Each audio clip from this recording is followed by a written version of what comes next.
the beginning, it was a game, an island called Catan, made by the creator, Klaus Teuber. Hallo. It brought building, trading, strategy, called like my favorite game ever. by my friend Scarlett. Now, 25 years later, it's a global phenomenon, with a bunch of versions in over 40 languages, bringing together millions around the globe. A game that can be learned fast and played to infinity, with endless options for gameplay and imagination. The world building continues.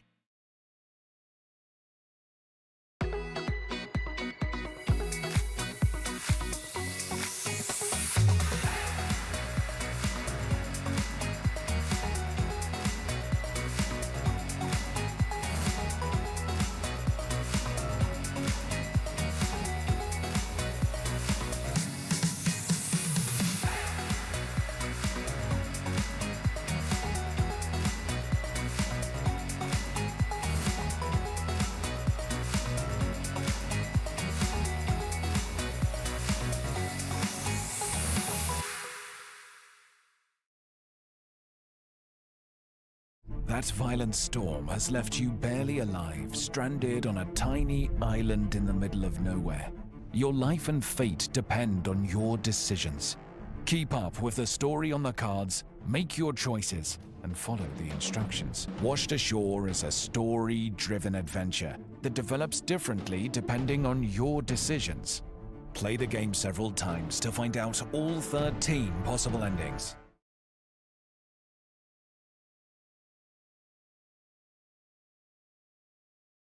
Valiant Vikings, you must secure resources for the prosperity of our settlement. Explore and conquer new lands.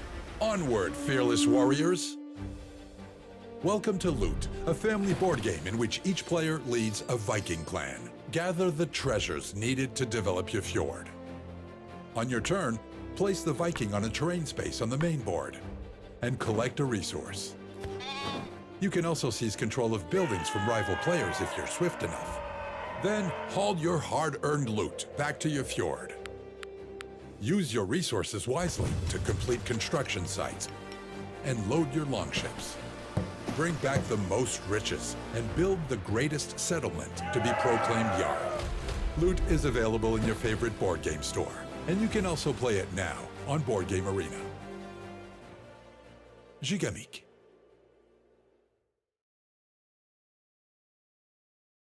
From their humble beginnings to the first call to adventure, create a rich history for your character, giving them a family and a home worth fighting for. Or take a quiet moment to reflect on all you have done. When the time comes, you can hang up your sword and begin a new life. Bring your characters to life like never before. With A Life Well Lived for 5th edition by Cubicle 7.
In the beginning, it was a game, an island called Catan, made by the creator, Klaus Teuber.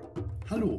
It brought building, trading, strategy, called like my favorite game ever. by my friend Scarlett.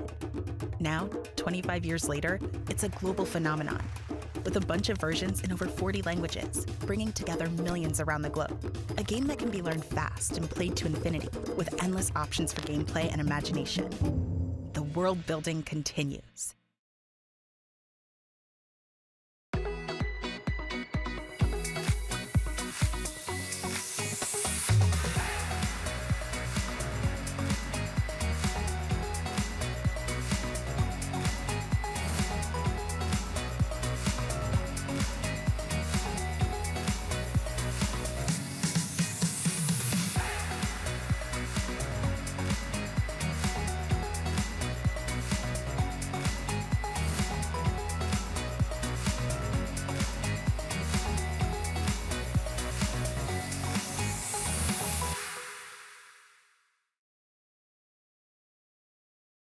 That's And we are live at UKGE 2024 for the final day, Sunday. I'm joined by Thin Warren. How's that happened? No, I'm not. I'm joined by one of our community members, Nick, who's also a YouTube-y type grey primer. Great wee channel if you like people who do bizarre paint jobs and dioramas, big builds. In fact, he brought one with us, which we'll talk about in a minute. There are some people already in the chat on Twitch, because we're live there, and on YouTube, as well as at the main stage here at UKG. But just to let you know some of the things we have in store today, and it's a packed show despite being a slightly shorter one. Are we? No, same length as normal, up to 4 p.m. We have Catalyst Game Labs, who will be over to talk about Battletech. Unfortunately, we'll be suffering from technical difficulties during that, so John won't get to see any of that at home. Travel with us next time, John. Osprey Games will be with us at 12. 12:30, we have Luke Gygax, Ian Livingstone and Dom McDowell from Cubicle 7 on the main stage to talk about 50 years of RPGs, D&D and the development of role-playing games across that time, which is almost as old as me. Well, actually, no, I'm a tiny bit younger, but I feel much older. We have the big raffle at 1:30. At 10 to 2, Royal Britannia are going to be on stage live, bringing more of their bizarre shenanigans to the fore. I imagine plenty of audience participation involved in that. We have the awards at 3, and then at 3:40, they give me Mantic Games to talk to until I switch the stream off, which may be a mistake in their behalf, putting me on last with Mantic, but you know, time will tell. Yes, unlucky John. So, we do have Nick with us. It's a pleasure to have you here this weekend. You will have to get right up close to that microphone. I'm going to swallow this thing. Oh, really swallow it. Okay. There we go, because otherwise you probably won't be heard at all. So the words later on, that's the people's choice. Yes, the judges have already been done. I have a video of the judges' awards going out, so people could probably see that. I don't know if it's hit the live blog yet, but there's half an hour of those being given away to people. But I do want to start off with this. We will get pictures for the live blog. But for a long time, viewers of the OnTabletop/Beast of War channel will know that Warren has often talked about his post-apocalyptic ice cream van that he would tour the country in with Justin. And you have built one. And it's an absolute thing of beauty. How long did this take? This was probably about, I don't know, maybe a month in the planning, 2 months in the making. Mm-hmm. And this all just came from one comment on the Sunday show on beastofwar.com when we were watching the Cult of Games show there. Mm. Warren was just like, oh, only vehicle for zombie apocalypse is ice cream truck. And I was like, but it's all open windows and stuff. And so I thought, well, I can fill the open windows with guns. Anything that I can't fit a gun in, I can put metal plate over. And I just thought I wanted to make this a very on-tabletop thing. So there's squirrels, there's Liverpool FC references. The little dude on the front is wearing an OTT t-shirt, the little teddy bear mascot. Oh, it's a teddy bear mascot and not something else. Good, I won't say that then. But I also wanted to make sure that it was representative of retailers who are at UK Games Expo. Mm-hmm. So we've got Bad Squiddo, I think these are called Bunny Heavy Support. Yes. And their little turrets. They're a bit blood splattered, but they're still kind of cute. Mm-hmm. We've got Burrows and Badgers by Oathsworn, that's the Squirrel Witch, pointing the way with some glowy blue rock. And then we have a Blue Giants, that is a Dwarf Specials Fighter. Yeah. And then a little squirrel on the side there. Yeah, there's a squirrel with a pint of Guinness and a welcome to Northern Ireland with national speed limit applies, so you're okay. Yeah, that's the original sign when you were crossing from the south into the north. Yeah. And somebody had splattered it menacingly with red paint. Yeah, well, we hope it's red paint. Who can say that neck of the woods? It is bandit country after all. That is an absolute thing of beauty. Like I say, it'll go into, I imagine, into the set when we get home, assuming Warren doesn't just snaffle it for his bigger cases on his own time. So how has the expo been for you? Because you're doing any blogs or stuff for yourself, or you just decided, no, I'm just going to enjoy myself? Just mostly enjoyment, like capturing little bits of footage, little sort of pans on things when something really caught my eye. But I just love wandering around and talking to the merchants and talking to people and just, I think it's the the sort of steps I get in, it always shocks me. It was like 17,500 on Friday, 20,000 yesterday. And yeah, it's a fitness regime for me more than anything else. But no, I mean, I can talk about a few of the places that really sort of Please do. jumped out. Yeah. So there's one called Ocean City Crafts. They're over in 2217, and they make, I'll let you have a play, these articulated 3D dragons and snakes and the like.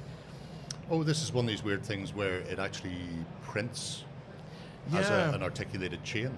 And when it's on the plate, I think it's a solid piece, and then as soon as you lift it, it all Pull it cracks into apart. segments. Yeah, that is bizarre. And also multicolored as well. And a tenner. Just really can't argue with that. Yeah. So that's Ocean City Crafts. That's cute. Yeah, loads of dragons and keychains and all sorts. Something to decorate the minibus. I think in floor 2 they've got there's that little nook where you've got like multi-award winning Moonstone Yes. and Bad Squiddo and these guys. Indie Corner, as I've christened Is that it. what it's is that Well, its that's new what name? I call it. That'll increase the value of it next year, you know. Yeah, if I that think has so. yeah. Once Tony realizes I've christened it, he'll be charging people top money to get in there. But yeah, there's some great people over there. Yeah, you've got Fourscore Woodworking as well. They're making these lovely painting handles with the removable tops. They've also got a lot of different sort of handmade wooden gaming and painting accessories. And they're part of something called the Tabletop Creator Club. I don't know if you've talked about that already. No. So this is a group of crafters who are around the expo who are offering discounts on everything. They've kind of made like a little collective. So if you see that brochure sitting on any of their tables, there are vouchers inside, discount, money off, and they're just scattered around the whole expo. Oh yeah. Yeah, And so- there are a ton of vouchers in here. Gelatinous Cute, Harpscore, Fistful of Crits, Greeting Nerds, Print is Dead, that's a lie. Lantern Man Gaming, Eldritch Ratch, Bathcraft for Exploding Cthulhu Bath Bombs, I presumably Modular Worlds, Roll Mighty Tabletop Crafter, an absolute bucket load. If you want to find out, apparently there are more discounts on their website. Here's one for you kids then, write this down, worldwideweb.tabletopcreatorhub.com/creator-discounts. That's worldwideweb.tabletopcreatorhub.com/creator-discounts. I had not heard of those. That's great. Yeah. Yeah, I'm keeping that. And for some of those incredible wooden gaming tables, there are discounts in those as well. So Yeah. on top of, I think, discounts that are being offered already. So Yeah. pretty good. Duncan Rhodes Painting Academy are here. I've seen him in several places, and I'm not sure which one is his actual home. So Last time I seen him, he was in Hall 3. So yeah, they've got a sit and paint over at Hall 3. I think it is heavily booked out, but there's Yeah. always dropouts in these things. So there's always a chance you're going to get jump in. Yeah, or trip a child, Or, yeah, I mean, take their seat. we don't endorse this activity, but this activity is effective at getting the end result. But yeah, their shop is in 1783, so in the first hall. Yeah. And like they were doing I think it was like a 12 paint starter set for £40, and you get a free shiny T-shirt. So That's not big enough for a painter. yeah, that's a painter small. Yeah. Yeah, Mm. it is. Yeah, that's just for me. But no, highly recommend, check that out, and you can meet the man himself and his team and all the people over there who are with Transatlantis Games. I think they're the main distributors. Yeah, they of are. those products. And who knows, Duncan may even be able to get something to eat today. I know at Salute, he stood beside a plate of chips that went from hot to warm to cold to in the bin over the space of 2 hours without ever having one removed from the plate, because it was just a constant queue for him. So Louise Sugden, who runs Rogue Hobbies, Yes. She's the same. I saw her at Salute, and she was almost falling dead on her feet, because every time she went to try and just get a bite to eat or even go to the bathroom, 10 people were waiting to talk to her. So yeah, well, that's the price of fame. famous. Obnox, yes, Mantic after the awards. We're rounding out the live stream with them, so I don't know who they're sending me. Cool. Time will tell. That half 3. 340. 340. Another big brand in the hobby, AK. They've got another stall here again. I think was last year their first year. Yeah. Because I don't remember ever seeing them before last year. But they've got a sit and paint area now. They're selling their books. They've got all of their paint sets. So if there's something you've seen on their website where you're just like, I don't see it on the stands, they'll make it up for you at the same price as the set is on their website. So that was great. They're in 1844.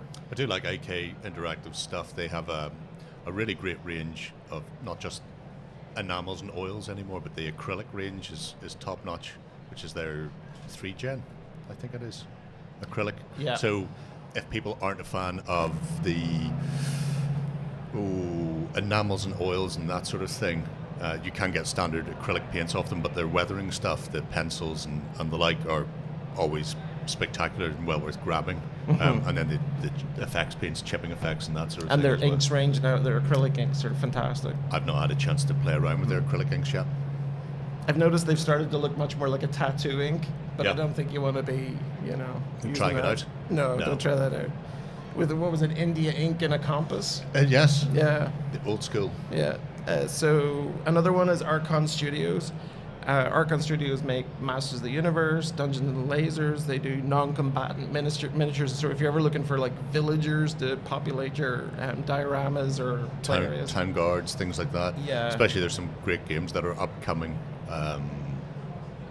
Guards of Trader's Toll as well. It will have its own miniature range, but just being able to people it with a load of tavern dwellers and city guards and ne'er-do-wells and rich people. Yeah, because there's like barkeeps and all sorts in these Yeah. kits. So, but got some of their dragons. So they've got beautiful hard plastic. The dragon range from Archon is a thing of beauty, and they are ridiculously cheap as well. They're around about between 25 and 30, I think, for the Yeah. most expensive, which is insane when you see the size of some of them. There's a necrolith, which is particularly good if you're playing Kings of War, and you really want to have a vampire mounted on some form of giant dragon.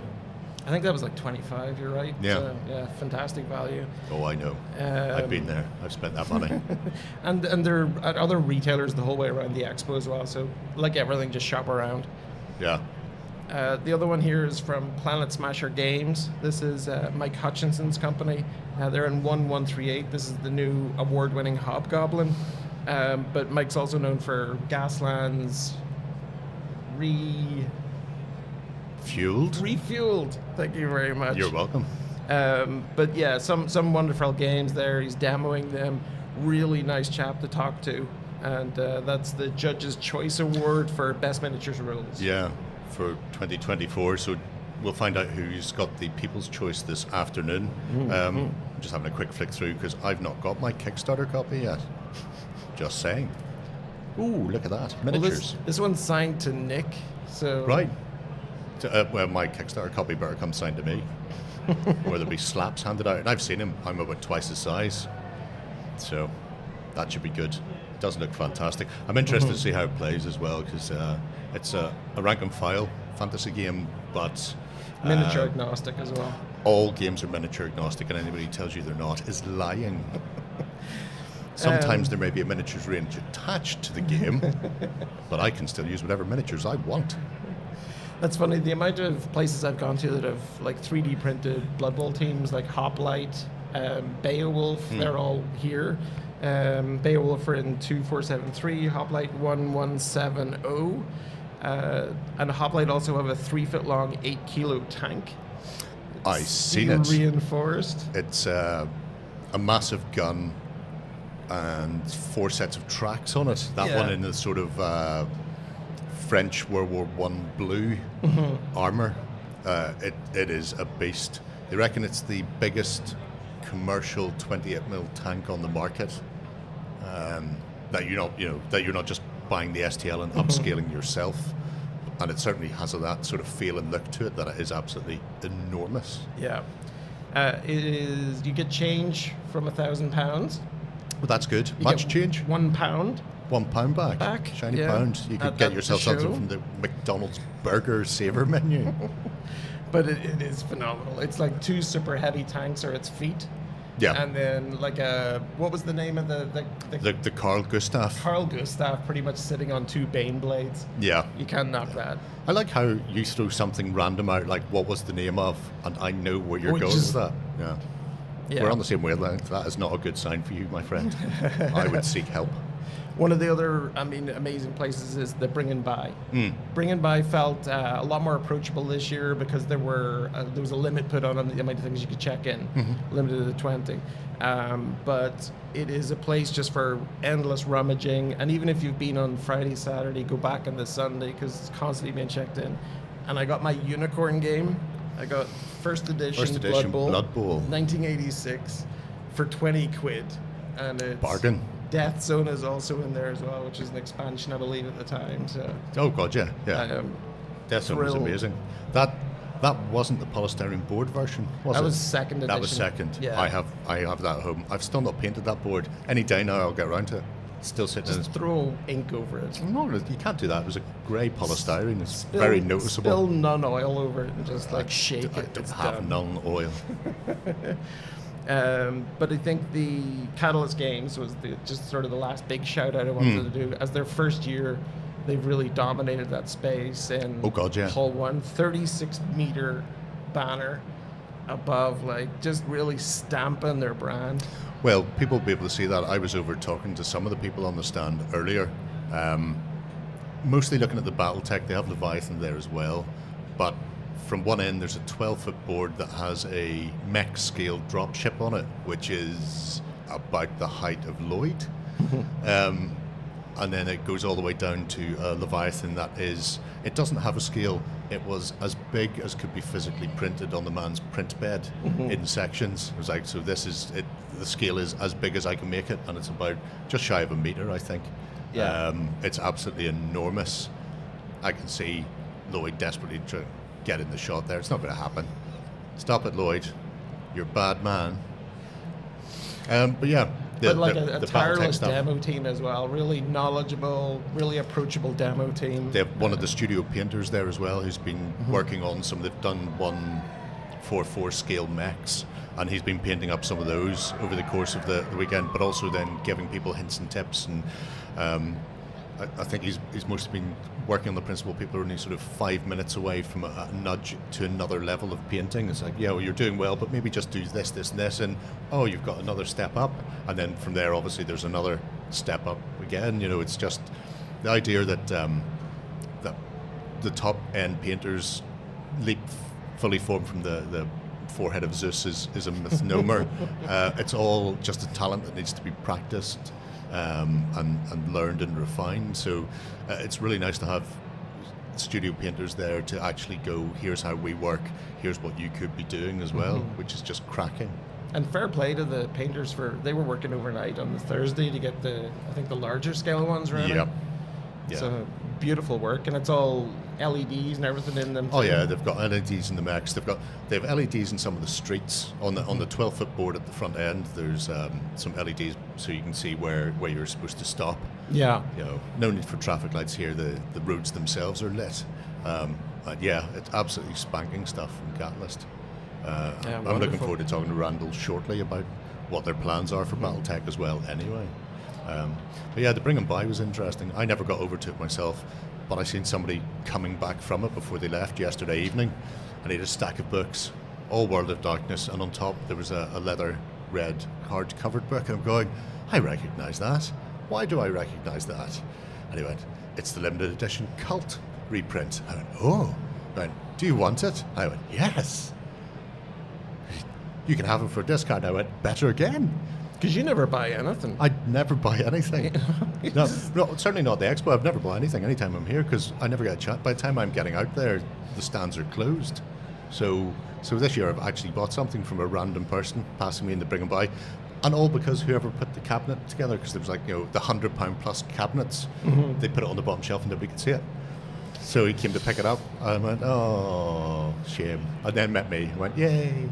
Well, I think if you want to buy a copy of Gloomhaven, I think they're 9 the last time I checked. Wow. Free to a good home. Huh? Yeah. But there were wee gems look at those beautiful boys. Can't see any beautiful boys out there. Frankenstein's Body's Dark Harvest. Yeah, they are indeed wielding Frankenstein's bodies out there. We do not recommend the licking of Justin's head. It is unsanitary and probably contagious. Yeah, banned in many states. But overall then, apart from the shopping, what's the expo experience been for you? Great. I think I was most surprised by the Friday. Friday felt like Saturday for me from previous years, even across to here to Hall 2. And it definitely feels like it's bursting at the edges now. Like Yeah. it's feeling like an expansion into Hall 4 is becoming inevitable. Yeah, I think so. I mean, they took the food court area away from in front of the studio behind the seating here to fill it with more stands. So they've actually expanded Hall 2 all the way to the back wall. And Hall 1's the same.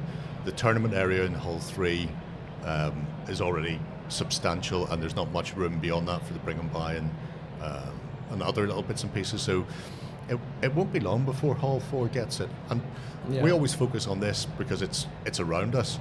There's the Hilton as well, and then the Toot Suite and the like, where seminars go on and RPGs and some of the live events. So there's already essentially another building stuffed full with people. There is just so much to see at the expo. If you had 20 heads, you couldn't see it all. Like I went to the Hilton about 10 p.m. on Friday night, and it was jumping, absolutely jumping. I went to visit my friend Lloyd, who runs RPGs over there, and I just couldn't believe, like, it was all still going, no signs of it easing off. And then you went through to the sort of the reception front bar, and it was jammed. But I think that's what always is the big selling point for me here, is if there's a flat surface and it's covered over, people are playing games on it. Yeah. I just think that's too cool. That's the best way. And I always used to love going to conventions and then doing the pickup games, bumping into somebody who happens to have a one shot in their bag and say, oh, I just need a couple of people and somewhere to roll dice, and you go, okay, well, we can manage that. Let's just go to the bar where they have many flat surfaces available. Even queuing for my ticket on Thursday night, there were people just sitting on the floor playing card games and dice games. Just beautiful. Yeah. How? Is there a way to watch the Dragon Ball Super Fusion World Regionals, which is happening over in the tournament area? I don't believe so, I'm afraid. We've been across to do some quick tours of the tournaments, but we don't have any live cameras over there. So unless somebody from the actual crew is doing it themselves, I don't think you're in with a shout on that, I'm afraid. But, c'est la vie. Yeah, I haven't seen anything live for that. I can only assume there'll be a highlights reel somewhere on somebody's channel. Yeah.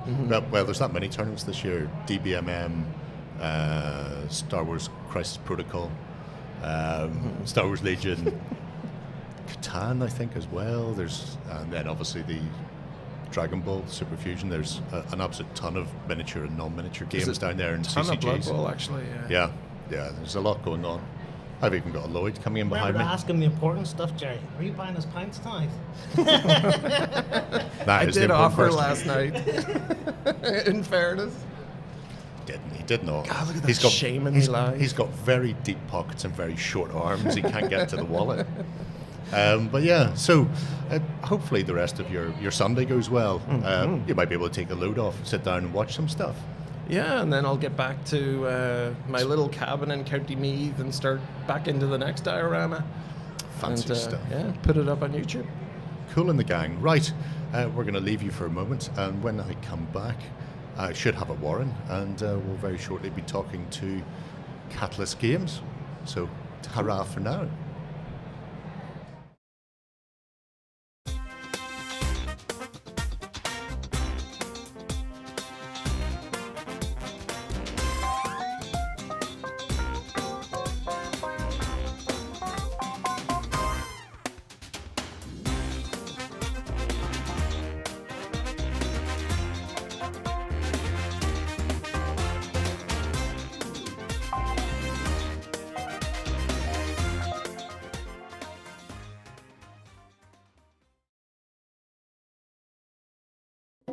In the beginning, it was a game, an island called Catan, made by the creator, Klaus Teuber. Hello. It brought building, trading, strategy, called Like my favorite game ever. by my friend Scarlett. Now, 25 years later, it's a global phenomenon. with a bunch of versions in over 40 languages, bringing together millions around the globe. A game that can be learned fast and played to infinity, with endless options for gameplay and imagination. The world building continues.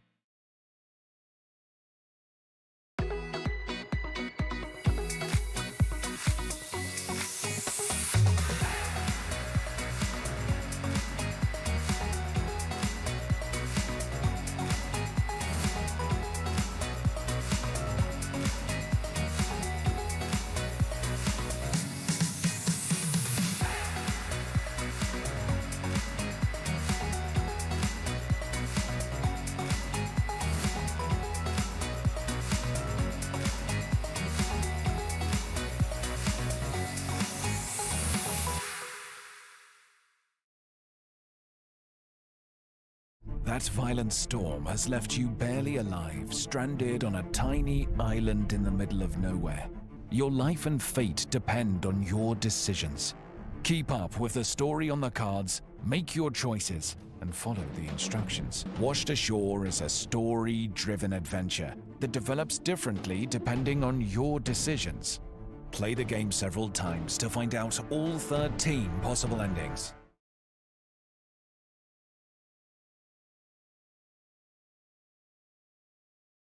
Valiant Vikings, you must secure resources for the prosperity of our settlement. Explore and conquer new lands. Onward, fearless warriors! Welcome to Loot, a family board game in which each player leads a Viking clan. Gather the treasures needed to develop your fjord. On your turn, place the Viking on a terrain space on the main board and collect a resource. You can also seize control of buildings from rival players if you're swift enough. Then haul your hard-earned loot back to your fjord.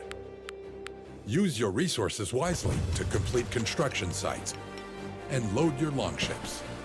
Bring back the most riches and build the greatest settlement to be proclaimed Jarl. Loot is available in your favorite board game store, and you can also play it now on Board Game Arena. Gigamik.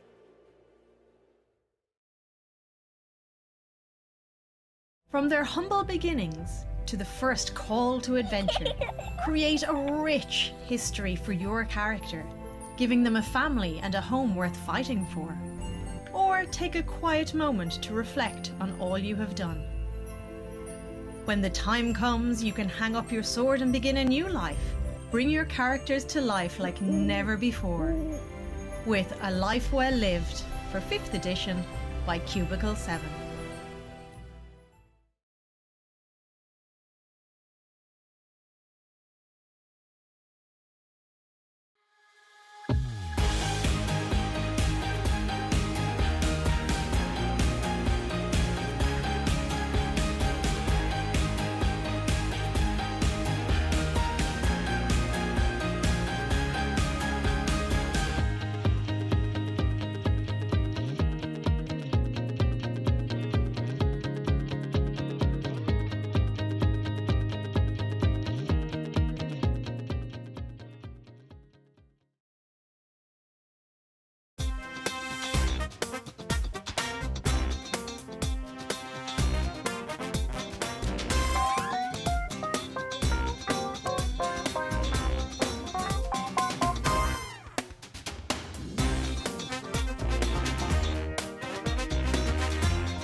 Hello everyone and welcome to UKG 2024. I'm joined at the stage by Catalyst Games Randall. Pleasure to have you here. I'm happy to be here. This is fantastic. Yeah, we're going to be talking a bit about everything Catalyst is up to because it's not just BattleTech. But before some days it might feel that it's just BattleTech, but we do have a lot of other awesome stuff going on. but I don't want to bury the lead. I do want to talk BattleTech first, but before we get into what you're up to and where the game is, I'd like to take a moment to find out how it came to be resurrected by Catalyst, because some people will know that it's one of the oldest tabletop games out there. Some people may only know it as the sort of the resurrected version. So how did it go from being something that was only known to some fans of FASA and Ironwind, and maybe people played the computer game like MechWarrior and didn't realize that they were connected to being reborn?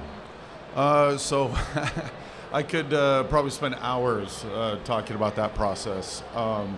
So I started working at FASA Corporation back in 1996, and their doors closed in early 2001. And then the game kind of transitioned through multiple companies. I just happened to be blessed to kind of follow it. Both grateful for the opportunities, and also it's just kind of in my DNA at this point, and so I just have to follow it wherever it takes me. Sure. And so, WizKids and FanPro and over here to Catalyst. So every year something published for it, but there was definitely some, darker years, so to speak, as we like to say. The modern renaissance, I would say, started in 2018 when we came out with the new A Game of Armor Combat and Beginner box that had new plastics in it. Yeah. And really the heart of it, and it's really the heart of the engine that is driving all of this BattleTech excitement, are those plastic mechs. And Anthony Scroggins, who is our lead 3D designer, is the one that reshaped the look of the design. So they held on to the best of the aesthetics of what we love about these images. Sure. You can look at the new Marauder, the new Warhammer Archer, and so on, and instantly go, yeah, that's a Marauder, that's an Archer, but it has modern aesthetics. And then, Ray, Brent, and I, it's a whole team. I've just been doing this so long that I've become kind of the face of BattleTech. Sure. But I'm really just the tip of the spear for a magnificent team, and Aaron and Ray and Brent and Anthony and so on, who kind of sometimes had, fighting tooth and nail over, no, the image can't look like this. The one panel on the left actuator of that left foot, no, it needs to be like this. It's kind of crazy in depth, just because of our love and passion of it. And so that started it, but there was also some amazing serendipity, like right as we're doing that, Harebrained Schemes had announced its Kickstarter for its BattleTech computer game, which ended up being magnificent. So then as it's dropping, and then throughout the year after that, the DLCs are coming out. That was the year that we did our Kickstarter, the Clan Invasion in 2019. That was also the year that Piranha Games had announced MechWarrior 5. Then it came out. So there was a lot of good serendipity that, Harebrained Schemes didn't come to us and go, hey, can we do this now? They're like, we're doing this now. And then, of course, we're able to work with him. I was blessed to be the lore advisor on both of those games. But all of these moving parts, right? And then I think BattleTech is one of those games, because, it's celebrating 40th anniversary. That's why I'm on this crazy tour that I'm on. And you've already seen me. If you shake my hand, I'll give you a 40th anniversary patch. It's the only way you can get it. It's our way to say thanks. Sure. Both as a company, I'm representing all of those who've worked on it, but also me personally, because this is such a personal, it's been a part of me all of this time, Sure. And it's been around long enough to somehow transition to being cool and awesome again, right? Like those old 70s or 80s bands, some of which don't survive the transition. I think of like Journey. Yeah. About 15, 20 years ago, my kids would never be caught dead listening to Journey.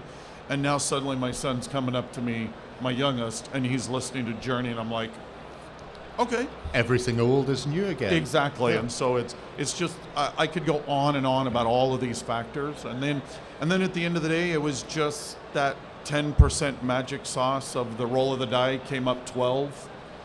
And here we are, and it's the best moment to be a BattleTech player ever. It's just magnificent. So if we talk about BattleTech universe then, for people who aren't aware, it's set in a hard sci-fi future. Yes. You're not worried too much about wormholes and aliens and all this sort of thing. Humanity has gone to the stars factions have formed, empires rise and fall, but it always has that feel of something that could happen. And I know I have friends who are massively into BattleTech, and they would have the source books, and the source books are based on years, and in the same way that we would play historical encounters for World War II or Napoleonics or whatever, you could pick specific years which would have specific levels of technology.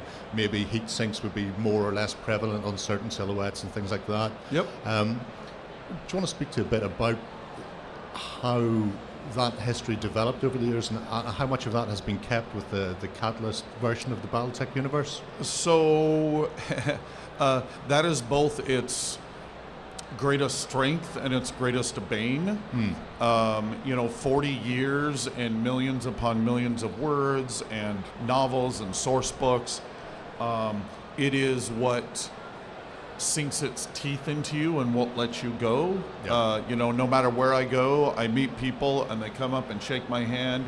And if we get talking, it's immediately like, the first one's what's your favorite mech, of course. Yeah. And then, of course, it's like, what's your favorite faction, right? Because these factions just grab a hold of you and won't let go. And BattleTech from the get-go, talking with Jordan Wiseman, who was the original creator of the game, back in like 1983, he's at a toy fair in Los Angeles, and the Robotech toys were there, and they were about ready to come over, and Robotech was going to launch the next year. And he's like, this is going to be huge, but teenagers saving the universe, I'm not interested in that. And so really it's just follow the Roman Empire, right? That's the entire, and that's why he's like, humans are pretty terrible at not being nice to each other, and so we don't need weird, nasty aliens. Don't get me wrong, I love weird, nasty aliens.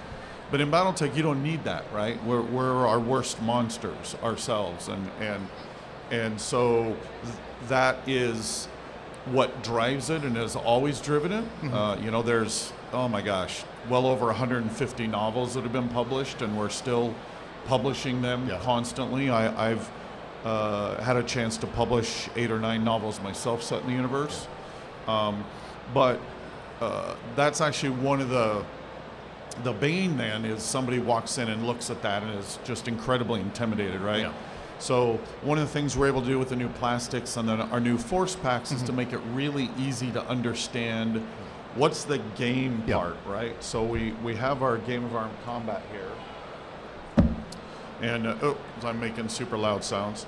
And this is our brand new 40th edition, 40th anniversary cover. We're not changing the rules or anything, right? And as a quick aside, I think that's strangely one of those strengths. Once again, if you live long enough, you get to suck off your own energy from your younger youth. You can pick up a record sheet from 1985 box and sit down and play this game right here. That's kind of stunning, right? Yeah. I don't think there's a game anywhere in the industry that you can say that about. Not many of them, no. But I have this, I'm loving it, what should I get? And there's a bevy of force packs that you can go, ooh, that mech looks good, that looks good. But then where do you go from the universe? And that is actually where this book comes in. So I like to say in the last 20 years, the single most important thing that BattleTech did was that BattleTech did was the plastics. Yeah. I personally think the second most important thing is this book right here. Yeah. It is tailor designed to encapsulate all of the eras. You talked about how there's different eras. Sure. There's like 8 of them, and they span nearly 1,000 years, and they can be very different feeling. The tech that you can feel, the mechs you can have. Once again, that can be really intimidating, and it's all presented here, hopefully in a really digestible way. It's just gorgeous art. The factions are in here, so once again, we talk about how the factions fuel this universe. Yeah. And so often it's been, I love the game, where do I go with the fiction? And previously it was, well, maybe you can try this trilogy of books or that trilogy of books or maybe these 2 or 3 source books. Yeah. And now we finally have this one modern thing that I think might be the best looking book Catalyst has ever published. Yeah. I think it might be the best ever published for BattleTech, period. So Good we're really proud of this. Huge shout out to Ray Arestia, the current BattleTech line developer. He and Aaron and their team just killed themselves. Like I even told Ray, I feel a little bad because I think this is your magnum opus and you're never going to do another better book, right? So yeah, this is coming out as part of our Kickstarter. For all those who supported us, thank you so much. If you hear a giant shout in the distance in the next few days, it means that I've been notified that the Kickstarter is starting to ship. We're that close. If you didn't back it, then this will be available August or so. But I've had so many players that take one look at it and immediately know that they're going to buy two, because they're going to have their own, and then they're going to have the loan copy that they're going to give to anyone that wants to get pulled into this great game. Yeah, which, I mean, it's a great way of doing it, being able to put your hand on something like a universe Bible, essentially. Obviously, find any pages that may reference Clan Steiner and remove those. But just being able to have it as a one-stop shop, not having to worry about which books will work, or has the supplement I picked up, does that work with my friend's supplement, or the gaming group down at the local game store or club? Are they playing the same version? All of that is a nightmare for new players. And Absolutely. to be fair, it's a nightmare for older players as well. This hopefully will power a whole new generation of players and fans for years to come. So you're saying that's part of the Kickstarter? That's the Mercenaries Kickstarter? Yeah, that's the Mercenaries Kickstarter. What mech content is in that? Because there's a substantial amount. So there's so many, trying to pull it all out. So there is like 15 new force packs. It's about 50 plastic models or so. And then there's this book. There's several other books. One of the other things we're doing is the vast majority of tabletop miniature games have, your codex or your army book where you can only play these models, right? BattleTech's never been that way. It has some models or some mechs that are mostly associated with a given faction, but it's a much more give and take. You pick what you like, you put it under the dragon banner, and it's all good, right? But we do have combat manuals that are coming. House Davian is again connected to the Kickstarter, so it'll be coming out then. Curative is right behind it, and we have, the next few years, you'll see most of the factions come out. And they will work. So, as a quick aside, giving into that, part of the Renaissance, how did we get here, is there's actually two. I mean, it's BattleTech and it's been around long enough, there's a myriad ways to play, but there's two primary ways. There's kind of the traditional old school classic way, which is a more robust, thick game that provides a lot more possibilities on the table. But there's also a version called Alpha Strike that is a much more modern design. It takes the full-sized record sheet, shrinks it down to a 2.5 by 3.5 inch card. And so it's quick play, it's fast. You can literally do in an hour, 4 or 8 mechs on a side. I really like it because you can throw like a whole battalion on the table and play it in a Saturday afternoon, which for BattleTech could take days, if not weeks. But the nice thing about the combat manuals is it supports either play. And it's also the nice thing about the miniature packs, right, is that those miniatures are fueling all of it. And then you just decide, well, this weekend I want to do classic, this weekend I'm doing Alpha Strike, right? It's all easily connected and digested. I suppose it depends. If you've got time to play the full game, a lance aside, go nuts. But maybe you want to throw out the battalion or whatever, you don't have the time, pull it all back down to Alpha Strike and then just play that fast play version. It's also very good for pulling people in at clubs because they can see the game writ large. It's very accessible. And then if they want to take the next step and play the older, more complicated version, which I really love, there's nothing more fun than standing in a lake somewhere so that your heat sinks all do double duty and just going absolutely nuts. So I'm an equal opportunity game player. I play every game out there. I try really hard to play a ton of tabletop miniature games because I both love it to death, but it's my job. So I want to see what, in fact, just this morning, first thing, I ran in to play Star Wars Shatterpoint because I hadn't played it yet, right? In fact, you came up. In fact, I didn't go hide enough because I kept having people coming up to me, handing me business cards. But I wanted to see what it is, right?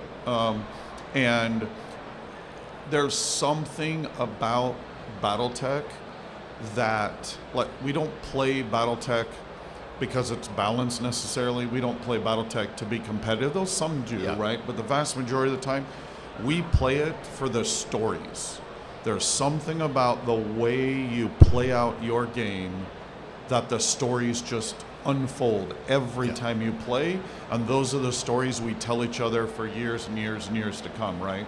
And that's one of those magical elements. That's why we're 40 years and we're still going strong, is because you roll the dice on the table and a story just happens, and it's magical. Everybody has a story about an Atlas that got kicked in the head by a light mech. Yep. And pilot's dead. And that ammo explosion, the Yeah. golden BB or the ERPPC from across the field, right? Like the stories just go on and on. Before we leave BattleTech, I did see some magnificent 1:144 scale, so about a foot tall version of some of the mechs. And I was wondering, would you ever think about putting on a big convention game on the floor? We have thought about that. We actually sold what we were calling a Destiny scale, which is about that size, at Adepticon 2 years ago. The production of it is just really complicated and expensive. So we want to be able to do that because we've played it out at much smaller conventions, and it's incredibly cool. But yeah, and a huge shout out to our demo team here. Oh yeah, they just went insane. Like I said, hey, it'd be great if we did a diorama, and they just blew my mind. And there's the Moonbase full mech scale Overlord C dropship that's just gigantic. Like I don't want to name names, because if I do, then I'm going to forget somebody. But just all of those volunteers, please, if you give a chance, go down, shake their hand, thank them for both putting on a great series of games this weekend, but providing visuals that are just magnificent. No, we've already spoke to them, so if people don't get the chance, or if they're at home watching, there will be a video later on where we go along the length of the BattleTech setup and talk to a lot of the guys there. It's absolutely superb. Yep. So, speaking of non-BattleTech, then there are we could go on and on about BattleTech forever, as we always do. Yeah. But we're actually blessed as Catalyst to actually have two of the longest running game universes in gaming, right? So another one we're doing that we've had going all along is Shadowrun. Yep. BattleTech will always remain my one true love. Even my wife knows that. And giant shout out to Tara for allowing me to go on this tour and to meet all of you. Yep. She's a saint for putting up with that. But I still remember walking into my game store, my home away from home in high school, Game Depot, shout out to Dave and Patty, walking in, and there's that Larry Elmore cover of the first edition. In fact, it's on my back of this t-shirt right here. And like my whole game group stops and we're like, what is that, right? So I have a long love with Shadowrun as well, and we have been able to, we did all of, same thing. We've kind of followed it around. Yeah. It's currently on its 6th edition, and we're having a great time fully supporting that. And we are, in addition to the role-playing game, which is, I think it's more easily accessible than ever before. We're pushing, lots of different ways to play Shadowrun. We believe very much in the mantra that, no matter the type of game you're in the mood for, if you want it to be placed in the 6th world, you can do that. So we've actually done a variety of board games. Our latest one here, this is actually the old Shadowrun TCG published by Facet Corporation in the late 90s. Yes. Back when, everyone did a TCG. And we repackaged it into kind of more of a living card game. So there's 2 boxes, and you buy that, and you literally have all the cards. Yeah. And Shadowrun's great fun. If people aren't aware, it's sci-fantasy. So it's cyberpunk, but all of the fantasy races are kicking around in there. It's Blade Runner meets Lord of the Rings, right? Like you can walk around a corner and have an elf hacking into a computer while an orc steps out of a limo in a 3-piece suit and pulls an Uzi out. Like it's this juxtaposition of genres and flavors that 35 years later is still incredibly unique and compelling. And we've been running demos the entire weekend. It's just fantastic.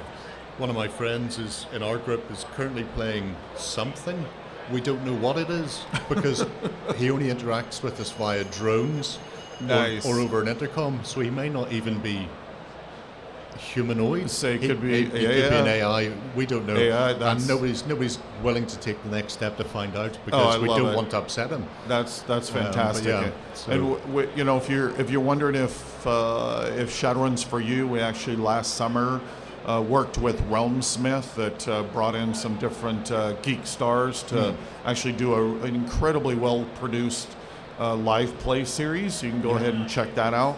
Oh, excellent. So there's just lots of great ways to get in this game. Yeah. And then also as this celebration this summer, we're actually releasing a replica reprint of the original first edition book, which was shockingly difficult to make because Yeah. none of the files exist.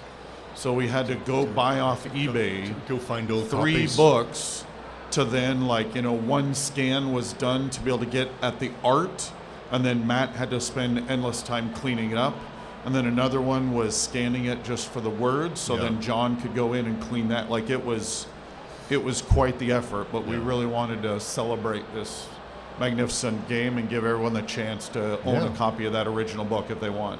Which is awesome. I must keep an eye out for that because I've often played Shadowrun, but I don't own Shadowrun because I have a GM for that. Yeah, exactly. But it'll be nice to pick up my own Yeah. copy finally. Yeah. You have a couple of So more kid-friendly games. yeah. So before we get to the board games, a couple other quick shout outs. Wow, they're being really loud over there, huh? Yep. We have a game called Leviathans. This is our alternate history World War I airship miniature game. So it's wet navies who become air navies Yeah. around the world. It was kickstarted almost 2 years ago, and if there's any backers listening or here, thank you so much. Thank you for your patience. If you're wondering, you know, why why it's not out yet, all you have to do is look over at BattleTech. That, you know, we 25,000 backers and $7.5 million. There's 500 individual items as part of the BattleTech Kickstarter. Sure. And normally when we tell other companies that, they feign to run screaming at the madness. And so the sheer, you know, that just sucked up all the energy and the sales in the room for 18 months. But we're making incredibly good progress. All of the print files are over at the manufacturer. All the STLs, all the print files will be out there by the end of this month. So it'll be out by the end of the year, but it's incredibly intuitive. If you've ever wanted to play a tabletop miniature game, but have been a little intimidated, I promise this game is for you. Yeah. It is so easy to play. It feels and looks like a board game, but has all the tactics of a tabletop miniature game. monstersinthesky.com is that website. You can run up there and check that out. We also formed a new RPG division. So even though BattleTech and Shadowrun have their own RPGs, again, we just love making awesome games and providing those games. And so we have multiple new RPGs coming. We both have a Voltron RPG that we announced that'll be coming soon. 11-year-old me is totally squealing a little bit of being able to do that. And then we also are working with 11-Bit Studios for their Frostpunk city building game to do an RPG on that. If you haven't ever played that computer game, please run out and get it. It's magnificent, and the second version of that's coming soon. So a lot of good action all over the place. Yeah, looks great. Yeah, and then our final bit, because we're not doing enough, is even though I love, in my heart of hearts, similar to, like, I have a very wide musical taste, right? I listen to a ton of stuff, but in my heart of heart, it's always progressive rock or prog metal. Sure.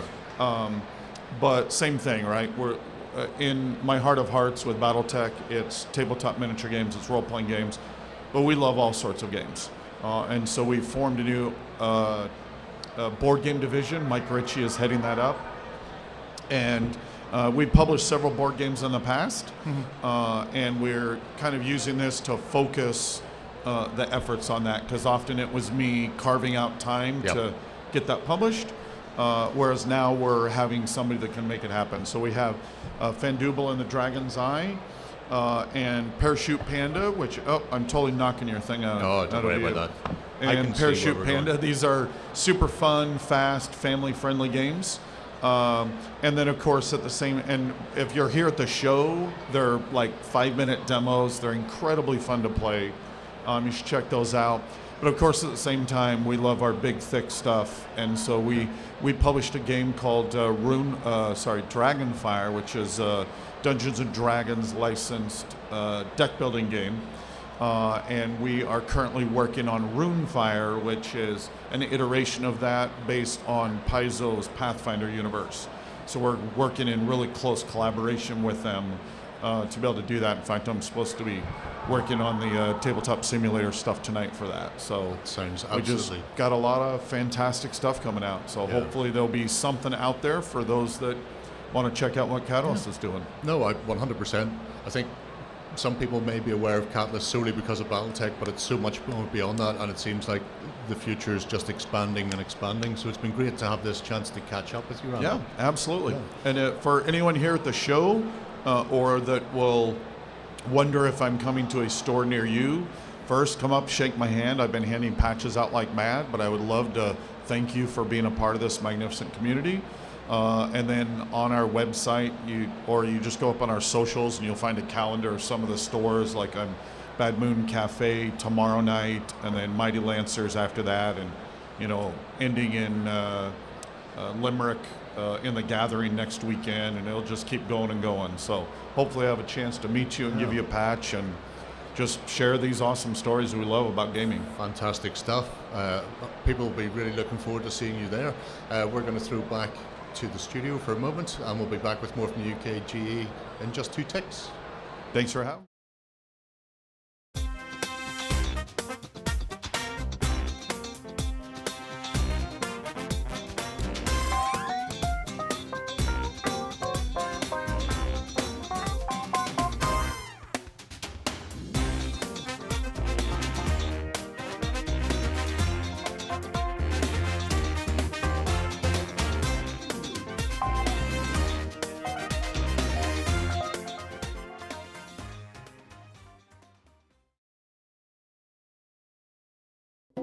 In the beginning, it was a game, an island called Catan, made by the creator, Klaus Teuber.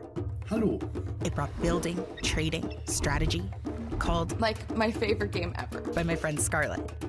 Now, 25 years later, it's a global phenomenon, with a bunch of versions in over 40 languages, bringing together millions around the globe. A game that can be learned fast and played to infinity, with endless options for gameplay and imagination. The world building continues.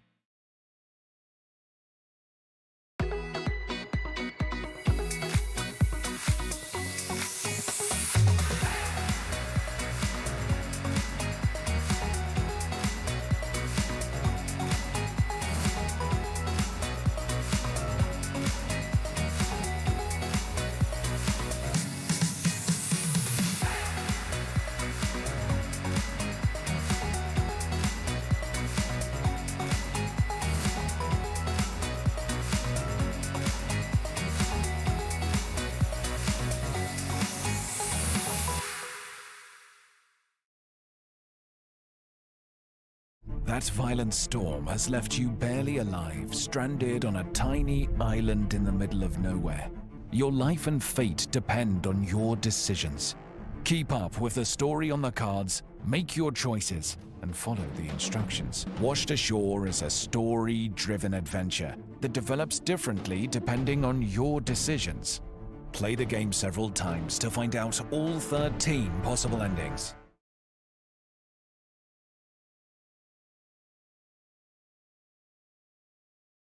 Valiant Vikings, you must secure resources for the prosperity of our settlement. Explore and conquer new lands. Onward, fearless warriors! Welcome to Loot, a family board game in which each player leads a Viking clan. Gather the treasures needed to develop your fjord. On your turn, place the Viking on a terrain space on the main board and collect a resource. You can also seize control of buildings from rival players if you're swift.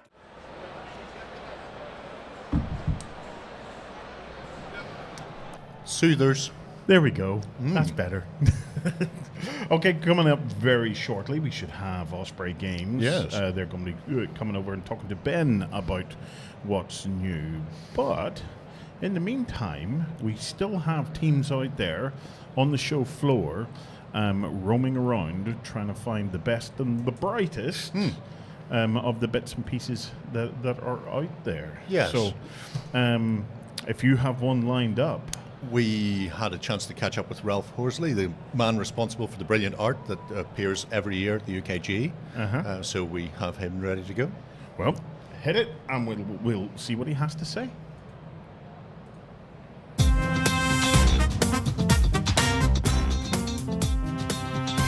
Okie dokie, folks, we are here with Ralph Horsley, who is the amazing artist behind the wonderful new UK Games Expo dragon, and also the dragon for the last however long, basically, at this point. I've done it for quite a few years. It's been great to sort of see the evolution of the design, and and I think it's one of my strongest yet. It's absolutely fantastic, and I love the baby dragon featuring more prominently as well for the first time. So I wonder if we're going to see the baby dragon grow up through successive artwork in the future, maybe. Well, possibly. I don't know. I mean, there's always a bit of sort of dialogue between myself and the organisers here. I'll give them several different ideas of how we might.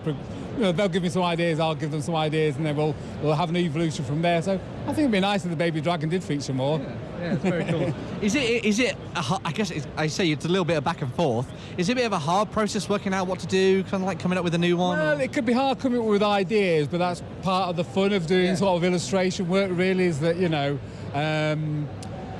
sort of brainstorming and coming up with so I'll do a series of composition studies. So maybe I'll do 3 or 4 little thumbnail type sketches and present them, and then it'll develop from there, really. Yeah. But we've got certain key elements which are in. There's the family tends to feature each time, and then of course the backdrop of the show itself. I always love looking to see like little tiny Easter eggs and things like that. Is really fun to see, and like little nods to pop culture and stuff popping up is always nice. Yeah, so I like doing that. Yeah, it's good to put those little things in there and see what people spot, certainly. Yeah. How has it been with you over the last year anyway? Have you had fun illustrating lots of other things as well? Yes, I always seem to be busy. I've been doing quite a lot of work for Dungeons & Dragons. There's a new edition of that coming out. I've had regular work with Magic the Gathering, and I'm working with some new clients. So I always seem to be busy, which is great. I'm very grateful for that, and very happy with what I do, really, Yeah. Apart from obviously the dragon, has there been anything really fun that you've absolutely loved doing over the last little while? Well, I think what I've just outlined is stuff I really love doing. I really love working on Magic. I really love working on Dungeons & Dragons, and just being able to make a living painting fantasy artwork is fantastic. So, I feel very fortunate. Yeah. And obviously you're here at the stand over the course of the weekend, and people can come and check out all your lovely prints and everything here as well. Yeah, and it's getting very depleted, which I'm happy to see. And I had my art book here, and they've all gone. So, I should have brought more stuff. It's been incredibly busy this year. I think it's been bigger and better than ever. So, it's been great to be back. Yeah. I think we might need to get Ralph back for another Dragon Off maybe next year. That could be kind of cool. It was fun seeing you on stage doing it before, so maybe again, potentially next year? Yes, I could be persuaded, definitely, yeah. Cool, we'll see how that goes. That was fun, yeah. It was quite fun walking around in my Tony Hart style trying to work out what we could ask you question-wise, and it was nice. So, yeah, very cool. Yeah, but yes, awesome stuff. Thank you very much for talking to us, Ralph. As always, beautiful work on the Dragon, and we can't wait to see what you do next year as well. Well, thank you very much for stopping by. It's been a pleasure talking to you. Yeah. Come and check out the booth. Get these prints. Awesome stuff. We'll see you guys very, very soon. Bye for now. Hello. It's always fun seeing him work. Yes. So later today, just as a shout out, around about 12:30, we have a really fascinating live discussion up at the front stage here, where we're going to have Luke Gygax, Ian Livingstone, and Dom from Cubicles. Dom McDowell, yeah. Yeah. So if you're interested in hearing their take on the last 50 years of role-playing games, that's definitely one to come up to the main stage for. Yes. Obviously, with it being the 50th anniversary of Dungeons and Dragons this year, Luke Gygax has been playing it since day one, pretty much, and then with Ian there, man responsible for getting it up and running here in the UK. So it'll be fascinating to see what they view the journey of RPGs in the last 5 decades. Yeah. Which is, we're almost as old as RPGs, Warren. Almost. They'll always be older, though. But while we're waiting for all of that, we're going to continue just taking you on a tour as best we can of what's going on here at the show. So, Jerry, if you're ready, I am. Plug in that videotape. We have made it. We are here on day 3 of the UK Games Expo 2024. It's Sunday. This is a slightly more relaxed day, I guess you'd say. Well, I'd say relaxed. If you can see over there, there's still quite a lot of people diving into tournament stuff. I would imagine there's going to be a lot of card gaming goodness going on today, as always, which will be really fun to see. I imagine they're going to be here till quite late in the day as well. I mean, this thing's meant to close at 4. I'm not entirely sure whether or not they're going to be done by then. I guess we'll see. But yes, tournaments galore still going on. All of this open gaming space is still here. As I say, it's very early in the morning still, but people are all sort of filtering in. Actually, if you look over there, Rob, just sort of, you can see there are still loads of people coming in. I imagine, you know what? I bet the trains have just arrived, you see. And now suddenly everyone's pouring off of them and coming into the... Oh my God, it's Gandalf the White. You don't see that every day. He arrives precisely when he means to. But yes, as well as that, we also have, of course, the board game library and the bring and buy. So if you are somebody who wants to come here, try out a game and have some fun, you've got an option to do that. You can check out the videos that we did yesterday all about that, which was quite fun. Little note on the bring and buy thing. You get cash and you can spend the cash. I was slightly wrong on the credits thing, but never mind. It's all good. But yes, come over this way, come over this way. As you can see, yes, lots of open gaming space. So plenty of space to come and sit down and relax. As I say, Sunday is the relaxing day. It's the day of the Lord of the board. Wonderful stuff. But yes, come round with me, come round with me, come around with me. Still people playing around over here. There's also the events desk, so maybe you'll be able to dive into some of the events that are still going on Sunday. Things might be sold out by this point, but if you are somebody who wants to come and check out some of the events, maybe join in with some lightsaber training perhaps, that could be very cool. Make sure to do that. And as always, there is a lovely bar set up so you can go and get some food if you want to do that during the day, so you can keep yourself sustained throughout all of that. And also, really nice little bit over here. I love this. So over here we have the two thin coats area where you can come and do a little bit of a paint and take. So you remember what we were talking about on Friday, I think? Come this way, look. So the little dragon. So this was the one that was done by Printed Obsession. And so that's the was the winning dragon that was created and then printed by the folks at My Mini Factory. And so what you can come and do is you can come over to the Duncan Rose Two Thin Coats stand and you can sit down and you can paint up your dragon and you can take it away with you, which is pretty awesome. And as you can see, people have been doing that already this morning, which is very awesome to see. Is it going well with you guys? Yeah, excellent. We had a pretty busy weekend. Yeah? Running plenty of slots, and everyone seems to love the little dragon mascot. It is very cute. It is very, very cute. Yeah. I pocketed a few for my nieces and nephews. So sounds good to me. What colour would you paint yours? Gold. Of course. UKG colours. Yeah. Thank you very much, mate. Fantastic. Come and try out the paint and take. It's absolutely awesome. But yes, as I say, event desk, paint and take, open gaming, tournaments, all sorts of things going on. And of course, we're going to be doing the live blog and the live streams throughout the rest of the day. So make sure to come and check that out over on OnTableTop.com. And you can see all the videos at the OnTableTop live YouTube channel. They're all public. Go and watch them. Have some fun. See me and Jerry running around, and Justin, including Justin fighting some Vikings, I think, maybe, or being beaten up by Vikings. I think that was the thing. But yeah, Rob's nodding behind the camera. We'll catch you guys very, very soon for another video. Bye for now.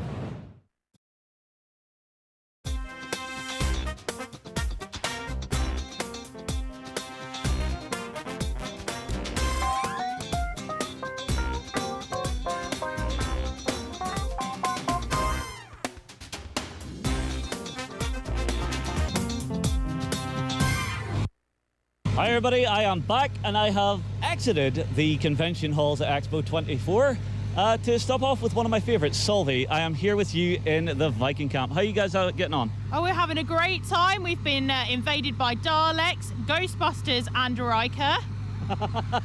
And Captain America. Of course. So hang on, Riker was down here going, strange Indian life forms. Absolutely. All right, so you guys have got a bigger camp than I have ever seen before this year. The first thing I want to talk about is here. So what is going on just over here? Hi, so here we have our lovely Saxon friend Wulfric here. He is doing wood turning, which is his lathe here, as you can see. And it's how we make all of our bowls and our plates in the time period. So he's authentically using a wooden lathe here. See, all right, well, I'll come and talk to the man himself, because I am very curious about that. So, Wulfric, yes, sir? Yes. So what exactly have you put together here, and how does it work? Okay, so you have a bed of a lathe, where you have 2 points just holding the wood still, a rope wrapped around the mandrel to allow me to spin it down, and then this pole, which is tied to the tree up here. Convenient tree. Convenient tree, carefully selected tree, then just returns the treadle back to the start site. So that when I put the blade onto the wood, I'm going to cut it when I'm on the downstroke and move the tool back off the wood when it's back on the upstroke. So the tree is just resetting the treadle so I can press down on it. So the blade only strikes on the downswing? Correct, exactly right. How many years have you been practicing to be able to do this? Only 4 years. 4 years, really? How did you get into it? I had some time in 2020, like a lot of us did. Oh, one of those. Yeah, exactly. All right, well, I see you've got a few finished pieces over here. So if you want to come across and actually walk us through what the actual process is for whenever it's a finished piece. So this is what we're hoping the piece that's on the lathe will look like. This I turned a few weeks ago from the same log. Okay, so that's what we're aiming for, hopefully without the split. And one thing you'll notice, if I show you this bowl, about the way that we know that the Anglo-Saxons made their bowls, is that shape is actually no longer round. It now has that oval shape to it. And that tells us, because the finds we get from the Anglo-Saxon period are all oval, tells us that the wood was turned when it was freshly cut, and then the wood shrinks. And wood only shrinks in the radius of the tree and not in the height. So if you look on the edge there, you can see the tree rings, which represent the height of the tree. So it's kind of narrowed on the radius, but not on the height, which gives you this oval shape. So as the actual timber cures after cutting is where it comes to its final resting place? Yeah, after you've made the bowl, in fact, exactly. Interesting. So, I'm actually quite surprised, because I would have thought seasoned wood would have been what was used and not, fresh wood. So iron and sharp iron tools are a very valuable commodity, and if you can cut a wood when it's softer, you get a lot more work out of your iron tools than you would do if you're trying to cut it seasoned. Perfect. Well, Wulfric, it's been a pleasure, sir. Thank you very much. You're welcome. Folks, if you're coming down, make sure and come and have a look. You're just here for the Saturday, yes? Yes.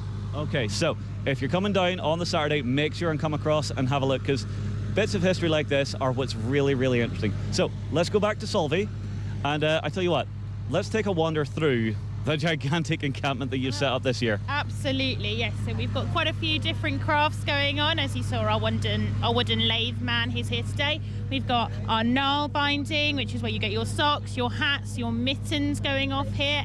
As you can see, everybody was busy in the Viking period and in the Saxon encampment. We're never a dull moment. There's no time to rest, but we do have some of our lovely people playing their own board games, actually. Wait, they're playing their own board games? Yes, they are. They're playing what's called Nefertafel. We've also got a pre-backgammon over in one of our other encampments. We've got people playing dice games such as liar dice, where it's a bit like gambling. Like? I know you guys. So liar dice is where you have your dice in a cup and you say, oh, I've got 3 sixes, and be like, no, I don't think you've got 3 sixes, I think you've got 3 ones. Or we'll put a silver penny for it, and if the person who is says I've got 3 sixes has 3 sixes, they get their money. If they don't, they've got to give it back. So it's sort of kind of like poker and like holding it, Texas Hold'em, but with dice. I see. All right, well, let's move on up the camp. Rob, if you want to move ahead of us a little bit, mate.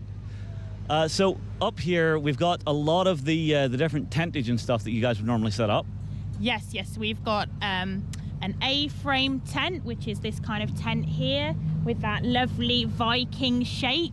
We've got a Geteld tent, which is that smaller tent there, and then we've got some awnings and little one-man soldier tent sort of thing. So how close to, well, basically the time period would you say the camp layout would be at the moment? Well, it's actually a mixture, because we've got no set date. We've got lovely people like myself who are in their very nice finery that are from a much earlier period. We've got our lovely Osseberg Viking bed here. and we are kind of all over the place, from really early Vikings to quite late. We've got some Eastern Vikings in their lamellar armour with their beautiful helmets. But yeah, we've kind of got a mixture here. So any time frame from 793 all the way to 1066.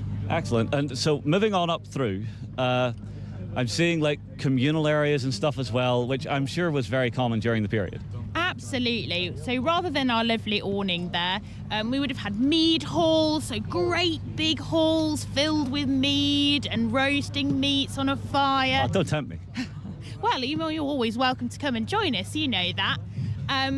But yeah, they would have had like the horns and the drinking and the quaffing, and as we think of Vikings in the Viking period. Of course. And I'm seeing further on up, we've actually got some weapons training or battling going on? Yes, so we've got a mixture here between, I think we'll be setting up for what's called Hrothgar's Saga, where he talks about the Battle of Maldon in 991, but at the minute I think they're having a little bit of a play, a little bit of a training going on, just getting themselves less rusty after a long season of not fighting, ready for those raids happening in later on this afternoon at 3 o'clock. So the spring season is here and it's time to go a raiding. Absolutely, trying to go and get those women and those monks, they're very high commodity, go and get that gold from England that we keep hearing so much about, that silver hoards. Yeah, you know, I've heard there were a few, like monasteries and stuff that tragically burnt down, and you guys just happened to be there. You rescued the treasure. Absolutely. I mean, we tried to help the monks, but they just didn't want our help. So what were we to do? All right, so you guys are not the only society here this year. So across the way, if we go out this way, who do we have? So we have our Saxon counterparts from Regia and Glorium. They are from Mercia for this group, but they, again, like us, are all over the country, up in Scotland and Wales for definite.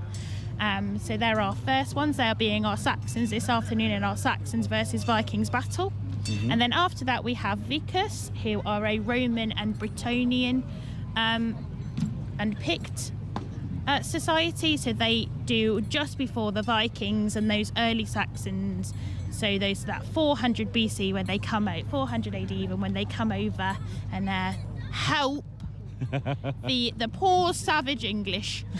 I see. Well, I can see we're crossing the border. Yes, there is definitely a border between the two. You can't have Saxons and Vikings too close together. That's how wars break out. So yes, this is our lovely friends Regia who've come to support us for the last few years. As you can see, they're all so busy. Their weapons are very similar to ours, and they're with their lovely monk there, or a friar. A monk. I was right, just checking. Always worth a checking. Always worth a checking. All right, so, and further on down, you're saying we have some Romans and Pictish reenactors as well? Yes, we do, yes. So these are Vicus. They aren't here as in force as they could be, sadly, because they have a big one going down in Colchester. Apparently, some woman named Boudica has come to destroy the Romans. So they're having to go down in force. Boudica, I've never heard of her. No, neither have I. Much before my time. It is impressive to see a lot of the old artifacts that a lot of people would, you'd see it in movies and stuff, but being able to actually see it in real life is such a different thing. Yes, absolutely. So we've got our gladiatorial weapons there, which they are doing later on this afternoon, and they've done some this morning. And those wonderful, amazing musical instruments that we think about and don't really see, especially those ones that strike fear in the hearts of whenever you hear them. Well, it's absolutely great to see you guys out here and see you actually bringing the history to the public here at Expo. Everybody, I tell you what, if you're coming down this weekend, I highly recommend come and check out some of the reenactors that are out here at the show, because being able to actually I won't say touch, but see in real life a piece of history is something really special. We'll move on. We'll see you again very soon.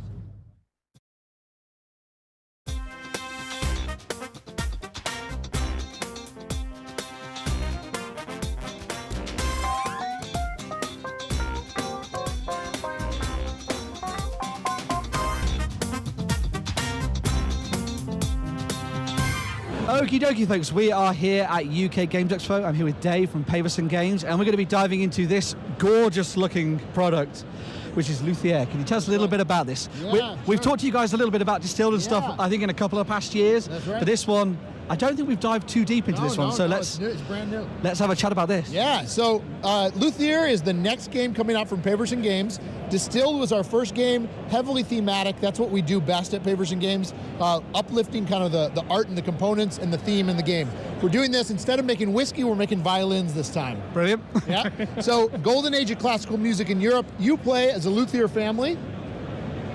You're the head of the household of that luthier family. All historically accurate backgrounds, biographies, composers, everything in the game is well researched and authentic and accurate. You are crafting different instruments, making performances by rolling dice, as well as making repairs, all to make different patrons happy. So for instance, Mozart is our patron right now, and Mozart wants certain instruments made. We're going to do that by sending our workers, which are represent these discs with different skill levels on them, out across the board. The difference, though, is that these workers, we know their skill. All the other players on the board have their own workers because it's hidden bidding worker placement. Oh, okay. Right. So if I'm sending my workers out, my family members out to do different tasks, I'm going to send them to different locations face down. Only I know what that is. Then when we go to resolve them, we put them on the resolution board. The first worker who was there gets the first spot, and we flip them over. But we see blue stood all night in line hoping to get a new patron, but yellow sent a higher skill worker, which means they jump to the front and they get first choice. So you need you need to decide where you want to send your best workers and where you want to send your kid who just started in a workshop yesterday, right? So all the while we're crafting these instruments for these patrons. When we make them happy enough, we flip them over and tuck them under our board, and it builds an engine for us for the rest of the game. Right. So you can make more and more patrons for life. But if you're not careful and you don't make them happy, every round their patience wanes by us moving this cube over. If it moves to the last one, they leave it off. They're not happy with us. We lose points. It's not good. You don't want to upset Mozart. Yeah, exactly. You know that would not be good.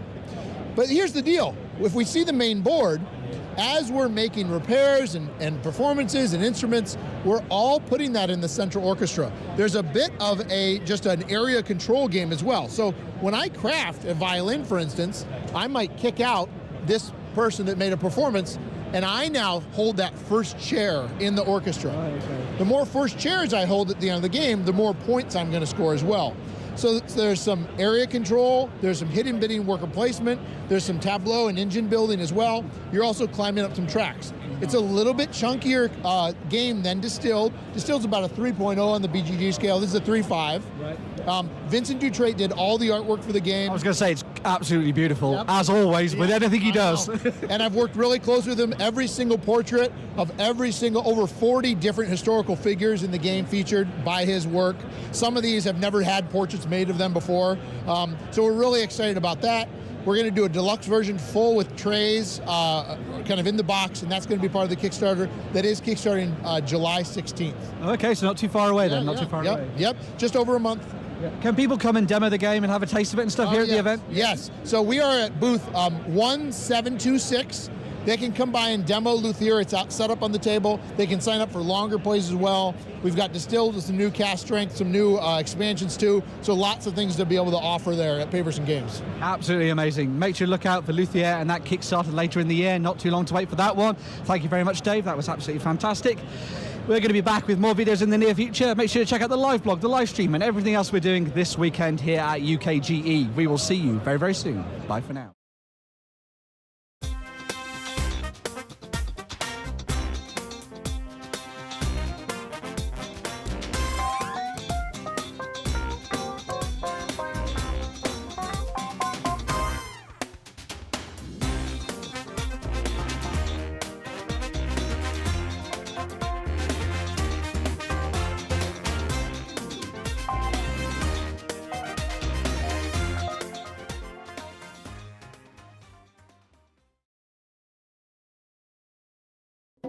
In the beginning, it was a game, an island called Catan, made by the creator, Klaus Teuber.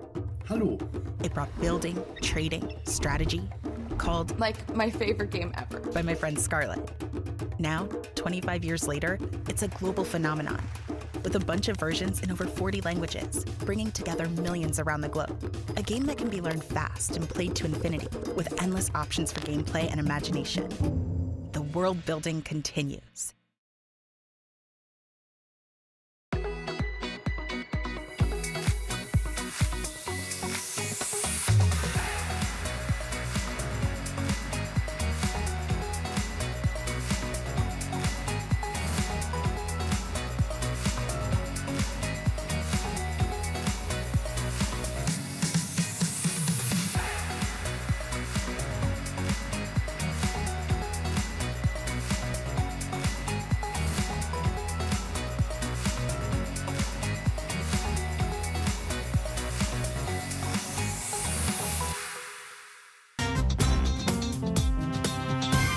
All right, folks, we are here at the UK Games Expo. I'm here with Jess from Thunderwork Games, and we're going to be talking about another game in the expanding universe from cartographers we talked about before and role players. And this is Stone Spine Architects. Ooh, tell us a little bit about this one. I'd be happy to. So this is a game where you're building a fantasy dungeon in our fantasy world of Ulos. Love it. You've explored the world in cartographers. You've met some of the adventurers in role player.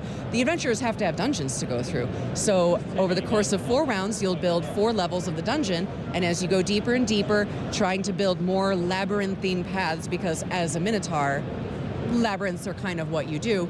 It's your bag, yeah? Yeah, that's exactly. So as you go through, your master has given you a blueprint card that tells you what kind of things he wants you to have in your chambers and where, what kinds of rooms, what kind of monsters and traps, and then it's your job to do that as best you can. Yeah. So as you go through, you'll have a hand of cards, such as this, and you'll pick one card, place it in your dungeon, pass the rest to your neighbor, and they circulate through.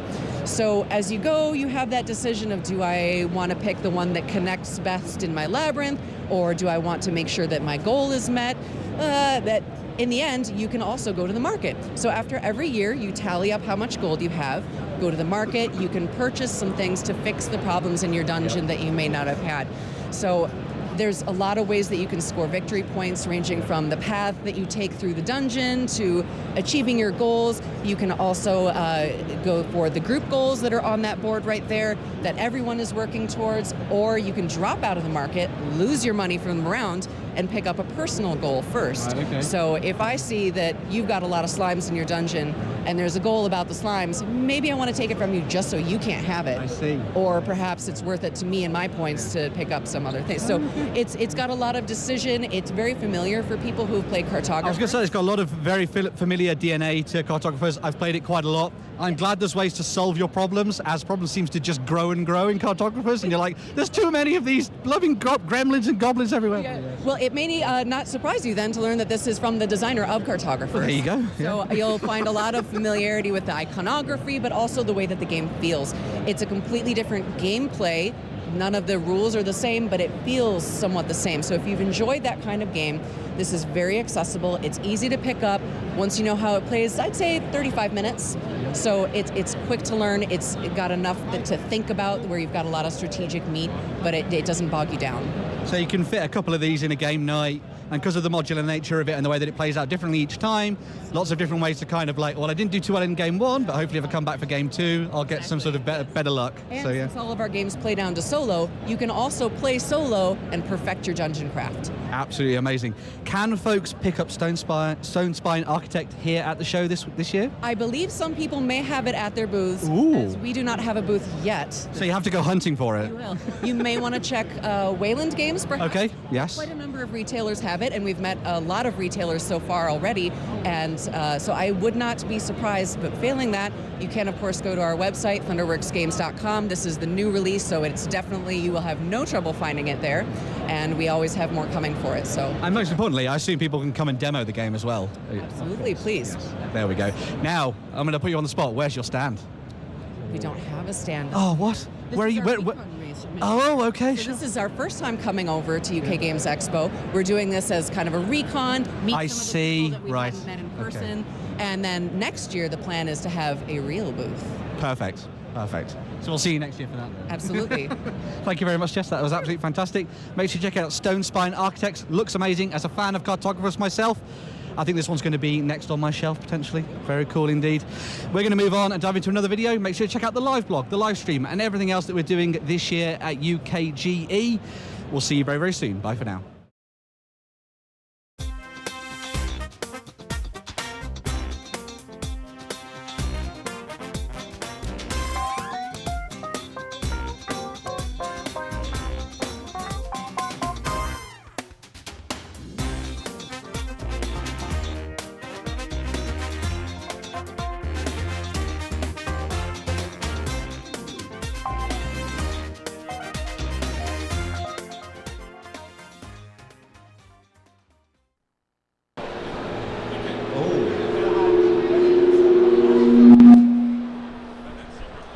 I've not had feedback this weekend, but we have now. Is that the joke one that keeps coming and coming and coming? Hello, hello, hello. There we go. Hello. It works. You're not. Should we keep them up? Keeping them up would be good. We should have 4 microphones on there, young Justin. Can you check Luke's? I believe he's on number 4.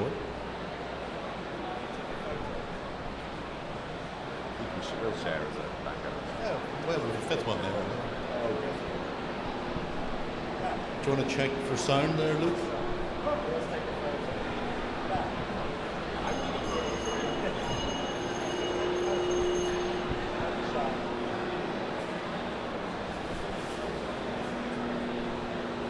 Still getting feedback.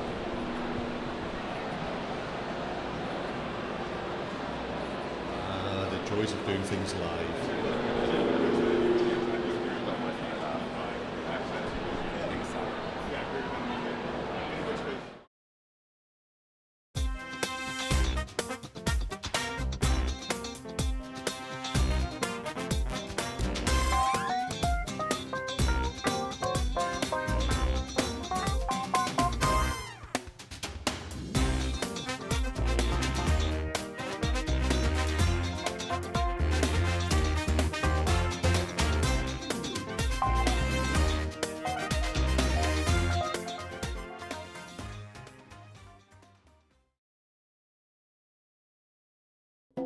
In the beginning, it was a game, an island called Catan, made by the creator, Klaus Teuber.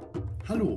It brought building, trading, strategy, called Like my favorite game ever. by my friend Scarlett. Now, 25 years later, it's a global phenomenon, with a bunch of versions in over 40 languages, bringing together millions around the globe. A game that can be learned fast and played to infinity, with endless options for gameplay and imagination. The world building continues.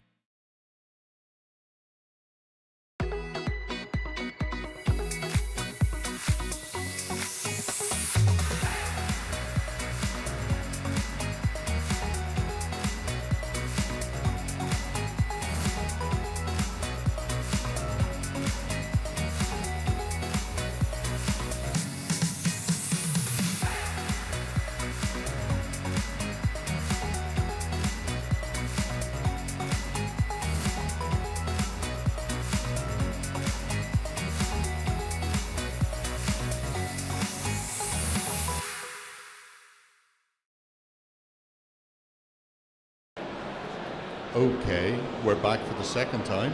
My mic's working. Dom? My mic is working too. Like all gamers, they get engrossed in their own things. I don't want to interrupt them. They look very happy. But I will try my best. Sir Ian, can you try your microphone for me? I didn't see anybody there, sorry. No, it's okay. We're just catching up. It's the best way as well. It's kind of why we're here. Luke's mic Somebody still isn't waving. on, though. Try it now. Do you want to try your mic now, Luke? Is this thing on? Hey, it's on. There Now it we works. go. Victory's mine. Better late than never. The joys of live TV. So, I'm joined on the sofa by Luke Gygax, Sir Ian Livingston, Don McDowell. You don't need to know who I am. We are here to talk about partly the 50th anniversary of Dungeons & Dragons, but by extension the 50th anniversary of role-playing as we know it as a hobby, because it's just been such a exceptional... there's something wrong with me, but we'll not worry. There's always been something wrong with me. It's been such an exceptionally interesting game that has pushed a whole avenue of hobby beyond probably what your father initially thought of. Look, well beyond, I'm sure. Yeah. So if we start with your first reminiscences of Dungeons and Dragons, then being there at the sort of beginning and playing it as a gamer rather than seeing it as a game or a hobby, just something that your father did with you. How was that as a development? Yeah, well, for me, there's never been a time where I don't remember gaming. So gaming was central to my existence from the youngest age. My earliest memories are playing, the board game Dungeon or rolling dice. Even if I couldn't read or really write yet, I'd get to roll the dice and hang out. But we played tons of board games, card games, anything. My dad loved railroad games, so gaming was very central to what we did in my home. And so for me, it would be strange not to be gaming. And I guess that's a very fortunate difference that most people didn't get to experience. Well, there's probably people after me now who are raised role-playing, obviously, because I'm 53. It's the 50th anniversary, so there's That's probably very more young. of us. Yes, I'm still a young pup. Because you met me when I was probably 4 or 5, so I've changed a little bit since then. But no, it's fantastic, and you're absolutely right. D&D was the first role-playing game, and therefore launched the role-playing game genre.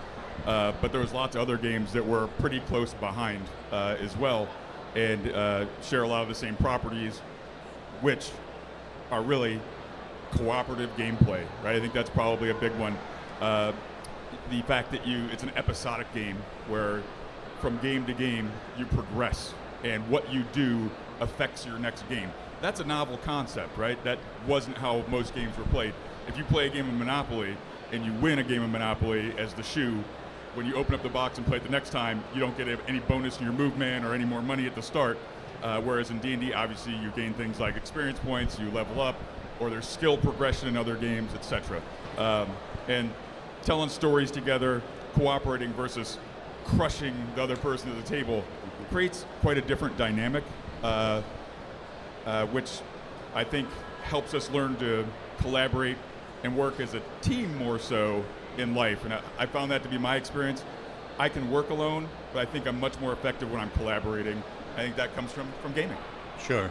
And I mean, even with the likes of Dungeons and Dragons or any RPG, all it really does is give people a framework to do what humanity has always done, which is tell stories, get around the campfire, have a chat. But this time, rather than telling the tale of somebody else, you're telling your own tale with your friends. You are the characters developing and building whatever world you happen to be in. I think that's a really empowering thing with role-playing games, and I think something that won't have changed from the start onwards. I think the first time when somebody's introduced to a role-playing game and the GM's outlined what's going on and says, what are you going to do? And you see that look on their face. And we've seen that at this show in exactly the same way as it always has been, that anything, wow, that's amazing. It's really fundamental to make one of the amazing things about role-playing games, I think. That they will always have a place because of that. Yeah. That is one of the cool things, I think, when you show someone who's never role-played before, and they're kind of, you see the little bit of puzzlement in their eye, and then you give them the box text or whatever the setup, and you go, what do you want to do? Well, can I do this? Yes. Is that what you want to do? Okay, tell me how you do. Yeah. Okay, and then roll. And it's so D20, quick. It's so quick then, isn't it? How people get it, and then their eyes light up. I can do anything, and that's pretty amazing. Yeah. So, if we swap to the man in the middle, the only proper knight on the sofas, also the man, in many respects, responsible for me sitting on the sofa. Because in early 81, 82, I went to visit a cousin. He had a shelf full of tiny lead figures. And I went, what are they? And he went, they're Dungeons and Dragons miniatures. And I went, well, what's that? And he explained it. and I've never got out ever since. And that would have been largely down to yourself bringing Dungeons and Dragons to the UK. So how did you first get involved with Gary and with bringing D&D to the British Isles then? Well, first of all, can I just say how great it is to hear with Luke? I knew his father well, a fantastic guy, gregarious character. We all are completely indebted to Gary for what he did. He had the vision to see role-playing as a great community game that brought people together, unfolding stories. And he was a great friend, and I think we should all pay a big respect to him, and of course to Luke as well. So, but from my point of view, I was a games player at school and afterwards, and then I moved to London in the early 70s and shared a flat with two old school friends, Steve Jackson and John Peake. And we played games all the time because we had really awfully badly paid jobs, and we stayed in a lot. And we thought, wouldn't it be nice if we could somehow turn our hobby of playing games into some sort of fledgling business? So we published a small fanzine called Owl and Weasel. We sent it out to everybody we knew. And one, somehow, we'll never know how, found its way to Lake Geneva, Wisconsin, and Gary Gygax saw a copy and sent us a copy of D&D, and we played it, and it didn't look much, a white box. It wasn't the brown box then, it was a white box, and we played it, and it didn't look like particularly exciting, but when you opened the box, it opened your imagination like no game had ever done before, and I don't think any game ever will. And clearly it's the seed of all the games that we know today, both in video games and in physical games. So we didn't have much money, but Steve and I were completely obsessed by D&D, and we ordered 6 copies. And on the back of that huge order, we got a 3-year exclusive distribution agreement for Europe. Nice. Because I'm sure Luke will know that Gary was also beginning his business career. I think they'd only printed 1,000 copies of D&D. We forged a great relationship with Gary, and we built it up. We started selling it mail order. We didn't, obviously, it was pre-internet days, pre-mobile phones. There was a public phone on the ground floor of our 3rd floor apartment. And the phone would ring, and it would always know it would be a telephone order for D&D. We'd rush down the stairs, and always too late. Our landlord, who was often drunk on a Friday, would answer the phone and say, "Oh, you want Games Workshop, do you? You can go to hell." And it just hang up us, and people would be milling around on the street outside the flat looking for this Games Workshop, which it wasn't one. They used to open the window, "I'm up here, mate," and they'd go away happy getting a copy of D&D. But the business evolved over time, and we were able to go full-time in 1976, and we went to Lake Geneva in 76 to go to Gen Con 9. So we met Gary and all the TSR people and had an amazing time there. We took 2 months going there. We drove actually delivering cars from New York to LA, then one up to San Francisco, another one to Chicago, and eventually made it to the meal at Gen Con. But it was incredible times because we were making it up as we went along, and we've signed up all the fledgling companies from Fantasy Games Unlimited, Chaosium, Games Designers Workshop. We became the British distributors, and I'll just finish off quickly because we'd actually have to give up our flat at that point. We had no money. All the parcels we'd ship back to the USA. We had to ship to my girlfriend's apartment because we had nowhere. So we came back to the USA back to the UK with parcels going to my girlfriend's house, nowhere to live, no money, and we're supposed to be the European distributors for all these games companies. So we go to the bank man and say, "Hello, we're the official distributors of Dungeons and Dragons in the UK. It's a role-playing game in which you kill monsters and find treasure. You've got these fantastic Journeys of the Mind. Can we borrow £10,000, please?" And he looks at us rather like a dog watching television, and like having no understanding whatsoever what we were talking about, and asked us to leave. So we thought this is a bit of a problem. So we ended up living in a van for 3 months. And we found a small office at the back of the estate agent, which became our very first workshop.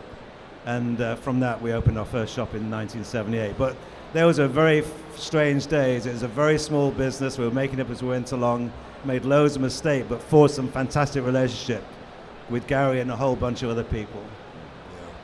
It's surprising that two very small companies, two sort of mighty names in the industry started so humbly. You know, 1,000 copy print run of D&D, a couple of lads in the back of a van trying to distribute across Europe, and now you can't imagine the landscape of the hobby without them.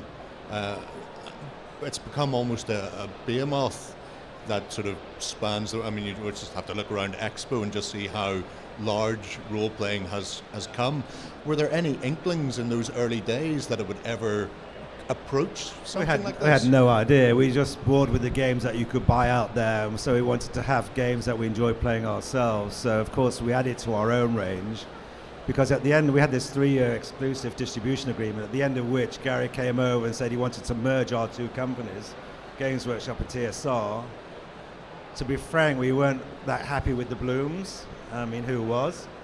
And we didn't want to spend half our life in the States and half times in the UK, so we said no to that merger proposition. So we lost the exclusivity on D&D, but we were still the largest distributor, because retailers could get everything from D&D and all the other games from us. It's just that we weren't exclusive. So that's how we started creating our own games then to fill the gap. So from Talisman and ultimately that led to the birth of Warhammer. No, Steve and I didn't create Warhammer. That was through Citadel Miniatures and Brian Ansell, Richard Halliwell and Rick Priestley. But without D&D, Warhammer wouldn't have been. We wouldn't have written our Fighting Fantasy game books. Half the video games industry wouldn't have existed. So the primordial suit was definitely this man's father. Yeah. I'm mostly here to say thank you repeatedly for creating the industry. And one of the things that struck me, I think, whenever I hear people talking about that era of Games Workshop, was how much fun it was working in the office. Could you tell us a little bit about some of the things you used to get up to there? Well, we were like-minded people. We hired people like ourselves. People were saying, well, why aren't you hiring traditional retailers from Marks and Spencer stuff? And I said, well, they don't know shit about games, basically. So we want to hire people like ourselves, and they might have looked like Visigoths, but they were fantastic retailers because they knew how to paint the figures, how to explain the games. So we created what's called a Games Workshop experience, where people felt really happy to be there as a destination, and ultimately they bought lots of stuff because they were with like-minded people. So we had a very fun atmosphere in the shops and in the office, and we played games at lunchtime. It wasn't a hierarchical thing. It was all in this together because we believed in it. My pilgrimage to the Darling Road store was highlights of my adolescence, certainly. And did you have a band in the office as well? Yeah, we had a band. I played harmonica. Fantastic. I've got one out in the back here if you want me to do it as a solo. Steve was a really good guitarist. And we had a Games Workshop band, and we used to play this kind of a murder game where you put traps on everything. So subsequently you pick up the banned. phone, boom, you're dead, that kind of thing. Yeah. That was the one that was banned across US campuses, I think, wasn't it? But it took off. Yeah, killer. Can we talk for a moment about magazine publications? So obviously White Dwarf and Dragon were massive in promoting D&D, obviously with Dragon, but White Dwarf covered so many of the ranges that you distributed, I suppose, at that stage. You could always pick up a copy of White Dwarf and get a Cthulhu scenario or a Traveller scenario or that sort of thing. How did the White Dwarf magazine sort of progress? Was that in your time, or did it come after? Yeah, I started with White Dwarf. We did 25 issues of Owl and Weasel, which was a fanzine. But we'd seen the success of Dragon. We thought we need to up our game a little bit because it improved the perception of Games Workshop. It was obviously could get better distribution because it was a glossy magazine, not a instant print A5 thing. And so we evolved into White Dwarf, but it was a very big decision. It was June '77 when we launched the first one, because we had to print like 4,000 copies, and so kind of all our spare cash, of which there wasn't a lot, went into that first issue. But it sold out, and we reprinted a couple of times. But we made an effort to cover all role playing at that time, and all board games that have significance. Even novel reviews in them as well. Sorry? There were even novel reviews Yeah. for books and pieces as well. So. Sometimes when I'm on panels, people ask me, like, what's the difference between the US kind of role-playing scene and the UK role-playing scene, and sort of why that might be. And I think I tend to come back to, because we were looking at White Dwarf, where we had, in the catalogue pages, there were a lot of different games with sort of, equal kind of billing. So people went into their niche, I think, with role-playing a little bit quicker, maybe because of that. So often do you play D&D with your dad then? I would play with my dad as often as I could when I was young. I would, after school, I'd come home, sit in his office where he'd be working on his typewriter, writing the next thing, and then I'd pester him, or he'd be like, "Okay, great, grab some dice," and he'd have me play test something, and it was just fantastic. What a great way to connect. He was a great storyteller, a raconteur, larger-than-life character. Yeah. So did he kill you off in multiple ways? He always had that really sick laugh when people were suffering. I remember it. I was not immune, even as a boy, from that. He must have had a bad day at work or something. I don't know what it was, but I was 9, I think, or so. So it was about 1980-ish, maybe 1981. But I had a character. I'd gotten him up to a 10th level ranger, which was a big deal in Advanced Dungeons and Dragons, right? That was high level. He was a ranger lord. And I was like, Dad, I want to play. He's like, okay, sure, no problem. So we sat down after dinner, and he told me a story of an old wizard who had, beaten death and become undead, and had, a Sararak had a tomb somewhere. And I was like, oh, great, let's go check this out. So he took me to the Tomb of Horrors as like a 9-year-old. So my poor character ended up going through, well, spoiler alert, if you haven't played it, it's only been out 40 years or so. So I ended up naked.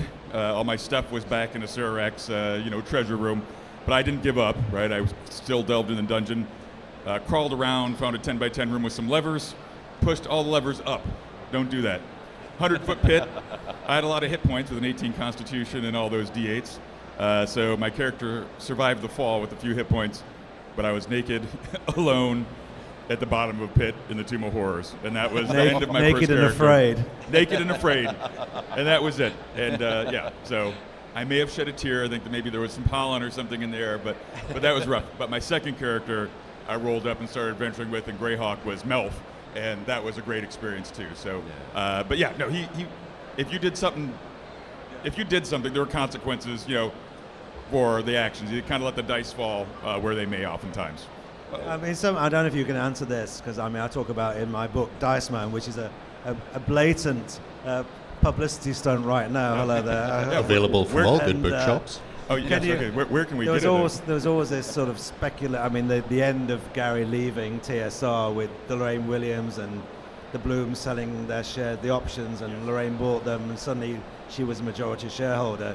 Can you tell us a little bit about how Gary felt at that point and what was actually going on, really?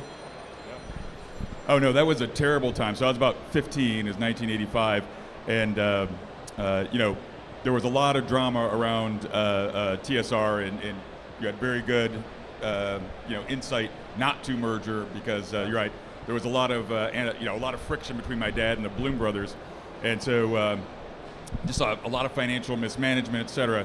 And so my dad had gone out to Los Angeles to run the Dungeons & Dragons Entertainment Corp, mainly because there was too much friction in the office. So it was to get space between the partners. Unfortunately, the finances were not run very well. He came back, and they'd put the bank had put some board members on the board to help them manage the finances. It's a pretty negative time. And he was doing his best. He brought in Lorraine Williams, who is a friend of good friend of his sister, Flint Dilley, who's a screenwriter and video game producer. I still know Flint, good guy. But his sister was Lorraine Williams.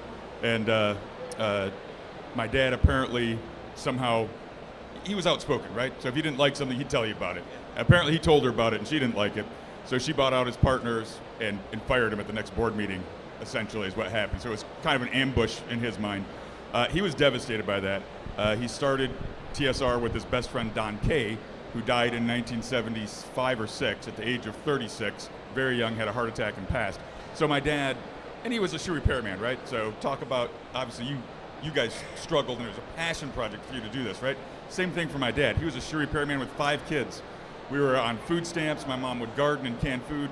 I wore hand-me-down clothes. Bad. We were poor. We were dirt poor.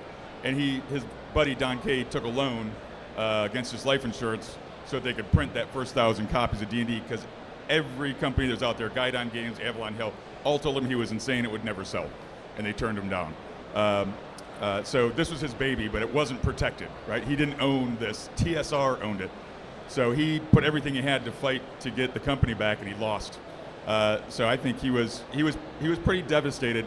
However, he's like, you know what? Okay, this is another opportunity. I'm going to make another game. And about 3 years later or so, he came out with Dangerous Journeys, right? It was going to be Dangerous Dimensions, but the lawyer said, no, you can't call it DD with D&D. It has to be Dangerous Journeys. But unfortunately, that took all the money for Game Designers Workshop at the time, the second biggest company. And then when there was a lawsuit for that, saying, oh, you thought of those ideas while you were an employee of TSR, therefore they belong to us.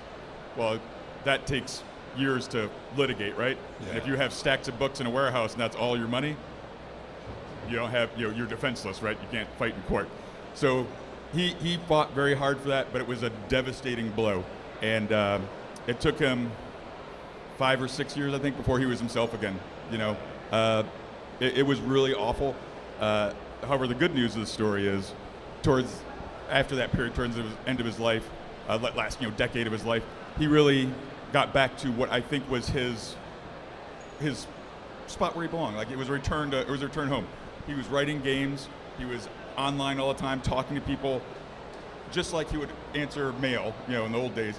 He would get on forums and answer emails. He answered everybody who wrote him. He would answer them, even if it was short. He would answer the question, and he loved that. He loved being around gamers. He loved the community, and creating and mentoring young designers and promoting gaming was something he did. And just for instance, one last quick one. People would come and knock on the door at 316 Madison Street, where the last home he was in, and they'd say, "Are you Gary Gygax?" And he's like, "Yes, I am." Like, "Oh my God, Mr. Gygax!" And they'd start talking to him, and he'd be like, "Why don't you come inside and sit on the porch?" And he'd invite him on the porch, get him a glass of iced tea or something, and talk to him. And if they were local, he said, "I have a spot in my Tuesday game. Do you want to play?"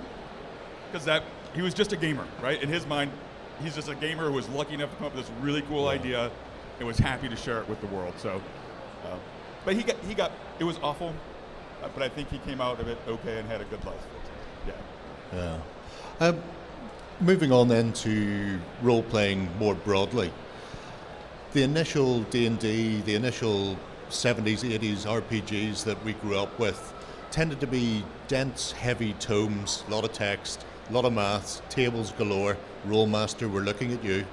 How do you think the development of RPGs has gone over the years? Because I seem to see almost two routes these days, where you have stripped back rules light, and then other more classic, like the OSR, the old school style of game, which seems to keep the imagination of a lot of players, and not just the older players who started with them, but younger people coming through and playing with those.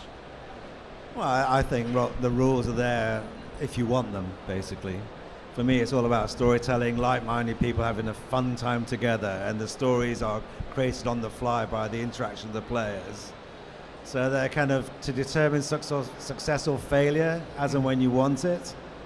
But it depends. Some people are really rules heavy. People are like being spreadsheet manager mentality. Yeah. I'm not like that. I like to kind of make it up as you go along and have a kind of respect for the rules, but not hardcore. It's a 6. It's not a 7. You die. I'd say, yeah, okay. So it's about people enjoyment and memories and fun and like-minded people. And role-playing games enable that for people to enjoy themselves in worlds they wouldn't ordinarily explore. So it's up to the individual. Some people like it to play hardcore. Some people like the kind of storytelling, fun elements, and I'm more on this side. So sometimes you have to remind people it's just a game. You should have some fun. Yeah. Which is tricky to do sometimes, because rules lawyers, they exist. They've got the book right there, and they can point to chapter and verse on it as well. It says on page 72, line 66, clause 6, and And I say, yeah, and? That's when you pick out of the introduction of the forward that my dad wrote, these rules are a guideline. Yeah. There you go. Guess what? Make it your own. If you're running the game, you're the GM, that's it. And have fun, for heaven's sake. There is no right edition of a game to play. There is no right way to play. It's exactly as you said, have fun. If you're all having fun at the table, making good bonds of friendship and making great stories, who cares? Absolutely. I go a bit far sometimes, though. I have declared like the result of the action before the dice stop rolling on occasion. That gets me into trouble. Those are the GM's prerogative. You are more than allowed to pick whatever you want to do and run with it. But yeah, the direction RPGs are taking these days is an interesting one, because you also have some big intellectual properties out there, things like you see The Walking Dead or Lord of the Rings or that sort of thing. And it's a great way of drawing people in. And when I think back to my initial sort of introduction to role-playing games, really the only big IP back then that I was aware of was Call of Cthulhu, because it was a set of novels or novellas, short stories that I'd read. How much do you think the IP impact has had on RPGs and having touchstones for people to go, I enjoyed those films that Peter Jackson did, now I can play in that world? I mean, for me, I'm not, you probably guys are more experienced than I am in this one, but I would say being associated with an IP gets you visibility. However, it's going to be the rule set and how you adapt that and how you translate the lore and make it feel good for the people who are playing, like understandable, like they feel like they're set in that world. It can also be challenging because there might be storylines that are going on, and you may feel bound by those when you're playing it. So I think it can be restrictive in some ways. So it's a delicate balance, and I think you get that initial boost of recognition and probably some loyalty or some marketing value from that. But it's a delicate balance. And I think you have to be a thoughtful and deliberate game designer to do it. Whereas if it's a wide open system, you can kind of roll with it and make it up as you go along, which is, I think, a lot easier. Yeah, I prefer worlds that I create to living in other people's worlds, particularly. But Star Wars and Cthulhu, and there are some amazing IPs. And if you want to delve into those worlds, great. But I prefer my own worlds. I mean, I've created my own IP with Fighting Fantasy with Steve Jackson. We created our world of Alancia. So we like journeying in the world that we've created. And I'm sure lots of people want to journey in their own worlds more than they would like to delve into other people's IPs. But it's like going to watch a film. You want to have a dip into that world, why not? I think I'm probably straddling both. I think for those who don't know me, I'm Dom. I run Cubicle 7 Entertainment, so we do all of the Doctor Who role-playing game, the various Warhammer ones, and I think I'm on this panel because I did the first official Lord of the Rings D&D thing. So and we do our own stuff as well. It's trying to get that kind of like right. But I think for me, I work with properties that I love, which really helps. So I think being able to tap into the passion and having a really clear idea of what that particular setting or property is about, and being able to tap into that and make sure it's reflected in the rules, and you have that good sort of interrelation between the narrative and the setting, and rules that reinforce that style of gameplay. So I think for me it's been great for getting people interested, and I think we've probably built our customer group and our audience quicker than we would have done if we'd just been doing our own things. But it's great to see, when we're doing Victoriana and our own IP again now, there's so much interest. It's really, really lovely. I think most people like being themselves in a game, though, in a role-playing game in particular, to create their own character. This is my alter ego, and this is my adventure in this world, rather than I am Gandalf. Oh, really? Have you looked in the mirror? Definitely, yeah. Or sometimes I fixed Gandalf for you. That's always a fun one. But creating that space, isn't it? So when it comes to world building, then, how do you start? How do you go about it?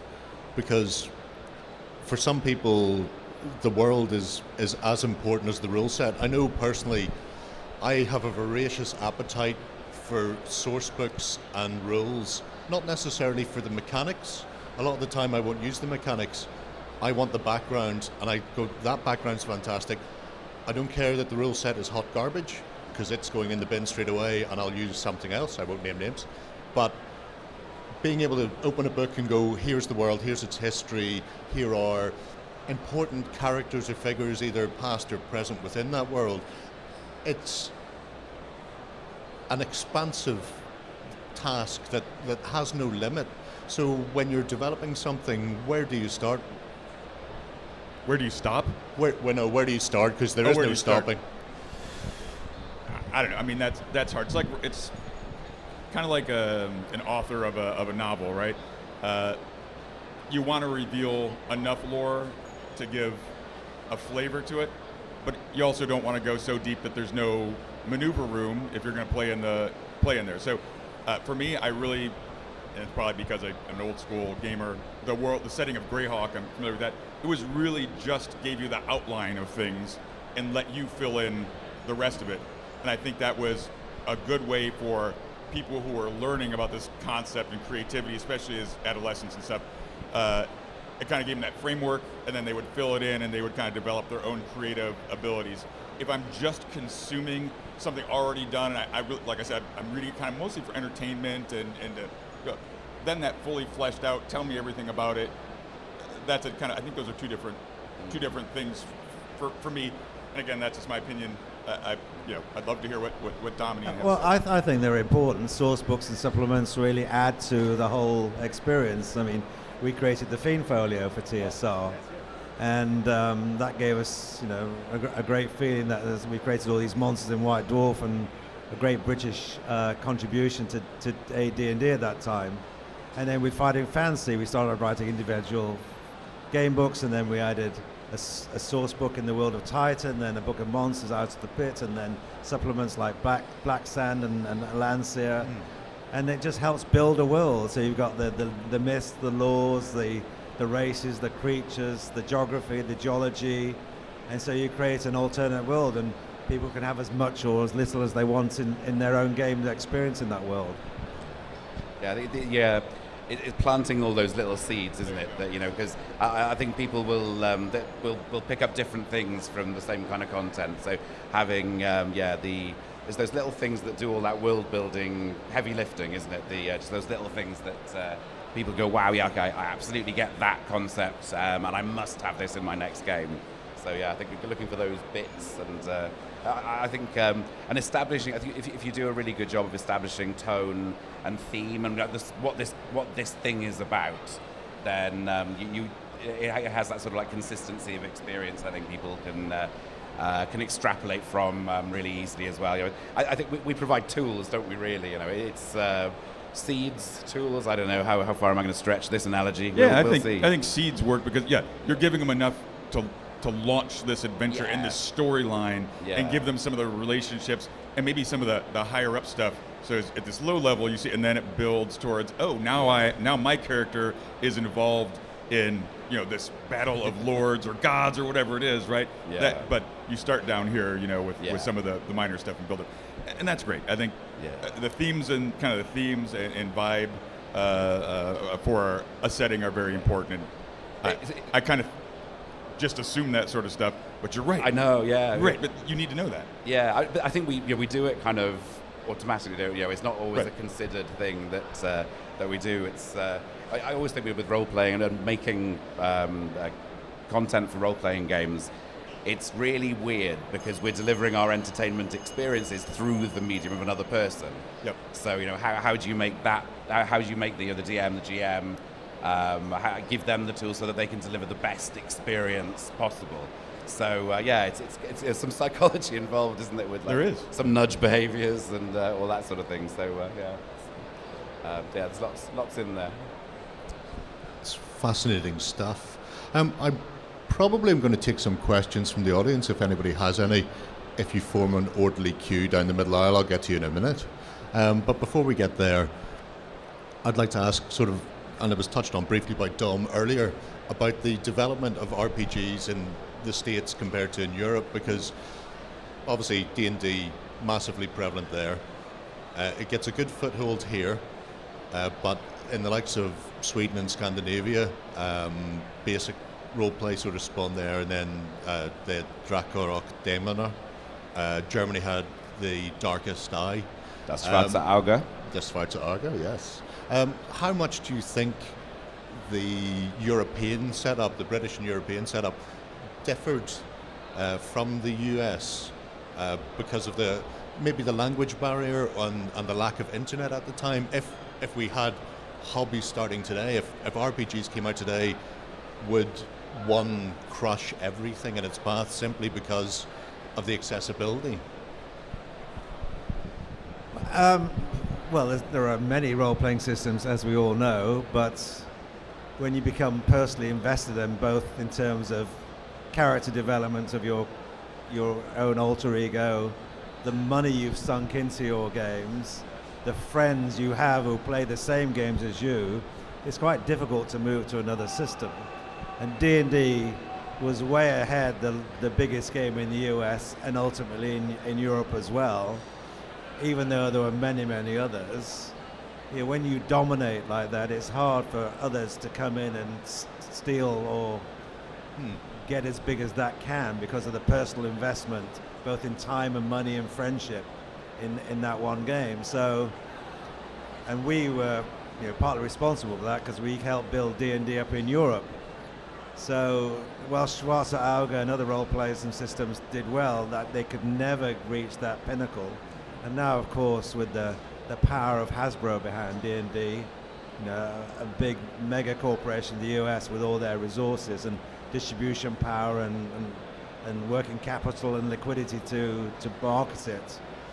I think it's even harder for new systems to dominate unless it becomes too much of a thing for a large corporate to be able to be still in contact with the consumer at a meaningful level, because sometimes products reach a stage where the people who govern where it might be don't really understand their audience. Yeah. And that's always a risk for large corporations to say something that started as a hobby to become successful. So as long as it's run by hobbyists, I think it'll maintain its dominance.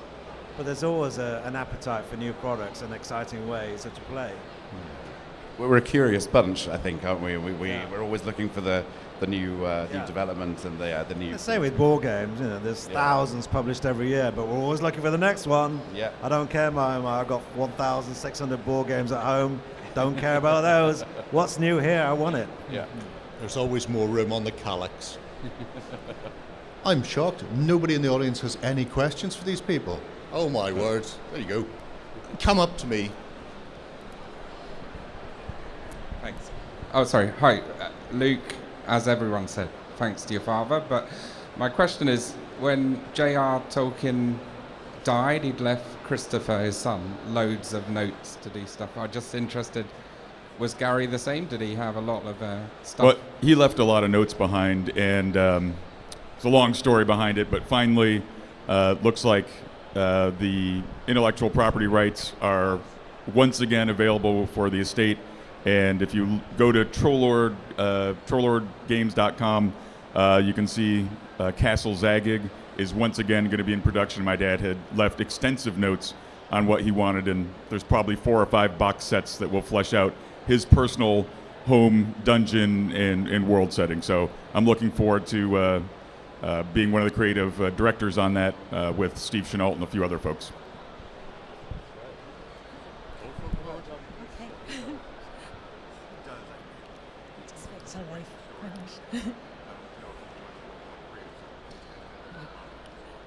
Hi. Sorry, I can't hear myself. I was just wondering, when did you become aware how important the role-playing and particularly Dungeons and Dragons is to the neurodivergent community? I come from a neurodivergent family, and I work with neurodivergent children and young adults, and so many. I always recommend Dungeons and Dragons as the place to go to socialize, because it's where we find like-minded people, and it has literally been a lifesaver for some kids. Well, for me, I think it's sort of an embarrassing answer here. I don't think I could see the forest for the trees. So I grew up role-playing. I grew on my dad and all these great creators and playing games with people. And you're right, all sorts of people play D&D. I didn't really think about it too much. We're a very accepting community, has been my experience. It wasn't really until my dad passed away and people, the outpouring, thousands of people contacting us, talking to us and saying, I feel like I lost somebody who was important to my life. I didn't know your dad personally, or he responded to my emails but this is what it did. I had these set of challenges, and through Dungeons and Dragons, I overcame them, and here's a positive outcome. And now I'm here. You know, I had dyslexia, and these books are so cool, and I just learned. I forced myself to read. Everybody just thought I was stupid or whatever. You know, they didn't know that I had a learning disability, but they worked through it, and now they have a very successful career, or they had a difficult family life. They learned how to be a hero and assert themselves, and they were able to escape a little bit, and then they learned skills to cope and be leaders and take care of their lives and go forward. So it wasn't until I was about 38, 39 that I started realizing this, and which is why after I retired from the military, I made it kind of my purpose since then to promote the positive aspects of role-playing gaming and to make sure that my dad was remembered by the future generations. I believe he changed the world through this game, and it impacts more than just gamers. It's worldwide, really. And so I'm extremely proud of that, and thank you very much for asking that question. Yeah, just to expand that, of course, I agree. But I mean, games, when we arrive in this world as babies, we interact with that world. We learn through play. Play is natural for everybody. And it used to be, you'll stop playing games, you're too old. No, you're never too young to start, and you're never too old to stop. So games are totally inclusive. We can all enjoy the joy of games together. So it's a totally inclusive entertainment and social and cultural phenomenon, and long may it continue. Thank you. Thank you. Cheers. Hi, so what do you feel the effect has been of the virtual tabletop, which has obviously become so much bigger in the last few years, specifically since pandemic, the effect for both of your respective kind of interest systems, as it were? So if I think I heard the question as, what's the impact of tabletop gaming becoming so large over the last few years? Virtual tabletops. Sorry, a little hard to hear. I apologize. VTTs are great. I think through the pandemic, it was a wonderful way to stay connected. As Ian said, we're social creatures, telling stories, and having that connectivity is important. This is a way to do it. For me, I find, for me, the most satisfaction I get is actually sitting in a room with people, being able to put the electronics aside and be face-to-face and have that personal, close experience. I think that fills a need for many of us, but when that is not available, VTTs are a great substitute. And sure, they have some wonderful organizational tools, some visualization that's great. I mean, you see a lot of people playing role-playing games with their laptops online, having the ease of all the record keeping and the visuals brought up to them in virtual. That's great. Maybe it's my age, perhaps, but I prefer to be in a room of real human beings. Especially being close, so you can look them in the eyes as you're stabbing in the back. It's much more fun. Now you can do it in a chat channel that you can type in the backstabbing. But during the pandemic, we used virtual. We used to play board games. My games group been running since the 80s. It still has Steve Jackson and Peter Molyneux in the same games group, which have been running for forever. I'm the secretary of the Games Nightclub London. I've published 672 newsletters to a circulation of 5, and long may it continue. But we use Board Game Arena to play our board games on. We had a Zoom window open so we could give each other lots of abuse while we're playing on Board Games Arenas. So that's definitely served a purpose, but you just can't beat, for me, meeting face to face. I'll never forget the face of my son as I explained play-by-post games to him. Oh, play by mail. Oh, yeah. Now that is a blast from the past. Well, talking about going from role-playing games to computer ones, obviously yourself famously did so, and then like Sandy Peterson was on Quake and stuff like that. Yeah. But then it's obviously a way to make money, and actually earn a living.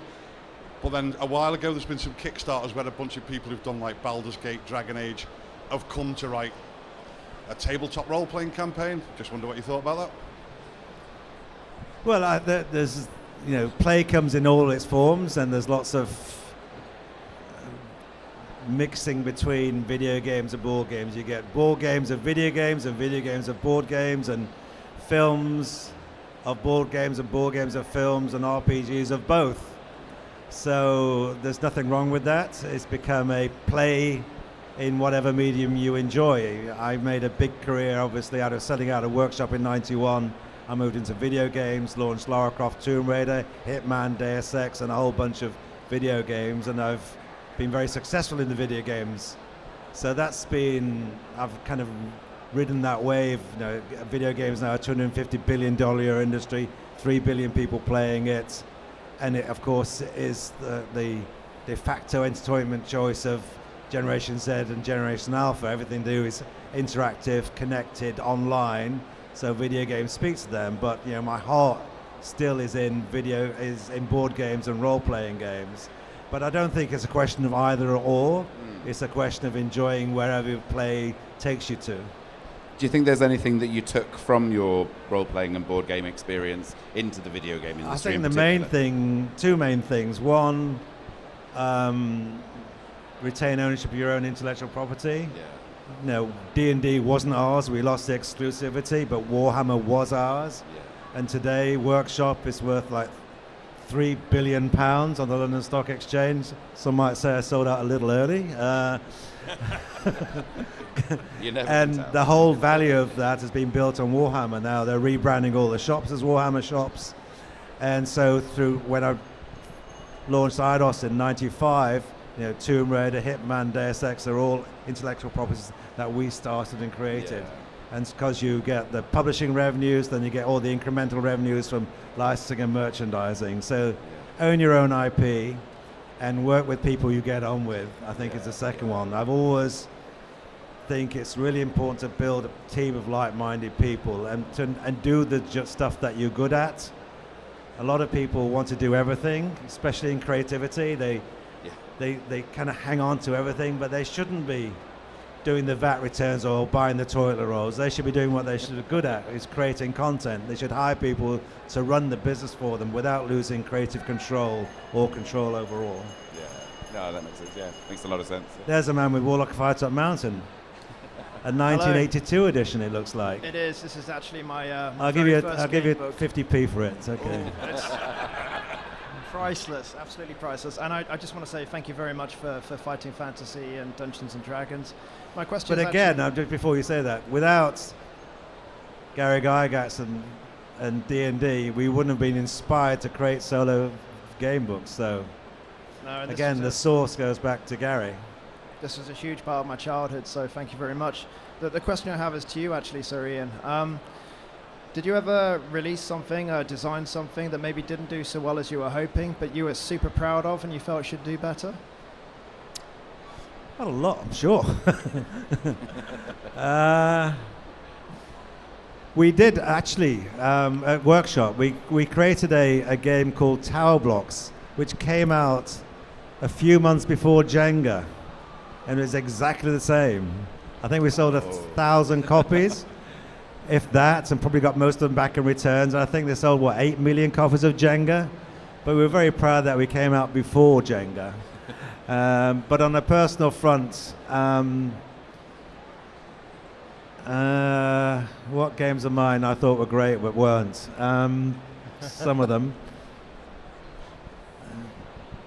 That is a really hard question, I'm going to say. Yeah. Maybe you can tell me which of my games were rubbish. I'm too much of a fanboy for that. I think everybody has some games that they're very proud of and that they love, but maybe don't translate to big success with a larger audience, and that's okay. You're not going to hit a home run every time. So if you're out there creating, what I would say is, learn from your mistakes or things that people didn't like, and then refine it and try again, and then you're going to get the combination of the right things, and you'll find your success. But I don't think anybody out there, the first thing they did was a huge smash success. So just bear that in mind. There's that difference as well, I think, between, I think you can, commercial success, there's a degree of luck and variability in, how things will land, whether they land as you intended or not. But, I think the having separate kind of pride in what you're doing and really doing what you enjoy, and then... The important thing is to do it. A lot of people have said to me over the years, oh, I had that idea. I said, well, why didn't you do it? It's, ideas are cheap. It's the execution of the idea that's the hard bit. And people say to you, you've been lucky. I said, look, you make your own luck. You do, right? Yeah. You have opportunity presented to you. It's whether you take advantage of that opportunity. We played D&D. We went for it, and we lived in a van. Not moaning about that. We were living the dream. But it's a pretty sweet van. If you're determined and take advantage of it, you can do it. Everyone's got a game in them. Everyone can start a business, but you have to do it. Yeah. Be the hardest working person in the room is essentially it. You make your own luck. I mean, it's not a secret. This is a business too, and if you're going to do it, it takes effort.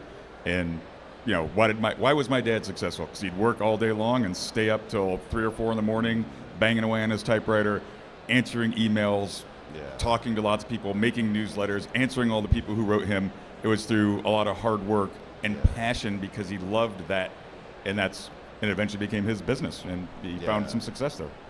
And I think that a lot of where we are now, and the opportunities that I've had to be able to take advantage of, it was that passion to, yes, build a business and sell games, but genuine passion to share this amazing experience with as many people as possible, because you really want people to give it a go and have that experience and themselves. Make sure you get publicity, and there's no such thing as bad publicity. When Final Fantasy Game Books came out, where you saw the wall of Tabletop Mountain, they were selling tremendous numbers. At first, it's very slow, but it spread by word of mouth. The virality was a playground chat. And ultimately, they sold 20 million copies. But mainstream media was saying, there was an 8-page warning guide published by the Evangelical Alliance saying, because you're interacting with ghouls and demons, you're just bound to get possessed by the devil. A worried housewife in deepest suburbia phoned her local radio station and said, having played one of my books, as child levitated. So the kids were thinking, what, for £1.50 I can fly? That's amazing, I'll have some of that. The local vicar, so Penguin Books, threatened to chain himself to the railings of Penguin Books until they were banned. There were petitions sent in by parents saying they were worried that their children's imaginations were being, kind of sent to mush by our games. It's all wrapped in this satanic panic, as it was around D&D. At the same time, teachers were saying, actually, these are great for reluctant readers, short attention span. Oh, well, they're good for creative writing. Oh, they're good for critical thinking. Oh, they're increasing literacy. So you had this strange thing about mainstream media thinking it was a threat to society because it wasn't a book. It was a game book. And games are terrible. We all know that. But over time, they gradually got approval, as it were, by parents and teachers saying, oh, maybe these are good for people reading. Which is always handy to have. I think a secret of that too is, yes, satanic panic, lots of publicity, right?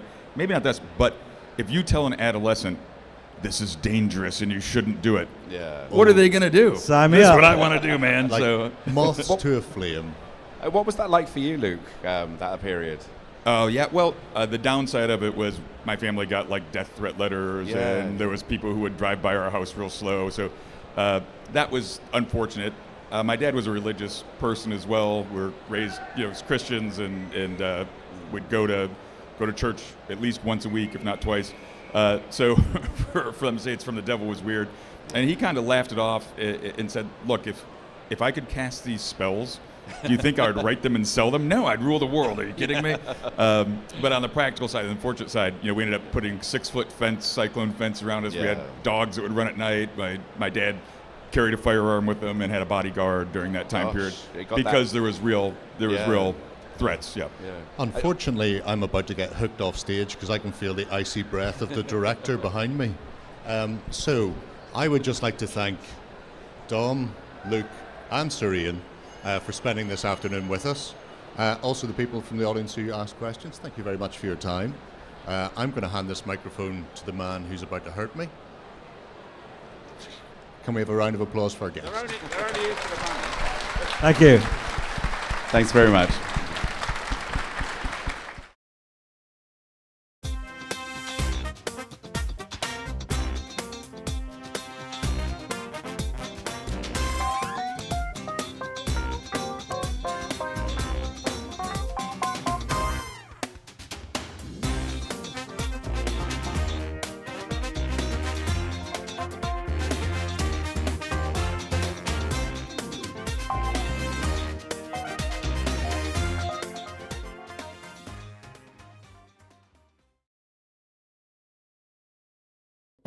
In the beginning, it was a game, an island called Catan, made by the creator, Klaus Teuber. Hello. It brought building, trading, strategy, called Like my favorite game ever. by my friend Scarlett. Now, 25 years later, it's a global phenomenon, with a bunch of versions in over 40 languages, bringing together millions around the globe. A game that can be learned fast and played to infinity, with endless options for gameplay and imagination. The world building continues.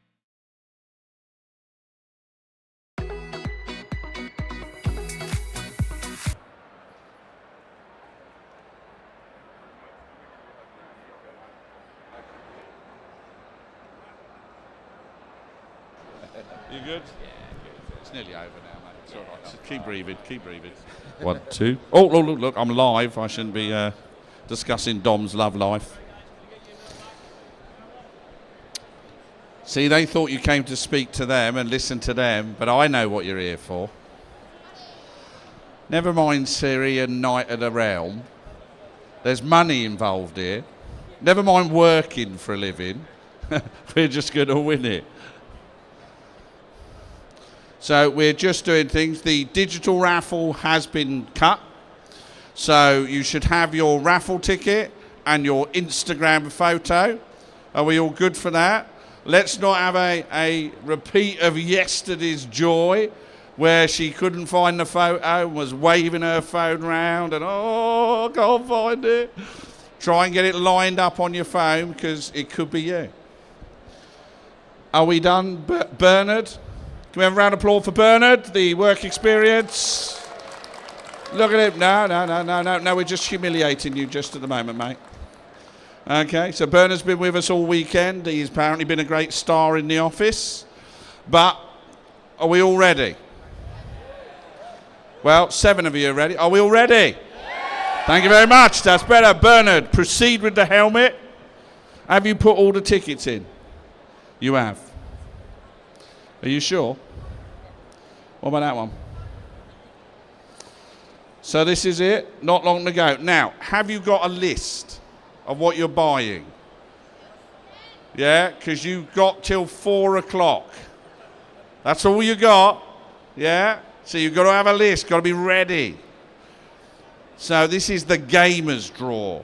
Not that Saturday and Friday rubbish. This is for people who are ready, going to be pushing people out of the way. NEC security is going to be saying to me, oh, somebody pushing somebody out of the way. I'll go, well, they're buying. Too right as well. I got a ticket. I got one. It's blue. They're all blue. 105. Or we got a winner or somebody's had a heart attack. Or both.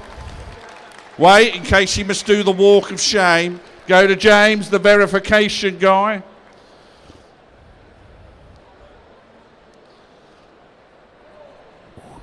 Dun dun dun dun dun dun dun dun dun dun dun dun dun dun dun. It's good, we got a winner! Look everybody, thank you for partaking. Awards are being given out here at 3 o'clock. Come and cheer for your favourite games. It'd be good to see you. Shop, enjoy, play. Thank you for coming for UK Games Expo. If I don't see you at the awards, have a safe journey home. Have a great time, and I'll see you next year.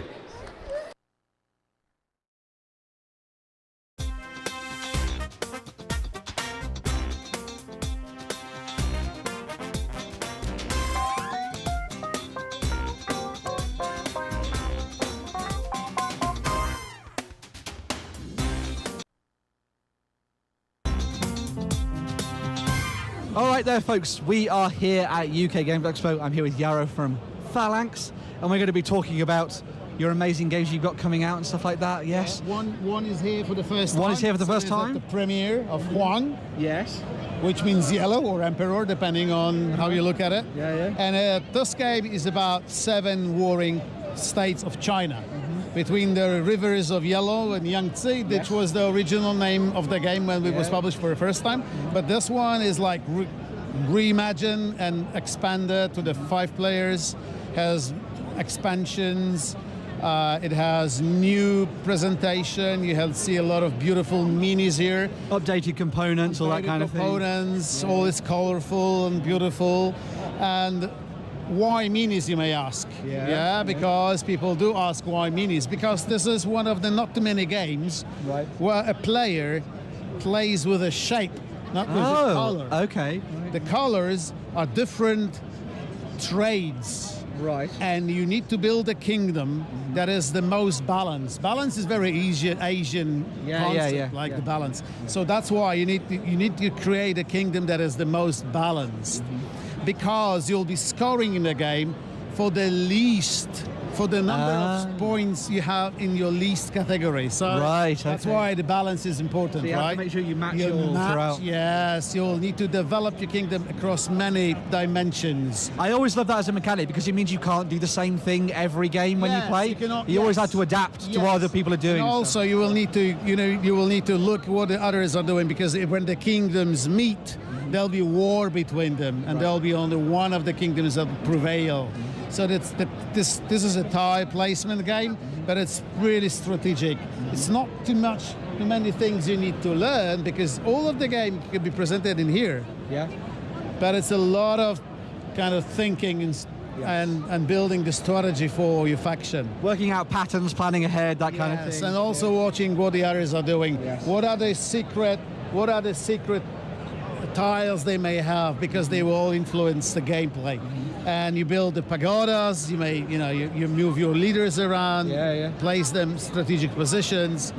That is Huang from the legend, Reiner Knizia, because that's his game. He definitely is a legend. Yes, and that is one of the best titles of his. So we're really proud to have it on the market. Come visit. There is a lot of stuff that you can only buy on a UKGE. Oh, okay, wow, yes. So yeah, you're most welcome to come and see. Very nice. So that's Huang. That's Huang. And then we also have this one. So you can tell us a little bit about this as well? Yes. Words of Heaven, which will be on GameFound August, September. Okay. The best to do is to scan the QR code, then you know exactly when things happen, and you can follow up the campaign. It's always good to follow up early with Phalanx, because there'll be rewards for those who follow up. This is a game of cooperation and conflict. Okay, right. Set in the Mid-East. Holy Land, yeah. Holy Land, yeah, heaven. Yeah. That's the heaven. So, in short, take Jerusalem along. The classic vibe, yeah. Or die trying. Yeah. And you have 4 factions. 2 of them are Christian. There's the Byzantines and Crusaders. Yep. But there are also 2 factions of the Muslim, which is Shia and Sunni. These are Caliphate and Seljuk Turks. Yep. And they will be cooperate and compete for control of the cities and regions. Right. For which city and region you'll have different number of points depending on the scenario. Okay. And sometimes cities will be removed or it will pop up depending on the scenario, so that the board is being customized in every game. It's different. I love that setup. Yeah, each faction has different leaders. The leaders have different abilities, and you'll be playing these leaders to influence the actions you're taking. Right, okay. The actions are depicted on the action cards. There are cards depending on the faction you are, you'll be able to play them. For example, Byzantines will playing this, and the Crusaders will be using this cards. But there are cards which can be used by each of the Christian factions, or each of the Muslim factions, or the cards which can be used by any player. You'll be playing, this is the main engine of the game, where you'll be playing those cards on selected actions, triggering actions. You can build, you can build the churches or mosques, fortresses or garrisons in the regions or in the cities. You can bring your potential up, meaning like presence in the region. You can play for event, you can trade for battle, to trigger a battle, or to collect the tribute. But the trick is here. This is the cost for playing certain action. So if I play this card here, I need to pay one coin to build. But if my arrow is showing to the side, I can use the extra bonus. But if you're playing a second and you play this card, you will need to pay 3 coins. And the amount it builds up, So it's clever to build early and to combat late, because these two work other way around. This is your bonus. So you'll be playing another card and getting more bonuses. The longer you prolong, the more you prolong. As you're effectively defeating your enemies over time, wearing them down. The longer you wait with fighting, the more bonuses you get. The same for tribute. But the quicker you build, the more, the cheaper it gets. So you need to balance this. You need to balance the events which are on the cards and your goals on the main board. So you have to work out what your priorities are going to be each turn, each round. Will be changing as the cards pop up, and as your partners or enemies in the game will come up with their strategies and try to outwit you. So that's first, and the second crusade, which is a separate scenario. Oh, okay.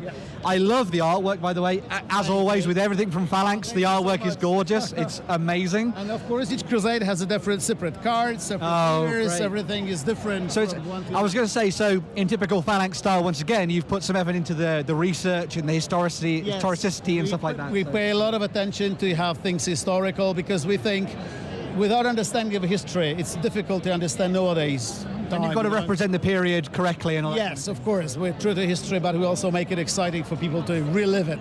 As we say, we want people to have unforgettable moments when they play and then remember the games they've played. So Huang, people can come and grab that this year at the show and all that kind of numbers, though. Limited numbers. And then this one's coming to crowdfunding soon. We'd like to invite you to support the campaign on GameFund August, September. And your stand is stand 2412. 21. It's so easy to remember. 2412. There's like a little label there. It just makes my job so easy. Oh, well, thank you very much, Yari. That was absolutely fantastic. We're going to be diving into our live blog and the rest of the live streams throughout the rest of the weekend. Make sure to check out more of our videos later on during the week, and we'll see you very, very soon. Bye for now.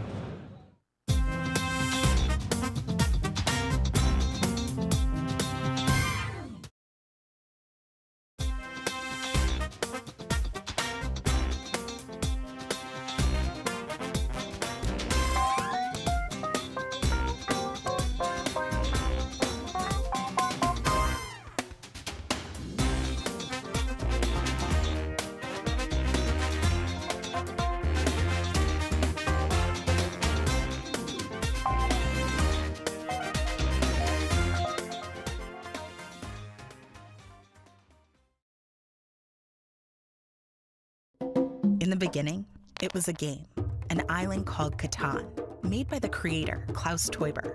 Hello. It brought building, trading, strategy, called like my favorite game ever by my friend Scarlett. Now, 25 years later, it's a global phenomenon, with a bunch of versions in over 40 languages, bringing together millions around the globe. A game that can be learned fast and played to infinity, with endless options for gameplay and imagination. The world building continues.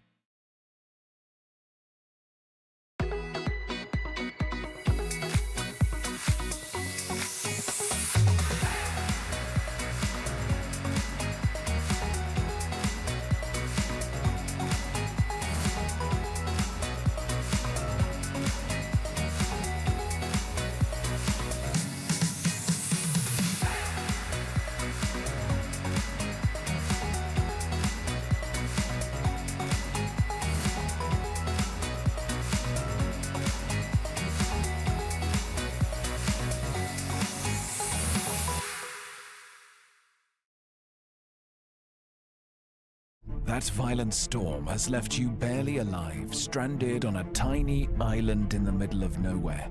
Your life and fate depend on your decisions.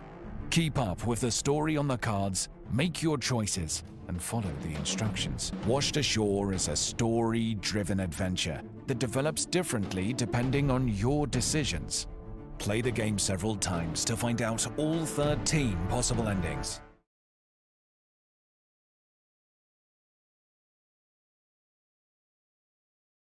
Valiant Vikings, you must secure resources for the prosperity of our settlement. Explore and conquer new lands. Onward, fearless warriors! Welcome to Loot, a family board game in which each player leads a Viking clan. Gather the treasures needed to develop your fjord. On your turn, place the Viking on a terrain space on the main board and collect a resource. You can also seize control of buildings from rival players if you're swift enough. Then haul your hard-earned loot back to your fjord. Use your resources wisely to complete construction sites and load your longships. Bring back the most riches and build the greatest settlement to be proclaimed Jarl. Loot is available in your favorite board game store, and you can also play it now on Board Game Arena. Gigamik.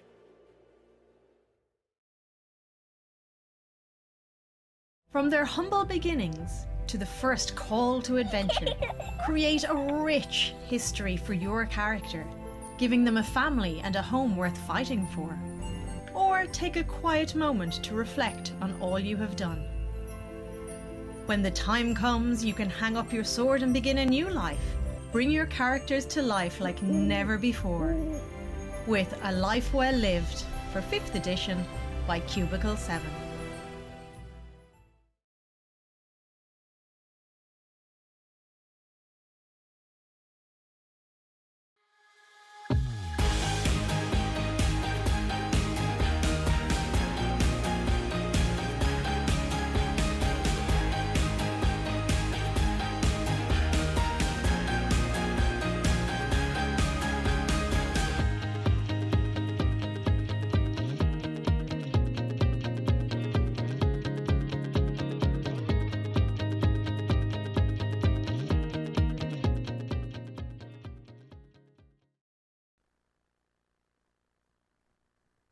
Hello everybody and welcome to UKGE 2024. I've popped over to Great Escape Games. I'm here with Mark to find out what's going on with the wonderful world of the Wild West and possibly more. So, all geared up for a big expo. Yeah. It's the first time we've been since actually the first year when it was in a hotel a long time ago. It's an entirely different experience. So yeah, we're really looking forward to the day. Should be a good opportunity to meet some new people, we think, really. So bring them on, I guess. Yeah. Obviously the big news is the new edition, or the redux, of Dead Man's Hand.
Now we've got your attention. Oh, hey, this is working. Ha ha ha!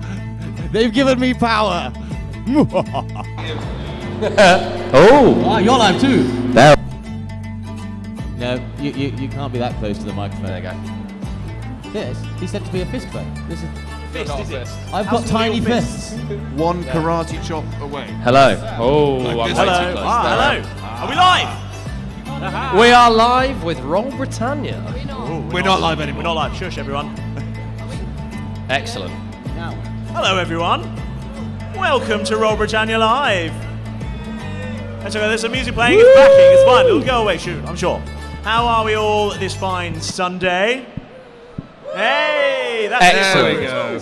Oh, everyone walking by. We're about to play some D&D, so take a seat. You've been walking around a lot. There's another half of There's the some available. audience You here. over there. I can see you.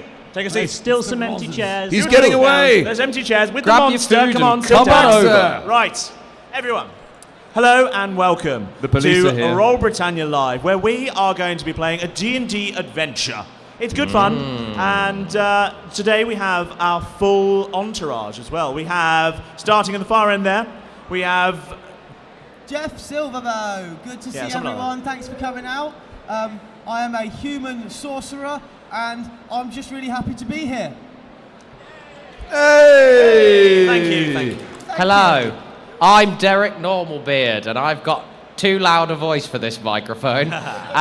I'm the most handsome one of the 4 or 5 members of Roll Britannia that, actually do stuff in the world rather than making it all up. Allegedly. I'm a Dwarven Rogue, also multi-class to Druid. Hell yeah. And I Thank you. The crowd don't goes applaud mild. him. We don't need him. I am Keth Frostein, a half-orc ranger, and I'm here because I was told there would be beer. There we go. There you go. This See is me after the vodka. show. He's on the vodka. I'm Milo Toscobble, and I'm a halfling wizard. Your microphone's too tall for you as Yeah. It is today, Bend yeah. it down. Bend it down. No, There you go. don't bend down. Wait, these are adjustable? I'm standing Yeah. up. You're standing up, yes I know. That's me, yeah. And we also have, for the first time in a live Roll Britannia performance... How do you spell that? I'm River, single name like Cher.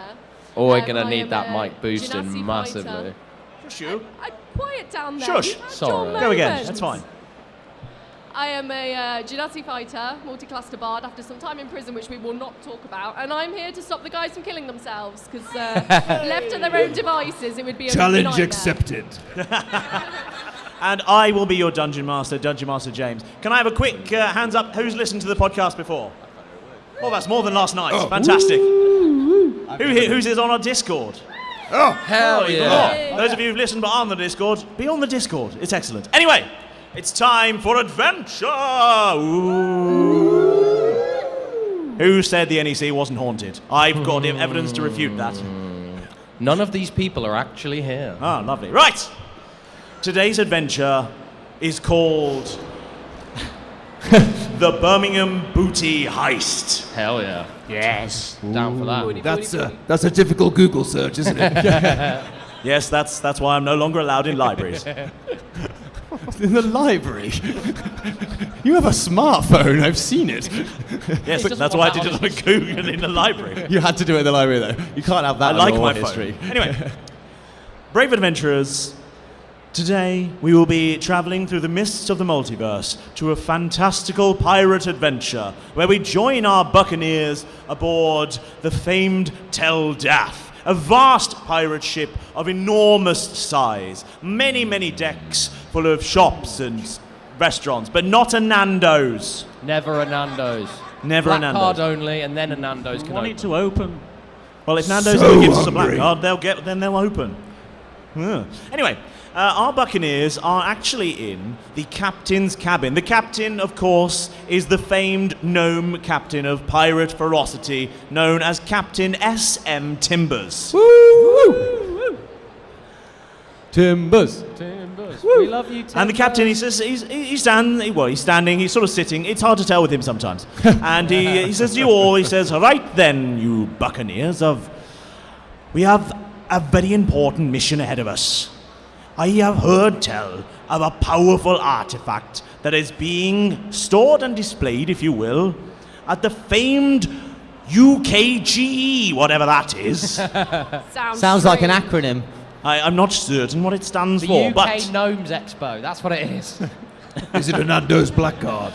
this famed item is the Dice of Destiny. Now The this crowd dice goes mild. The Dice of Destiny is a powerful artifact indeed. It has the power to control fate. Looks like it controlled discounts too, but it's just me personally. Sure. Only in a commercial context. But there is terrible news. I have heard that the son of Blackbeard is also hunting for said artifact. And if he should get his hands on it, he is going to sell it back to the evil empire. The son of Blackbeard? What? Yes. Oh, that guy, Black Wispy Stubble that's That's just the started bunny. to come in. That be he, yes. Right, boys, we are but a few mere moments from the famed port of Birmingham. Birmingham. I'm not sure this Teldat's going to We're burning them? Why are we burning them, Timbers? What have they done? Don't burn them, not this time. Is that why means we're in a you, canal? Milo. What? Are you Milo or Malrus today? Milo. You're Milo today. Don't burn them. Oh. Well, maybe a little bit. Maybe I will. Right, lads. We are here for the Dice of Destiny, as I say. It is hidden somewhere in this chaos. Flint has some gadgets that may help us blend in to find the artifact before that scoundrel of Blackbeard's descendant does. So, please, if you will, head off to see Flint Frostbeard and see if he can help you out, all right? Yeah. Right, now remember this. I shall say this in a very family-friendly way. Don't stuff it up. Ah, excellent, Timbers. So we can't... Yeah, not I that. won't say anything. Right. What words can't we say? If you tell us, we won't say them. Say them nice and loud. Imagine you're live on Channel 4, if you will. Ah. Both of those? Yes, both of those. Is it after 9? Channel 4. No. Right, are you heading off to see... Absolutely, yes. Famed... I'm running there. I'm dashing there. New outfit. Sure. Absolutely. Huge pace. So and we're there. You dash to go and see let's say he's the quartermaster of the ship. Flint Frostbeard, the dwarf. Ooh. He's more of an 8th master, There he is. isn't he? Yes, I think he's something like that. Right. And he says, well, welcome, all of you. It's nice to see you here. Thank you very much. I see you brought an entourage with you. Yeah, they're all carrying all my stuff. Excellent. Well, you got one more thing for each of you. It's called the Pass of Power. Oh. Does it say exhibitor on it? You know it does. It grants each of you a +2 to deception and persuasion checks while you're at the famed UKGE. And gets you to skip Mine any only says queue. press. Who am I allowed to press? Anyone you like, River. Oh, good. 1, thank 2, you. 3. Roll a d4. Why am I saying that in my voice? Roll a d4. 1, 2, 3, 4. If this isn't your husband, this is going to be very weird. 2. Oh dear, Kath. Ooh. I'll see you later, Kev. That wasn't the River voice. Is it after 9? It's that time of year again. Oh, and here's one more thing. One more thing. Here's a map to the UKGE. You may find it useful in locating the Dice of Destiny. But not that one. Frostbeard, this stand that's just at the edge of Hall 2 and Hall 3, that looks like they've got some really great products. 1104 it says. Yeah, weird that, isn't it? Yeah. I think that might be where my that pass of power might be for me. You've forgotten your pass of power. Yeah, Your I pass don't. of power. I'll use Derek's for a bit. That's It's fine. Just switch it back and forth. They'll never know. Don't do that. Anyway. Oh, it looks like we've arrived. Did you feel that? Please, can you all roll, I guess, dexterity saving throws as the Teldath apparently crashes into Birmingham. All of it. Yeah, the whole of the Dex Isle of save. Birmingham. 16. Really? 16, well done, yeah. Dex 9. save. 9, for me. okay, yeah. 18. It's 18, gonna yeah. be Very, very a dexterous. Very, very. 19. 21. Goodness me! Wow. These new dice from the acrylic grab bag rolled me a 19. Wow. But you Roll sound like an deception. advert. I'm not having that you 19. roll a 21. 19. River, Yeah. I'm been afraid a you laugh. fall over. You're not used to being at sea. Despite Definitely being a not. water genasi. Definitely against my nature. Rivers. That's what she's. It's rivers, that's the problem, isn't it? It's a freshwater, saltwater It's thing. being on the ship rather than in the water. That's where it throws me off, you see. So as you fall over, you accidentally bump your head and take 2 bludgeons damage. Yeah. But everyone else has got their sea legs, so they're absolutely fine. Look, River fell over. That's just how I walk. What an idiot. Sorry. Who falls over on a ship? What a... Just gonna style it What a out. mo- Oh, it didn't even hurt anyway. Okay. I remember when I was new. I've been here longer than you, Ken. It's true, actually. Yeah. She has, yeah. It's true. the wrinkles. Yeah, you are allowed to punch him for that. You are. It's only because Paul's in between. Remember, I get to press you later. Yeah. That is true. I have several witnesses that all saw you agree to that. Now, as you've arrived at Birmingham, you head back up on deck and you see that the ship has somewhat crashed into the Isle of Birmingham, which is mysteriously not a city in the Midlands of the UK, but in fact a tropical island. Isn't that lovely? Wow. Looks a bit strange I to always me. see it as a tropical island. These Yes, canals are many do. huge. Perry Barbados being just one of those places. Great Barrier Reef. Nice work. Why have I rolled into Birmingham puns? What's going on? Costa del Solihull, I like that. Solihull is Costa del great. Solihull, nice. And Timbers joins you on deck and he says, right, I would say boys, but there's Rivers with you this time. I think you need the extra help. So, Yeah. I want you to get down there. Where? He climbs on a box so he can see over the gunnel. I'm He still says, down taller there. I can't see. Stop it. Get into the... Look, it's the Expo. It's the UKGE. Has the Teldath just crashed straight into Hall 1? It has very much so, yeah. Excellent. That's why they can't use it next year. Thank God it's not Hall 2. I'll climb down and start playing that Terraria board game. So are you heading? Are you going to all head off with your new passes Yep. to the Yes. Expo? There we go. There's a ghost. They're warming up. They're warming up. I'm just going to follow behind Derek quite closely. Just shadow him. Yeah, literally, like just pressed up against him. No, River's doing the pressing. I'm doing the. Oh, you're doing yeah. the... Okay, I'll just slip my head into his lanyard then. Just like bent double. I'm pressing. I'm not sure what He you're is in exhibiting. fact wearing a lanyard, so I would like to see this, please. He is now exhibiting. So There is a lanyard there. Good, right? He's yes. been told about exhibiting himself. So you stay sat. You stay sat. How many? Right, there we go. Best friends, Now you have to best play the rest of friends. the adventure like that. This is all perfectly normal, we promise. We're just one man. One that's a greatest dwarf and one warrior that's a of all 6 foot time. human.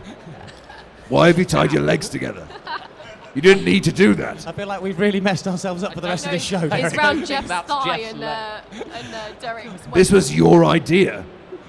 Right. That's not my hand. So as you get to the It's door, mine. and there is a brilliant person. They're wearing a yellow shirt, and they say, "Oh, see your passes, please. See your passes, please." Yes, yes. Yes. You're very present fetching. pass. Yes, thank you. Present pass. Thank you. Present pass. Yes. We're just one man. Roll deception. With advantage. What do we reckon? With advantage or without? No. Without. Yeah. No advantage for you. Ooh. With no advantage, my deception. I rolled a 15. A 15? So my deception is a 29. Plus the 2 deception is a 31. Amazing. Well, rogues do it from I mean, the that heart. is going to be the insight roll. So the figure at the door says, "Well, right, okay, very strange shape, but sure, come on in. Passes, one pass for that, one pass for you, one pass for you, one pass for you. Excellent. Come in. Welcome to the UKGE. Hey. And you enter inside. It's a smorgasbord, a plethora, if you will, of fantastic artisans and artificers who present their finest wares as well as a podcast of sorts called Roll Britannia. They're there. They're doing fun things. Yeah, why not? Now, what would you like to do? You have free reign of the expo, but one person. I'd like to go check out some discounts, please. Play some games and look for anybody selling excellent dice. Not look for the thing you came here to find. I'm looking for people selling excellent dice that might be the dice of destiny. Okay, fair enough. The dice that we were looking for. Does that look like a journey? Who wants to roll investigation then, please? Ooh. There you are, sir. Excellent. Roll their investigation check. Let's see. Oh, what is it? I couldn't possibly check. I feel like they That's should. an 8. 8. We're going to be I'm here not all reaching for day. I kicked it. Why would you kick it? It's gone. Into the audience. There you go. Thank you very much. Don't put it in front of me with a 1. That's just mean. But it feels normal. Okay, lovely. Have we actually shuffled the microphones along The now? game's Just so over, you- right? I solved Yeah. it. Oh, you found it? Yes, I found Okay. it. Should we Excellent. all River's go got now? it. Let's go home. Cool, let's go home. I thought you wanted to find some decent dice. I'm really confused what's going on and I'm attached to you. Please make your mind up, Derek. What's happened? Where is this dice, guys? Please, this is hurting my With back. the investigation, you find some fantastic merchandise and some fine crafted art materials from the artificers and artisans, but you don't find anyone talking about the dice of destiny. I wonder if they're holding out on us. Anyone else? Who would like to go next? Is there a sign that says Dice of Destiny this way? Would you like to roll to find a sign saying Dice of Destiny this way? Yes, but I think someone should roll for me. I mean, that's a... What do you reckon? Investigation? I reckon investigation check. Another Well, let's investigation. roll another investigation. Whoop, at the back. The young lady there with the... There we go, with the stripy arms. I assume it's a top. Oh, add a 5 to it. Oh. 17. 17. Thank you. Nice. You Thank can very come much, again. thank You can come again. Sorry, Ada. With a 17, you don't see any signs saying Dice of Destiny this way. Do I not? But you do encounter a few whispers here and there of people saying, Have you heard about the Dice of Destiny? Yeah. You there? It's locked away, isn't it? Oh, goodness me. Hello. You're looking very pale. I'm not feeling very well. I'm normally much greener. But it's very hot and some of my green came off.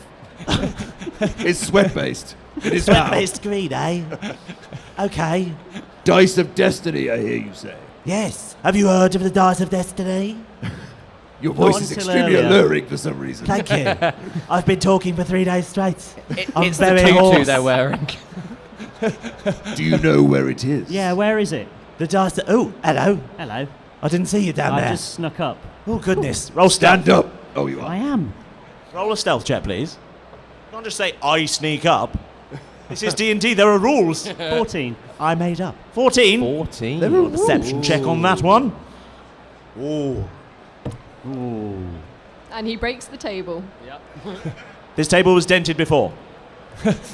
In that one particular Yes. spot. He says, Oh, I didn't see you there. Where is it? This Where's dice? what? The Dice of Destiny? Yeah. It's in the Dice of Destiny containment suite. Where's that? Excellent. Will this pass get me in? How Yeah. convenient. Yeah, I've got a No. pass. Why not? I don't know. It's security. It's a secure containment suite. How on earth would I get in? I know, but do you know where it is? No. Can you... Here somewhere. Can They're I- showing it later. What Oh, time? where are what they? time? Where are they showing They're it? showing it on the main stage. What time? Do you know? Sometime between about 2:45 and about 2:45. But there's 6 idiots Depending doing on that how already. 6 fools manage to get it together.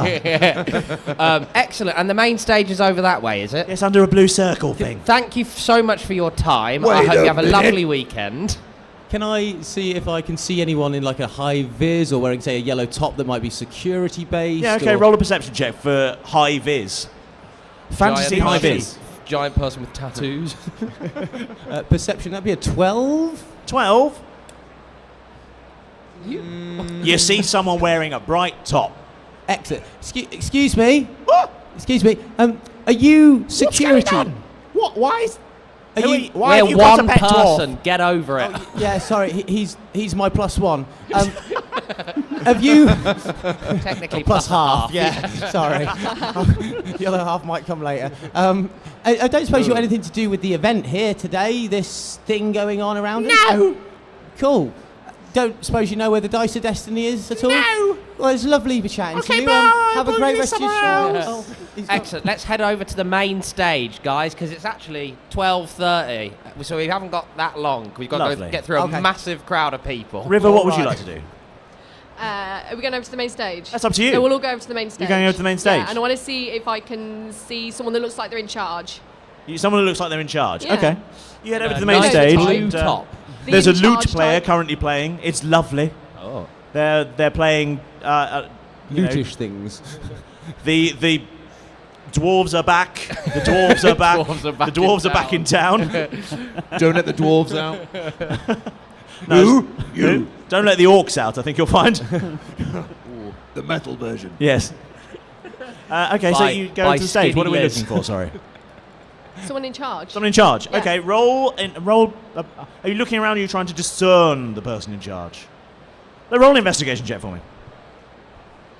Yes, this is a first roll for you. Yes. Ooh.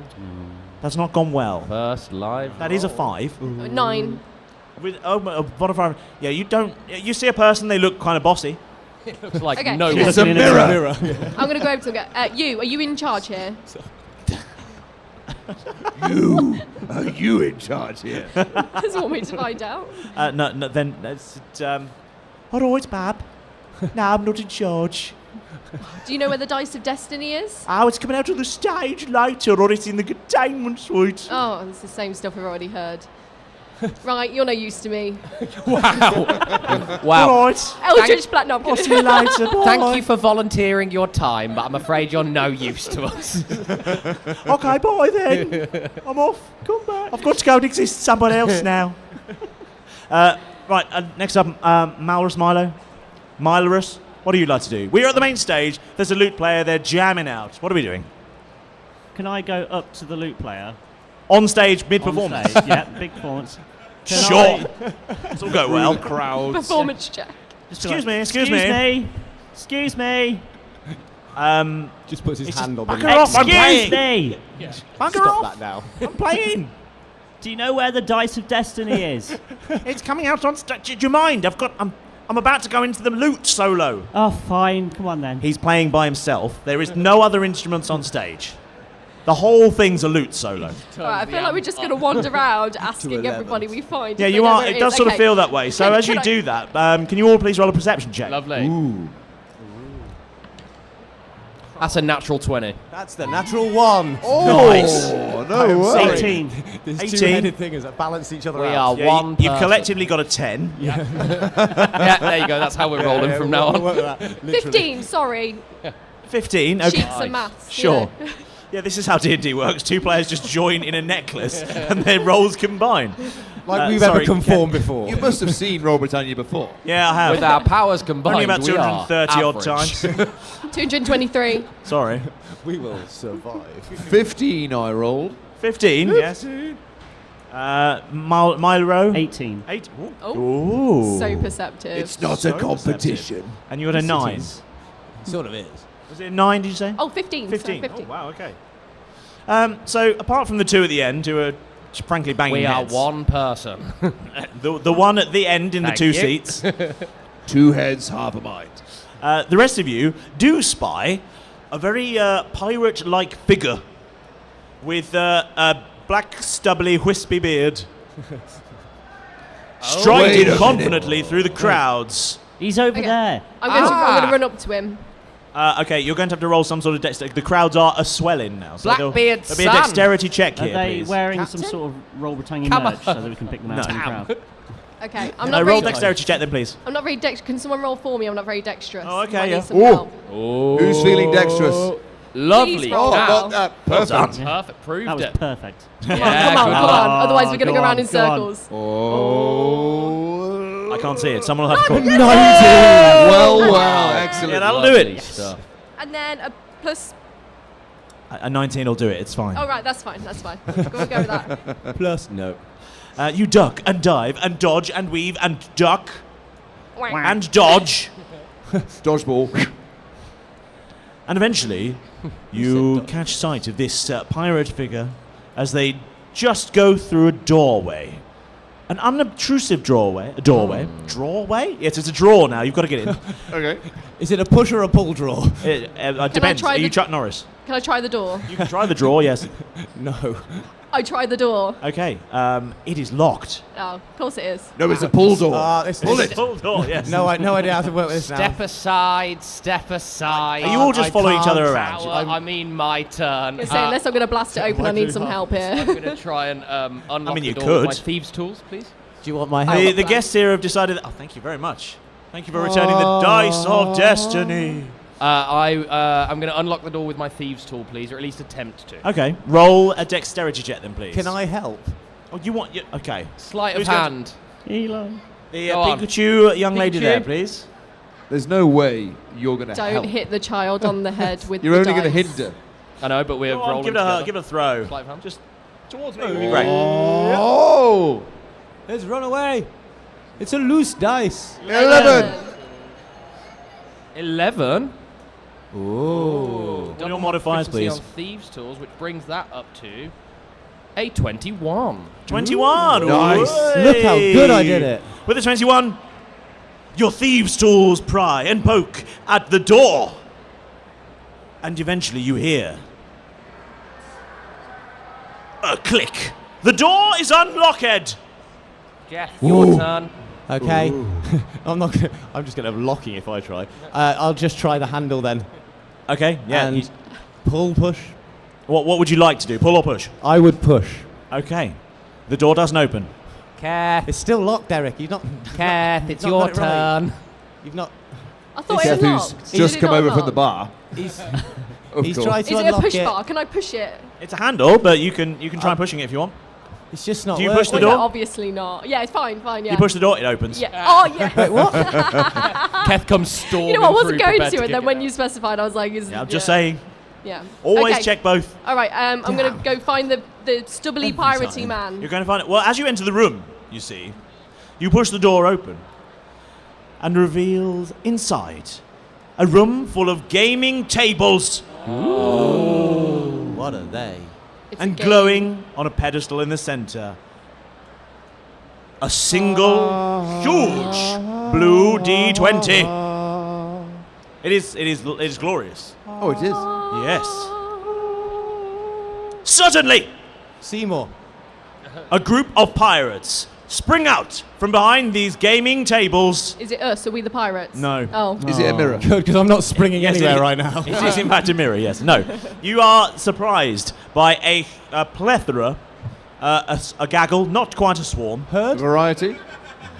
A murder. Those of you that don't know, A murder. a swarm consists of 15 or more. Anything less than 15 is not quite a swarm. It's generally a Anything more than herd. 15 is a swarm. That's just how it works. We all know. Now you know. Every day's a school day. Knowledge is power. Roll Britannia. But not every group is a swarm. Lovely. Please, can you all roll initiative? Oh, yes. Oh no. Oh, Another no. natural 20, which brings my 16. initiative. As if. Guess what my initiative is now, guys? 37. Whereas in nice contrast to that, I rolled a 10, and because I'm wearing this beautiful red cape of slow-mo, I get a -10 to my initiative, so I'm on a 0. Does that balance because they are one you of the have same? to go home now. That's it. I think Does that mean we're both on 11 and a half? I think, given that he's got the cape of slow-mo, I think they should both get a -10. Yep. Yes. Oh no, a 27 initiative. Whatever will I do? I think at this point, Jeff's just being dragged around by He's the landlord. very much being dragged around by Derek. Is my speed half? Which is weird. Yeah, I know, right? I think so. The good news is Assume that so. I will be actively slowing you down. I've got dice for each of you now. Ooh, Ooh. Is mine green? Oh no. is mine pretty? Yours is blue and translucent, and from Luke Gygax. Oh, sick. I know. Wow. Jeff, Yeah. you have this lovely one here that killed you last night. Oh no! Did you give him the dice? Yes. No! Yes. You can't give him the murder dice. I know. He can and he did. Good news. You're getting dragged because down they with me. surprised you. Uh-oh. You can't be surprised. While I'm awake. No. Yes, but everyone else can. That's can. lovely. Everyone else is going to take an initial surprise round of damage. Uh-oh. Jeff does a... I'm just going to get the... Of course it does. It's Jeff. Yeah, probably. He gets hurt by paper bags, crisps, strong breezes. Does a 16 hit? It does, yes. Yes. I like these dice. Got them from our stand, didn't you? I'm just going to roll the 6 out of it as well. Can we kill him twice in 2 days? I can try. Yes, please. Challenge accepted. Does a 6 slashing damage do you well? Not well, but... Oh, good. It Well, does 6 me. slashing damage for you, because you Does, take yeah. 6 slashing damage from the scimitar they slash you with. Derek, you are unsurprised, so you just... Ow. A pirate. What did I Ow. expect? Not getting stabbed. Keth, because you are the biggest, I did Oh, roll thank the you. largest d20. That is good. Crikey, it's the Albanian Rozzers. Well, there's people stabbing people in here. I'm not surprised. And The people playing the the game. bad news for you, though, is that I did roll a natural 20. Ah. Hey! Oh, dear. Oh dear, oh not dear. for me. For you, yes. So that one is going to slash you for... Slash you. For how many? For 5, 6 plus... it's doubled, so 12 slashing damage. 12 slashes. 12 slashes. 12 slashes, unfortunately. I should have said, "Arr!" Yes, you should have done that. I'm one of you. And... You're clearly not. Oh, good Greenish. news, Milo. Yes. Is it? It's very good news, because that one critically fails Oh, and slashes goodness. his friend. The one that just slashed me? Yeah, it slashes your one for 4 slashing damage. Karma. River does a 13 hit. No. Oh, good. That one misses. Wow. Good news. Now, let's have those initiative numbers, please. 27. 17. 16. 18. 0. Sorry? Jesus. 0. Sorry, they didn't hear that. It's all right. James got it. It's fine. I don't need to repeat 0. Jeff last, Derek first. How have you They made didn't this design these far? for 2 people. Now. It's We're really... one person. Oh, sorry. Yeah, but it'll go round yes, in a one. circle, so... Intimidation. Sorry, who? So, I wasn't paying attention to that. I got very distracted. 18. 18, yeah. And then I think 17, 16? Yep. Yeah, there we go. Maybe I should be DM. All right, then. All right, then, but I'm Challenge keeping the notes to the extended. show. See how that one Don't went want quiet, James to don't be you? a player with the notes for the show. He's just going to win. Can we paint James blue then? Yes, please. Derek, it's your turn first. There are 4 pirates in front of you. They're I'm furious. going to cast Earth Tremor. I cause a tremor on the ground within range, which is basically them. They have to make a dex save, otherwise they get 1d6 bludgeoning damage and are knocked prone. 1d6 bludgeons, you say? I'm going to cast it at 3rd level, so Goodness me. It's actually 3d6 bludgeons. And what do they have to roll to succeed? They have to beat my 16. 16? One of them succeeds. Lovely. So 3d6.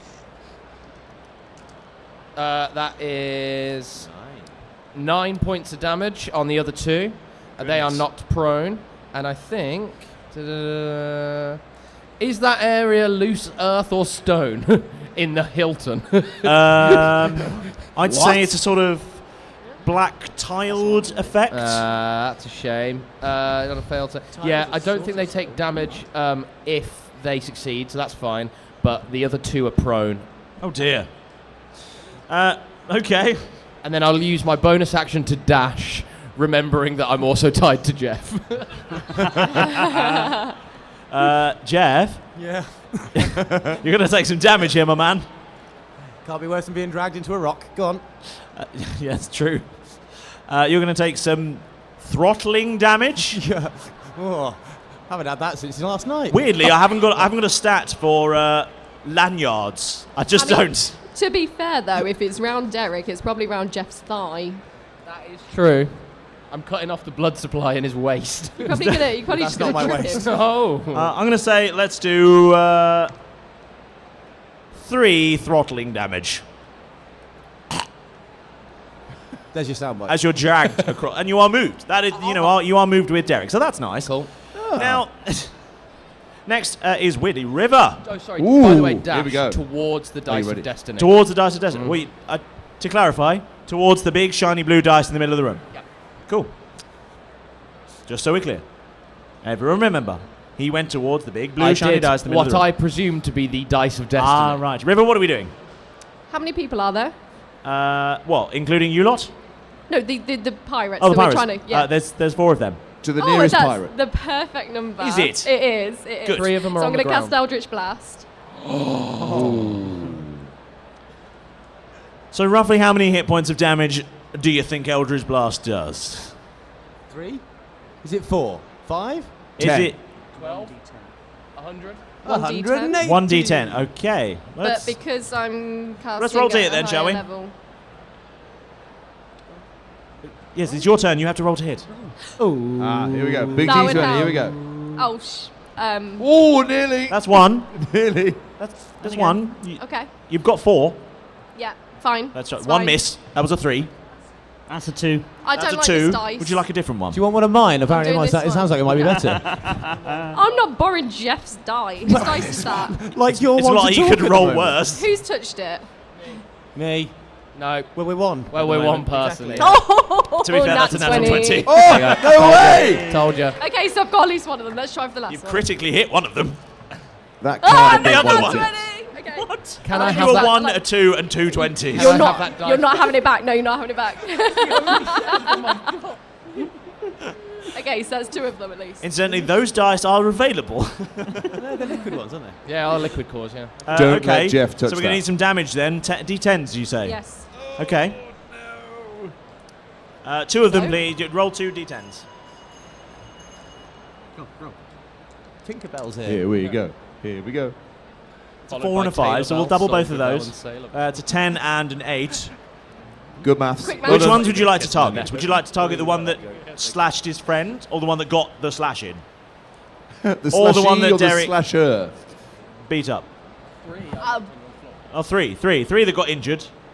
And they're Okay. on One the that floor. slashed himself. Prone. What are we doing? Let's do the one that hasn't been attacked yet at all. Okay. And is that a bad idea? You're looking at me weirdly. No, you can. I mean, okay. One. They've all. Let's say you attack the one that hasn't been attacked at I'm all. not picky. Somehow. That's fine. I thought there were 4 of them. Yes, and you've got another hit. Which one are you hitting? You hit 2. Which one? Pick one. The one that attacked. There we go. Yeah, Excellent. There you go. Revenge. Revenge attack. Okay. Here's the thing. You do that, and both of them go down. Ooh. You have ended 2 pirates in a fiery blast of magical energy. It's Thank reminiscent you, of River. something you do in a bathroom somewhere in the future. Not that, not that. Tune in to Stop Roll it, you Britannia lot. to find out what that's about. Now, next in the order is Milo. There are Yes. 2 remaining. Can the pirates do a dex save for me? Yes, they please? can. I'm going to do acid. not The gonna splash. 2 tell you remaining what will spell do to a do. dex save. A death save? No, they won't do a dex save. No. That's a 2 and Nice a 6. try. Okay. Ain't no modifiers saving that. What do I need to do? Oh, I think I'm okay. What are we doing? Acid splash. Acid splash. 3. 3. 3. 3. And a 2. And a 2. To both of them. It's an area of effect. To one of them. Why not? Did they both fail? Yes. Then I'll do it again. Yes. Lovely. One of them is basically dissolved at this point, and the other one goes down. There's 1 remaining. Goodness. Ferocious fighting. He's not looking well, I'll be honest. This one pirate figure, he says, it burns! It burns! Why? Shush you. Nice of you to help, complaining. Kath. Yeah, anytime, Kath, you like. It's actually that pirate's go now. Oh. Come on then. All right then. I forgot they fight back. Yeah, I know they do sometimes. Eventually. Sometimes. No, they don't fight back. Quickly before you dissolve. No, they really don't. Kath, it's your go, my man. Fireball. Take his head He rolled off. a natural 2. It's time to finish him off. And not in that way. Cat's go. What are we Kath will doing? charge forward grab Moneymaker from his back. Moneymaker, the unsheath- giant golden axe. Indeed. Good. And then cleave him in Okay. half. Roll to hit. Hopefully. Roll to hit, please. Cleave him in half. What is that, everybody? Hot dice. That's another natural 20. A natural 20. I've never seen that Have before. you been taking lessons from them? It's all the liquid cores as well. I think I never need to say ever liquid do cores. this. These are all dice that are sold on our stand. Okay, roll some damage then, please. That is 8 points of damage. That's doubled. Doubled. So that's sorry, it's 16 points of No, damage. no, I've already doubled Oh, it. you It was already a doubled 4. it. Okay. You do 8 I points sped of... it up but made it worse. You have. You do 8 points of slashing damage, and... But wait. Oh. There's more. Oh, goodness. Okay. Because the Moneymaker is a god weapon, and every time I hit something with it, gold coins spew out of it. Oh, they do. They Fancy. do. So that means 70 gold coins burst 70? from his twitching body. Yeah, I mean, it's not so much twitching as your axe went immediately through, bisecting in the least survivable way.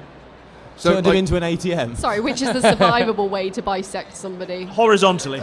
Horizontally, like straight down? Yeah, this is from snout to tail. Yeah. Perfect. Okay, yeah. And your axe cleaves immediately through like a hot knife through butter. Or a pirate. Or a pirate, or a pirate in this case. Are any of the people at the gaming tables reacting at all, or are they just gaming? They're just still? gaming. And I'll tell you for why, because gaming is awesome! See, they agree. But I think it's really lively I think laugh. watching a live show is basically. pretty awesome. I mean, the tables nearest are a little bit splattered. That's fine. You're It's in the just- splash zone. Yeah, they sat at the It's back. at the back. Not splashed back. Not that. Not that. I'm glad Too I'm far. tied to you and not him. Or not And far enough. As your axe cleaves all the way through and into the floor, there's a moment, a pause, and then flip, as both halves collapse away from each other. And It's then we hear his delightful. Keth going 1, 2, 3, 4, 5, Just 6, 7, picking 8, them 9, out 10, of the 11, offal. And 21, inwards. 22, 23, 24, 25. These are all 76, mine. 77, Is Milo just saying different numbers to you? Yes. Oh dear. I have to start again now. Right, now that's Mid-battle. dealt with. Let's go for that beautiful dice of destiny. I'm here, guys. I'm ready to fight. Let's do this. Oh, you're still here. Savage. Wow. Right. Could I cast scatter? Yeah, for sure. I would like to scatter. Oh, should I go different directions for you and I? That could You be and I, interesting. yeah, that'd be That could funny. See what interesting. happens. See what happens there. I would like to scatter Derek to as close to the dice of destiny thing that we think it is the dice of destiny. Right. I would like to scatter Malrus Milo the opposite direction as far as I can get him to get him away from after that comment. And I would like to put me onto Keth's shoulders. Okay. And River, you're just there. Thank you. Yeah, I mean, I'm happy to let him do River, whatever you're he wants leaving to do. alone. I've Yeah, I'm watched leaving Indiana River alone. Jones. Leave River alone. Okay, so Where are you now? you'd have to roll for this. So I guess Milo, you're how far away can you go? 120 feet. 120 feet. You're 120 feet away, back in the Up to- expo. You're having a lovely time. It keeps the look at landing. You've got. Derek and Jeff, you. I'll just go missing for 4 hours. Yeah, you do. I'm going to need you to roll, please. Ooh. Both of us. Yeah. D20s. Yeah, d20s, please. I'm not sure what the separate at the neck roll is here. I'd like to give you a challenge, James. Natural 20. Natural What? 13. It's not a natural, but it, That is another natural 20. Okay. With a natural 20, you successfully de-lanyard each other. I get to keep the lanyard. Thank you. But Are you okay? All good? All good? did you roll a 1 in real life? Yes. I nearly rolled me. Can you get on Keth's shoulders for realsies? I did. Sorry, you're so far away, Milo. I can hear you there. What? You're gonna have to shout. Get on his shoulders. Yeah, go on. Are you doing You this said you were thing going to now? get on his What shoulders. are we doing? You're on Keth's shoulders. On Yep. you get. I'm so lost. I never specified I was sat down. And this I is thought why you we were do a gonna kiss me then. podcast, because you don't want to see this. And now I'm heartbroken. that you You laugh, but he does this when we record the podcast. But they're both naked. What's that on the back of my neck? There's usually more spooning involved. Yeah. Lovely. So, what are we doing? I- You are in a gaming room with people enjoying games, and in the center is this lovely blue dice. I reach out to grab it. Okay. You reach out to grab the blue dice that you think is the dice of destiny. It must be. It's on a pedestal. no. It is, in fact, on a pedestal. As you grasp this dice of destiny, a tinkling noise sounds. A tinkling noise sounds. It's the alarm. It's the you need to get on with it alarm. And you take a whopping. Great, 5, 9, enormous, 8, huge. More filling words. Help me out. 20 lightning damage. Whoa. Whoa! As a bolt of lightning shoots from this blue dice of destiny and strikes you in the face, in the groin. Ooh, okay, fine. Hello, is everybody still there? It's knocked your eye patch off. Clean off. And the size of your hair. It singed all my hair off. Ah! Who even are you? That was a wig the whole running time. back to the main Is there stage. another wig underneath? Yes. Don't touch it. It'll be a surprise. I've heard that before. Lads, Go on. it's trapped. Some filthy minds in the audience. And as you are dealing with the new singed Derek, the door bursts open again, and in strides a big, burly, piratey figure with a wispy, stubbly beard that says, "Ah, ha, ha, ha. My voice hurts a lot from doing this accent, so I'm not going to do loads of it, to be honest, but That's a you weird thing fell to into me say. trap, and We've only just met. Oh. It's stubbly McPirate face, and I have a feeling he's a man of few words. Yar, that I be, that I be. Very stoic. Barry who? Oh, Barry. sorry. This here's taken up with a Jeff. He's so close I can taste it. He says, that be my dice of destiny. I think I'll be thanking you for giving me. Thanks for triggering the trap and all. I'll be wandering off with it now. I was trying to roll it to get up to 20% off. And he takes aim at you, Derek, with a large piratey pistol. Lovely. Straight to the singed crotch. And just my blasts you with a... Oh, goodness me. Does a 22 hit? Of course. Oh, I think it does. Excellent. I'm just going to roll these two now. For 12 piercing Half damage. to 6 with uncanny dodge. Yes. Oh, nice.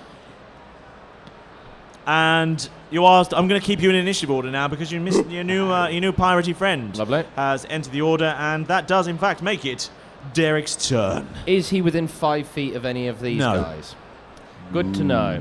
I will. Is he within if I was? He's in the doorway. Could I get there with my movement? Yes, of course you could. Lovely. I would like to Yes.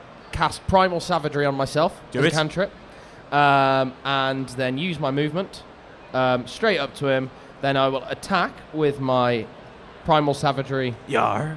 hands of basically I do Primal Savagery, right, and my teeth grow into fangs and my fingernails extend into these long jagged claws, and they deal 4d10 necrotic damage. Okay. No, 4d10 acid damage. Okay. Do you have to roll to hit for this? I do, yeah. Okay. Well, why don't we do that first before we go down into the depths of how much damage you're going to do to me? That would be I'm proficient with improvised weapons, so that would be a 16 to hit. 16 does hit. Hey, lovely. Feral Derek. Hey, River, while this is going on, do you want to grab the dice of destiny? Yeah. It might help the story move along. Yeah. Oh, okay. Said God. Right now? Right. While he's having a fight with a pirate, maybe you'll get away with it. Yeah. I've got an idea.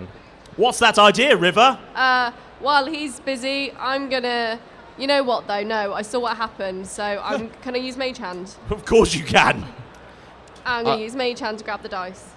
12 points of damage. Destiny. 12? He goes, ah! Well, that really hurt. I did not roll well. Oh, sorry. I'll retract that statement. It didn't hurt that much. This is a very weird fight. Witty tete-a-tete. Yeah, it's because everybody at the UK Gnome Expo is incredibly nice. Really difficult to have a Have you fight grabbed with the? anyone. You've grabbed the dice of destiny I in your believe mage so. hand. You do. You do grab the dice of destiny with your mage hand. Ooh. Thanks for coming in. Yep. See you And back River at stand. legs it. To be fair, if you do want to leg it, you can leg it. Yeah. There will be some checks, but you can leg it. Oh yeah, I'll leg it then. Okay. Yeah, definitely. While this fight is going on, River's exiting stage left. Please, can you roll? Right. You have options stage here. right. Now, if you can, if you tell me that you're going to just try and This charge through expo's everyone, lovely. you're going to be needed to roll an athletics check. Oh. Or you can roll.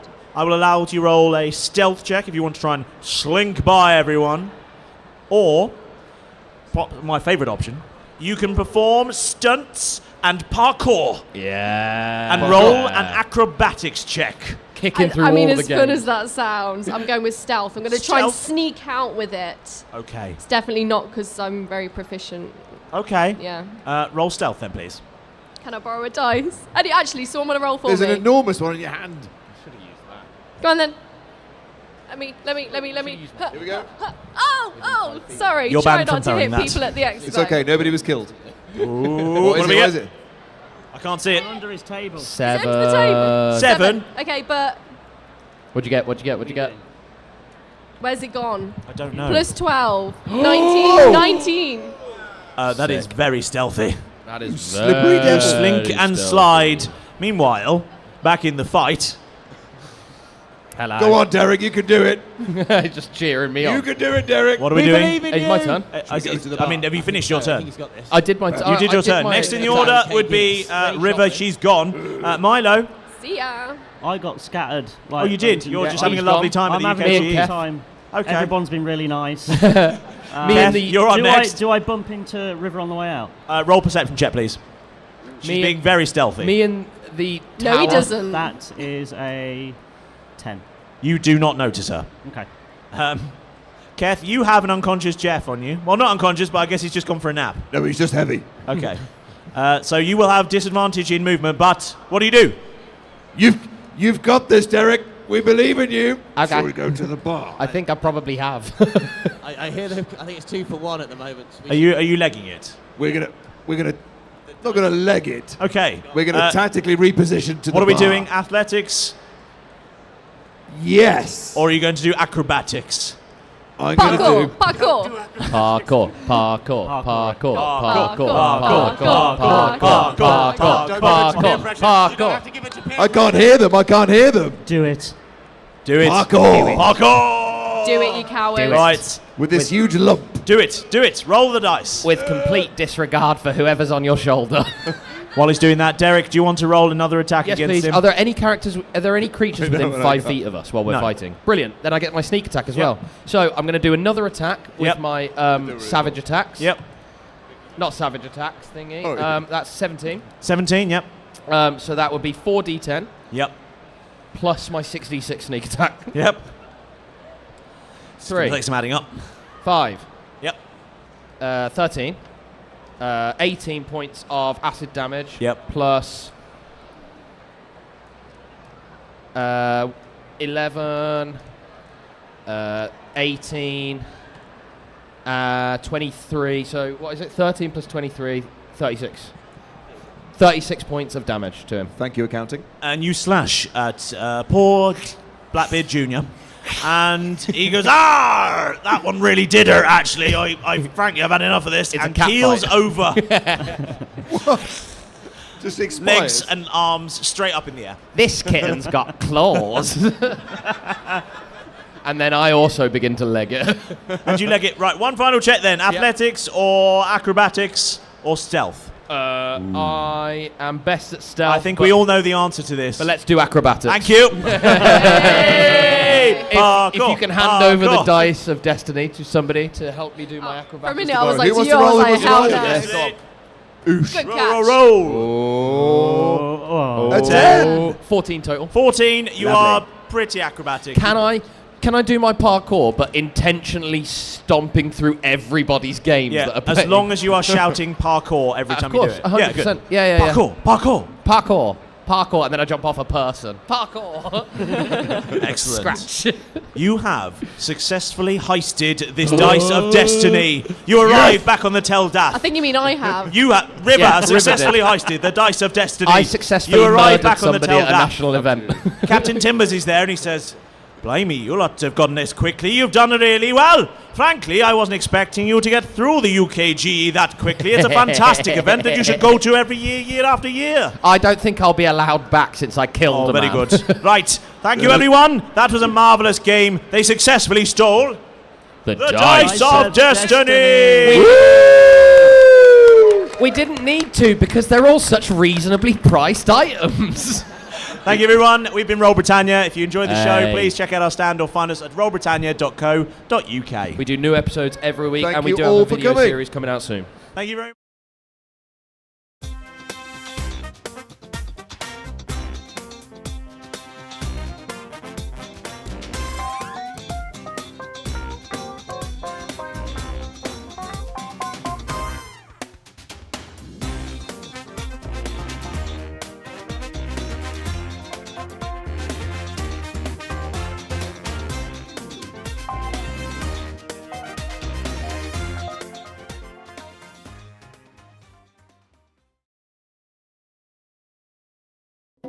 In the beginning, it was a game, an island called Catan, made by the creator, Klaus Teuber. Hello. It brought building, trading, strategy, called Like my favorite game ever. by my friend Scarlett. Now, 25 years later, it's a global phenomenon, with a bunch of versions in over 40 languages, bringing together millions around the globe. A game that can be learned fast and played to infinity, with endless options for gameplay and imagination. The world building continues.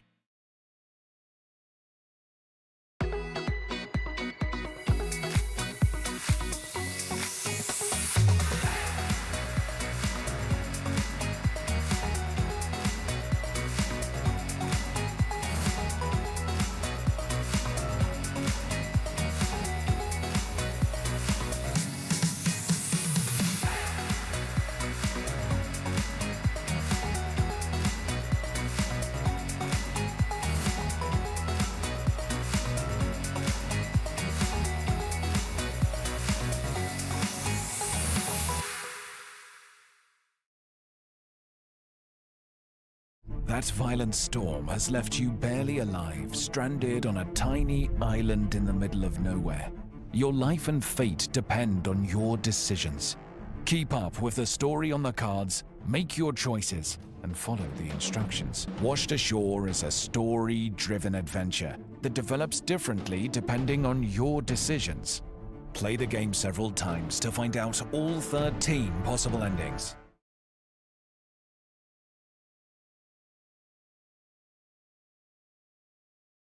Valiant Vikings, you must secure resources for the prosperity of our settlement. Explore and conquer new lands. Onward, fearless warriors. Welcome to Loot, a family board game in which each player leads a Viking clan. Gather the treasures needed to develop your fjord. On your turn, place the Viking on a terrain space on the main board and collect a resource. You can also seize control of buildings from rival players if you're swift enough. Then haul your hard-earned loot back to your fjord. Use your resources wisely to complete construction sites and load your longships. Bring back the most riches and build the greatest settlement to be proclaimed Jarl. Loot is available in your favorite board game store, and you can also play it now on Board Game Arena. Gigamik.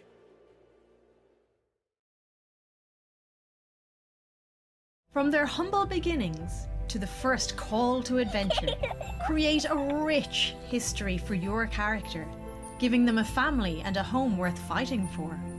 Or take a quiet moment to reflect on all you have done. When the time comes, you can hang up your sword and begin a new life. Bring your characters to life like never before. With A Life Well Lived for 5th edition by Cubicle 7.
In the beginning, it was a game, an island called Catan, made by the creator, Klaus Teuber.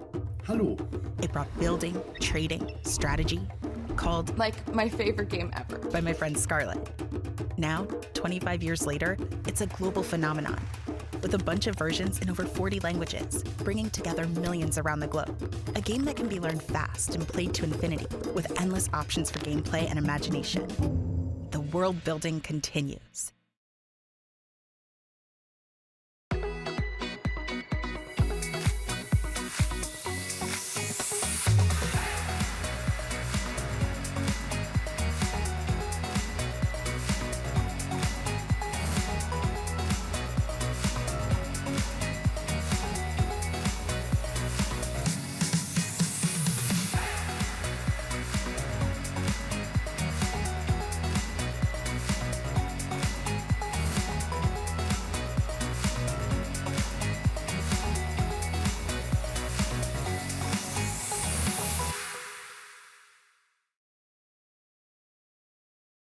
That violent storm has left you barely alive, stranded on a tiny island in the middle of nowhere.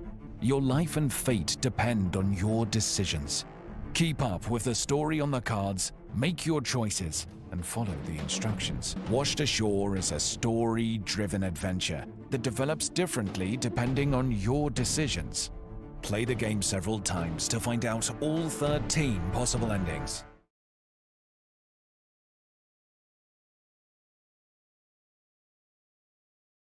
Valiant Vikings, you must secure resources for the prosperity of our settlement. Explore and conquer new lands. Onward, fearless warriors! Welcome to Loot, a family board game in which each player leads a Viking clan. Gather the treasures needed to develop your fjord. On your turn, place the Viking on a terrain space on the main board and collect a resource. You can also seize control of buildings from rival players if you're swift enough. Then haul your hard-earned loot back to your fjord.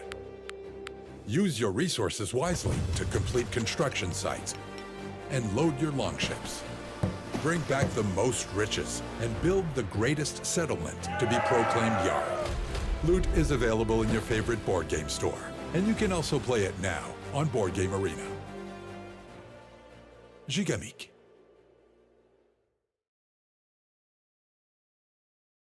From their humble beginnings to the first call to adventure, create a rich history for your character, giving them a family and a home worth fighting for. Or take a quiet moment to reflect on all you have done. When the time comes, you can hang up your sword and begin a new life. Bring your characters to life like never before. With A Life Well Lived for 5th edition by Cubicle 7.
In the beginning, it was a game, an island called Catan, made by the creator, Klaus Teuber. Hello. It brought building, trading, strategy, called Like my favorite game ever. by my friend Scarlett. Now, 25 years later, it's a global phenomenon, with a bunch of versions in over 40 languages, bringing together millions around the globe. A game that can be learned fast and played to infinity, with endless options for gameplay and imagination. The world building continues.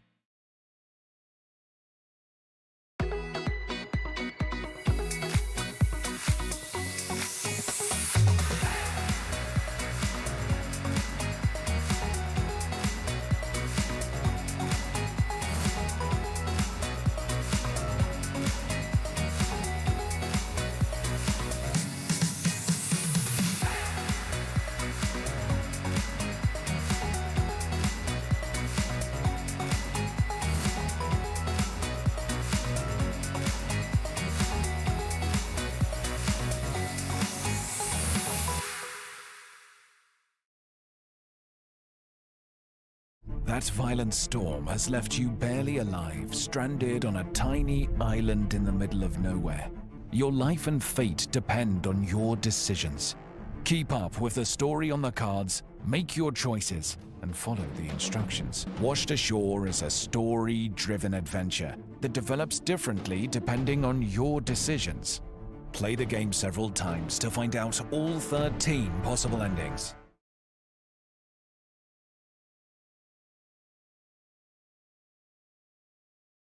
Valiant Vikings, you must secure resources for the prosperity of our settlement. Explore and conquer new lands. Onward, fearless warriors! Welcome to Loot, a family board game in which each player leads a Viking clan. Gather the treasures needed to develop your fjord. On your turn, place the Viking on a terrain space on the main board and collect a resource. You can also seize control of buildings from rival players if you're swift enough. Then haul your hard-earned loot back to your fjord. Use your resources wisely to complete construction sites and load your longships. Bring back the most riches and build the greatest settlement to be proclaimed Jarl. Loot is available in your favorite board game store, and you can also play it now on Board Game Arena. Gigamik.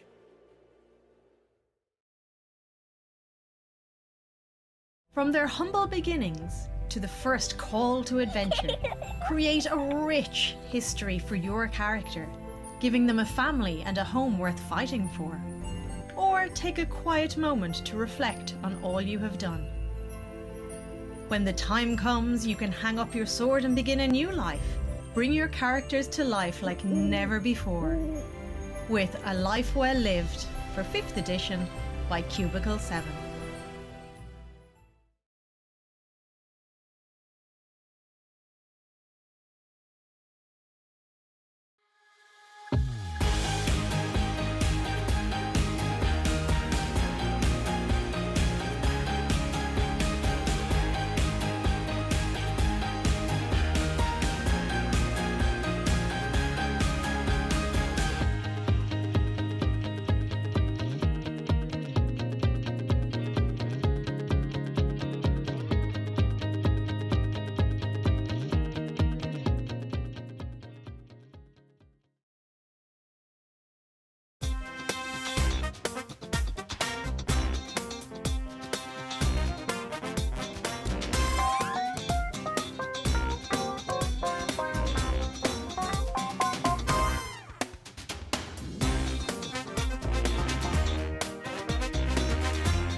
In the beginning, it was a game, an island called Catan, made by the creator, Klaus Teuber.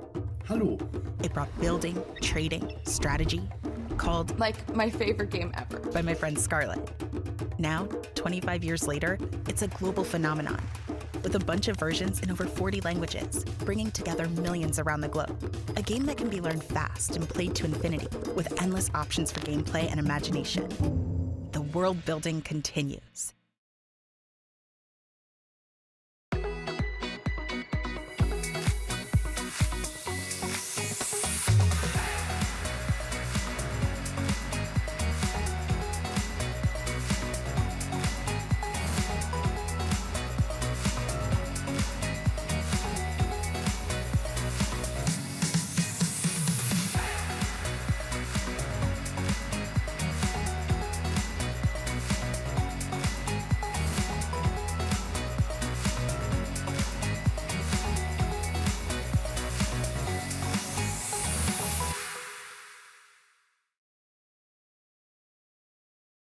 That violent storm has left you barely alive, stranded on a tiny island in the middle of nowhere. Your life and fate depend on your decisions. Keep up with the story on the cards, make your choices, and follow the instructions. Washed Ashore is a story-driven adventure that develops differently depending on your decisions. Play the game several times to find out all 13 possible endings.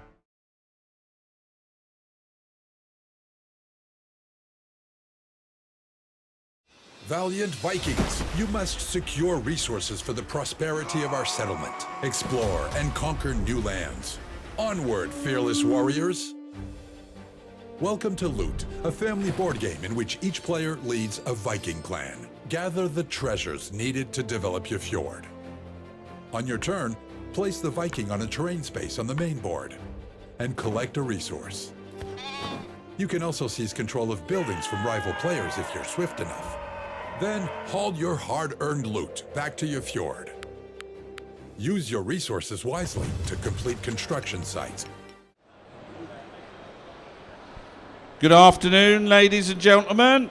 And Luke. Luke's in a different category. Look.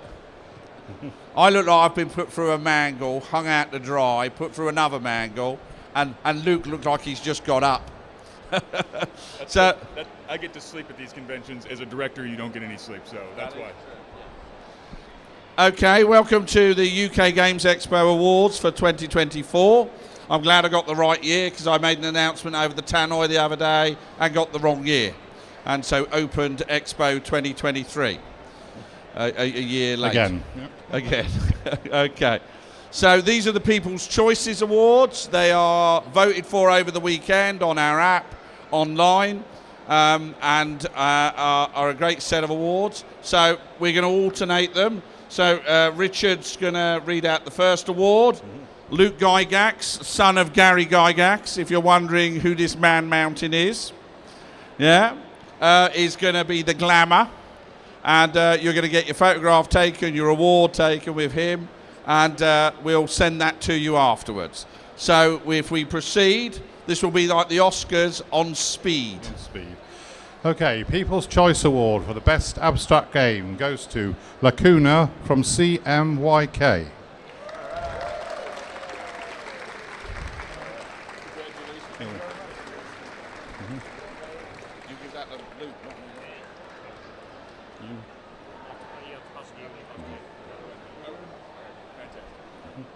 Congratulations, and Best Accessory goes to Atlas Encounters and Monsters, Loot Tavern Publishing, Moonlight Maps.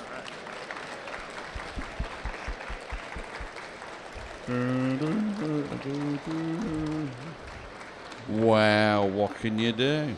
They didn't want it. Get a Luke photo. Well done, Luke. Oh, I love the awards.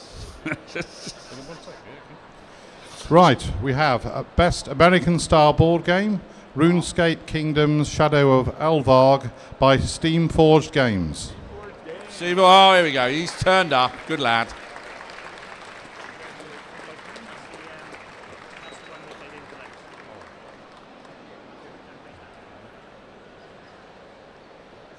We're going Best Board Game, Euro Style, Windmill Valley, Board and Dice.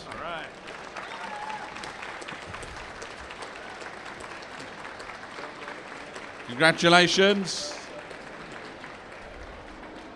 Let's line up with Luke. Our photographer's having a technical malfunction there.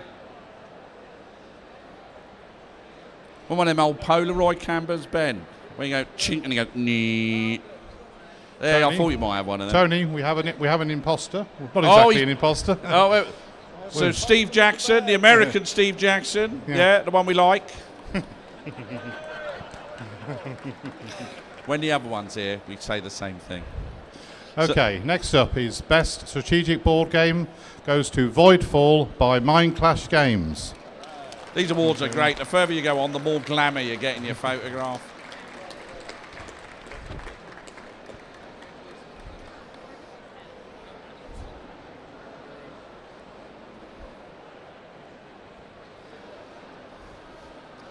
Going for Best Card Game General, Skullduggery.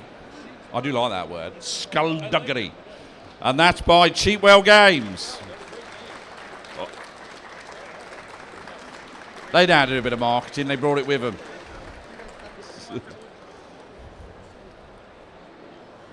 Squeeze in, come on, squeeze in. COVID's over.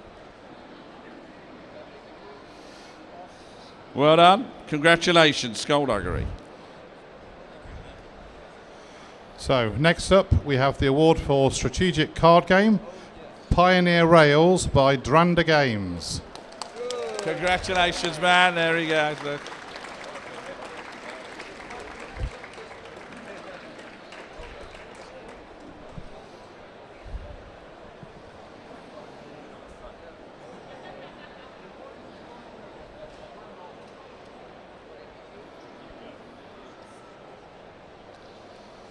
Now, if you need to distract your children, as we all do, and apparently chaining them to things is illegal, best children's game, My Gold Mine Cosmos Games.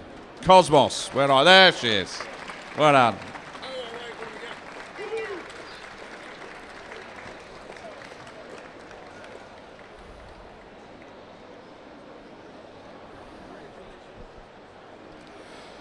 Then we go to Best Dice Game, Spots by CMYK. Ah, look at that. Well done. He's stacking them up now.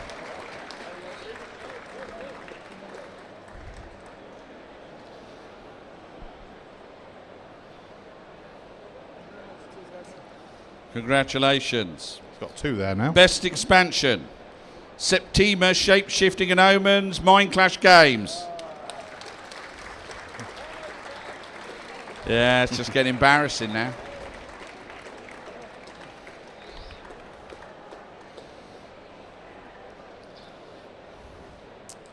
Then we have Best Family Game, Mycelia by Ravensburger.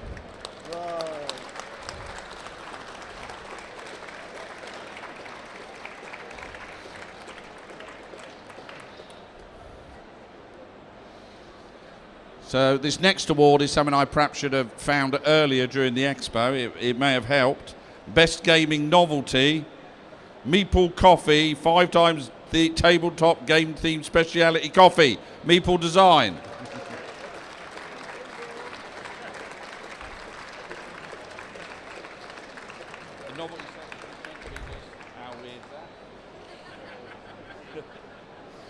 You should have seen the other one. The Best Miniatures Range goes to Carnivale Miniatures Range by TT Combat. He looks like he's ready for a fight, doesn't he?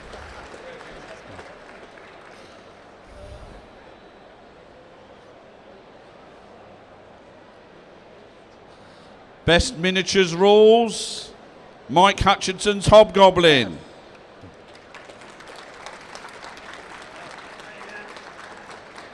Elected Studio.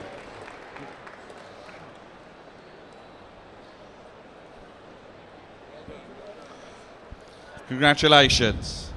Best Party Game goes to Sorry What by Lucky Egg. And they're all here. They're all here. They're all here. You heard. He wanted to bring a megaphone. I went, no, that's a big no-ski on the megaphone.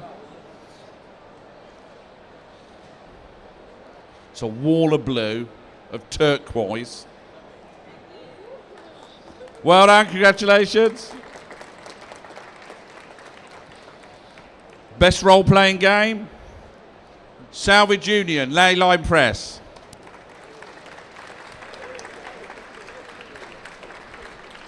I played this.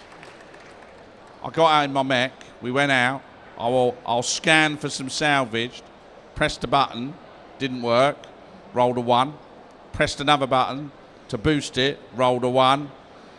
The reactor went a bit hot, I pressed it again and blew up. Yeah. This game sucks. Best Role-Play Game Adventure goes to One Shot Wonders by Roll and Play Press. Congratulations. Well done.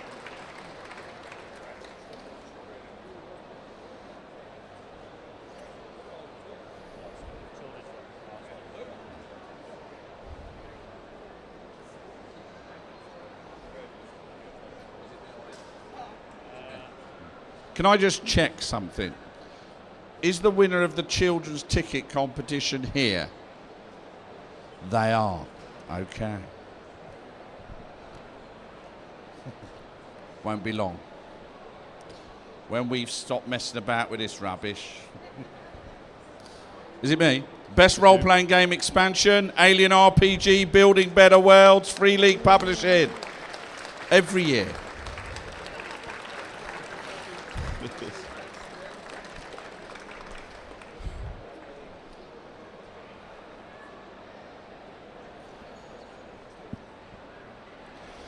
And finally for the awards, the best variant goes to Pusheen the Stacking Game by Alicat Games.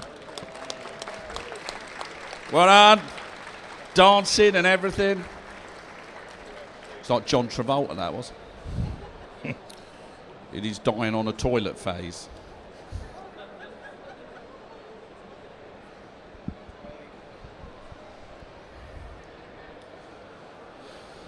And the special award. Our child ticket every year is written and designed and crafted by a child artist. And this year's winner and child ticket was created by George Northridge, who I believe is here and is going to come and collect his certificate. Mum can come as well. Here he is. There you go, George. You take that over and have a little photograph. Hold your certificate up, George, in front of you. There you go, like that. There we go. Congratulations, George. You the man.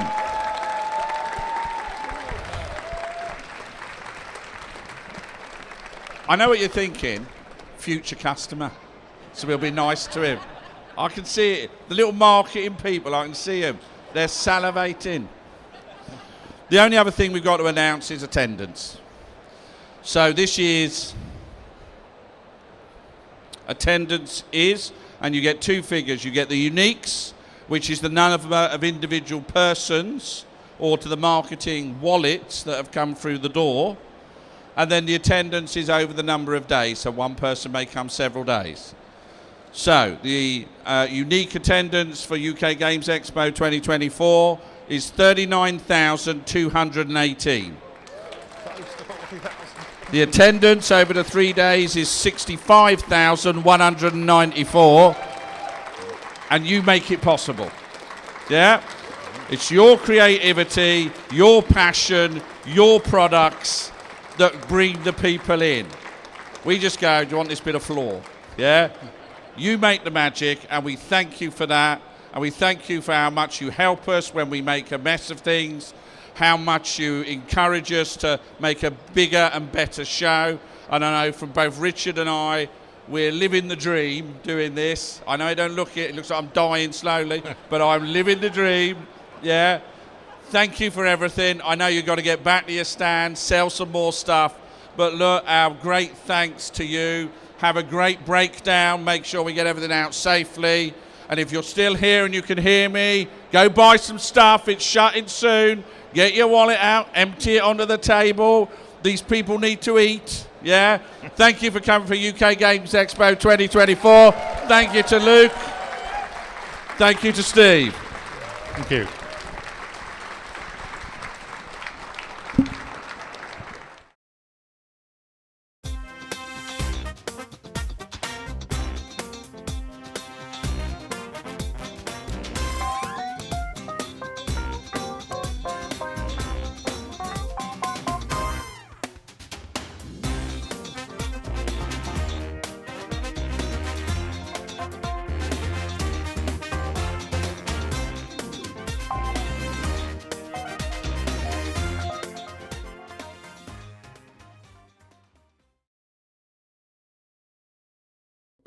In the beginning, it was a game, an island called Catan, made by the creator, Klaus Teuber.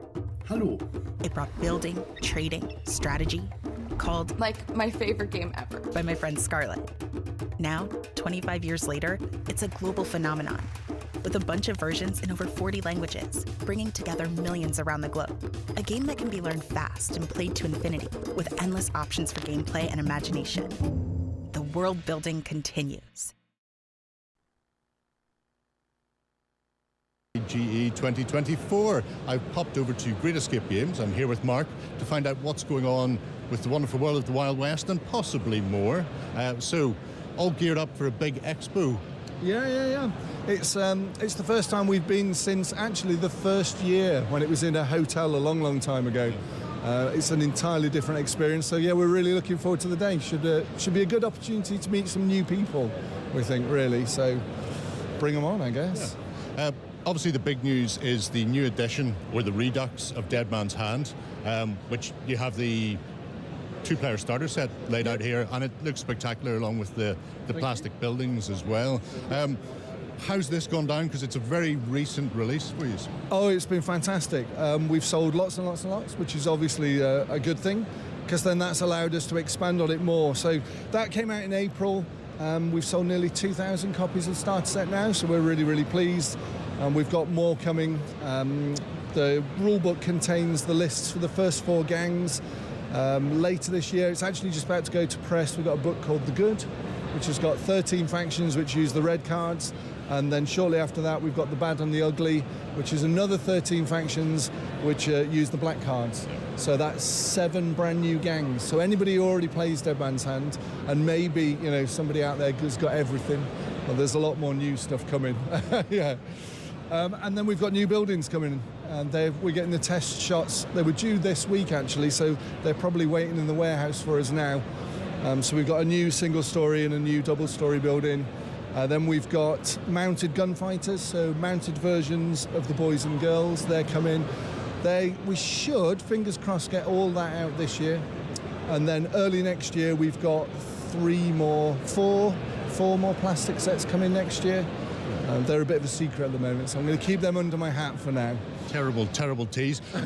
How has the move been into more plastic? Because I have a ton of the metals from various kinds, and obviously the metals you get really nice sculpts, but the flexibility of the plastics is a different proposition altogether. Yeah, definitely. It's we're a very small company, and so obviously the step into plastics, it's a big thing.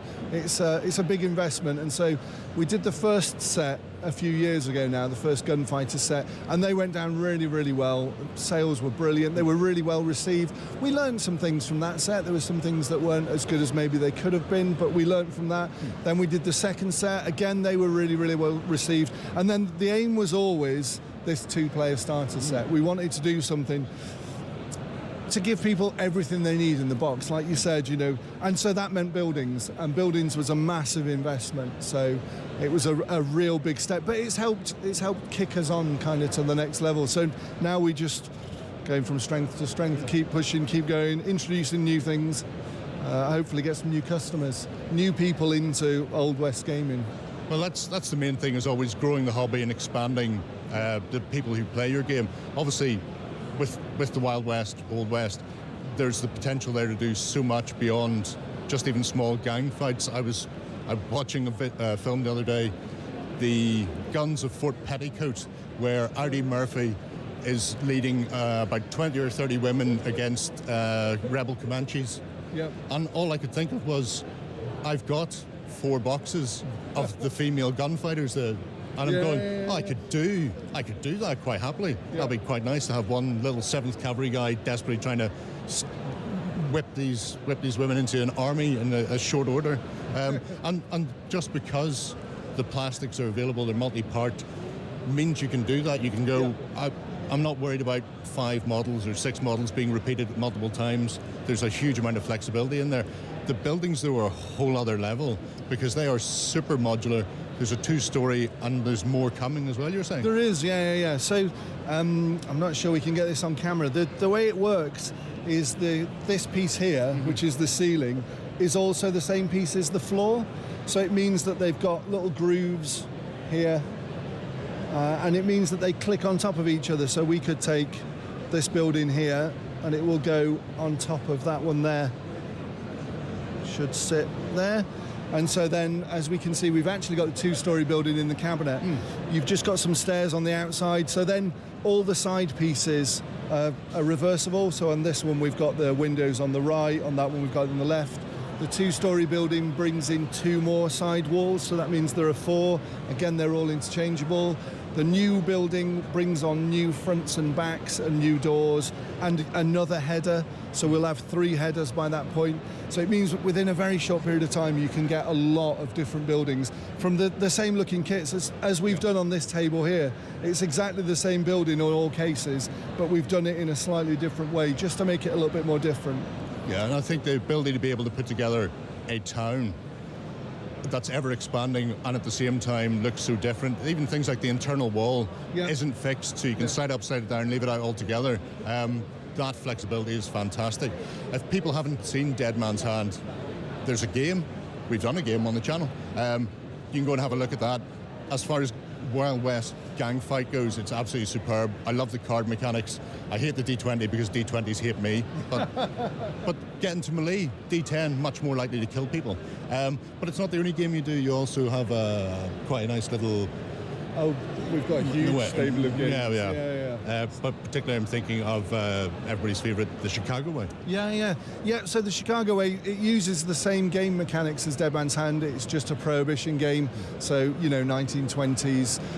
It started purely in the US, so thus the Chicago Way. So you got gangsters, moonshiners, police and federal agents. But then we've expanded it. So the latest 2 gangs, one of them was bootleggers, the other one was the Peaky Blinders. They've been very, very popular, so we've expanded them massively. We've got more plans for the Chicago Way. We've got more gangs coming. We've been talking recently about moving the Chicago Way across to plastics, so doing some plastic gangs for those as well. That's more of a long-term project. But yeah, it's definitely a game that we still support, that we still do really well with. So, well worth checking out, folks. If you're here at the Expo, Hall 2, do you know your booth number? 317, I believe it is. It's down on the floor down there. I believe you are correct. Oh, there you go. Yeah. If you can't make it to the Expo, then people can check you out online. Yep. Yeah. GreatEscapeGames.co.uk. Everything on there. We've got a load of Facebook groups, so you can go on any of those. They're all filled with actually very reasonable, nice people, which is good for social media. It's unusual for social media, I'll give you that. There you go, folks. Definitely check out Dead Man's Hand, the Chicago Way, really nice World War II game, which name escapes me. Yeah, we've got Iron Cross and Rules of Engagement, and then we've got 7 Days to the River Rhine, which is a Cold War gone hot. Quite topical, considering the state of the world at the moment. Always is. So a lot to get your teeth into on that one from Great Escape Games. We're going to push on and see what else there is to see here at the Expo.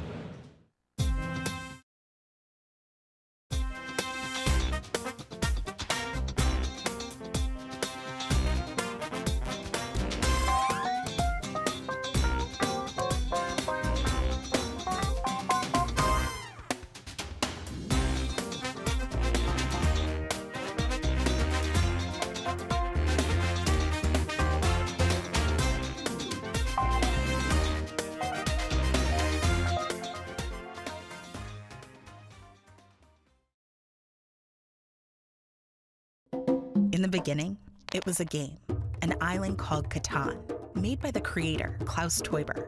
Hello. It brought building, trade. Hello, everybody. We are back here at UKGE, and I've stopped off with Toby at Kraken to take a look at what they've got for the event, which is a different style of mat than I would normally see. We're used to seeing the big 6x4 gaming mats, but we have a lot of sort of card mats, table mats, and also paintings here. So where to start? Where do you want to start? I want to start with the paintings behind you, Toby. Okay, we start with the painting. Hello. What I bring this year is our brand of canvases and gamer mouse pads and TCG mats, posters and postcards and this kind of stuff. So it's all about what can you add to your hobby room and to your desk to have a more cool place for your hobby. These remind me, there was a fad recently where people would buy old paintings in thrift stores and charity shops and then would add things like the Enterprise or an AT-AT to them. Are these being done specifically for you then?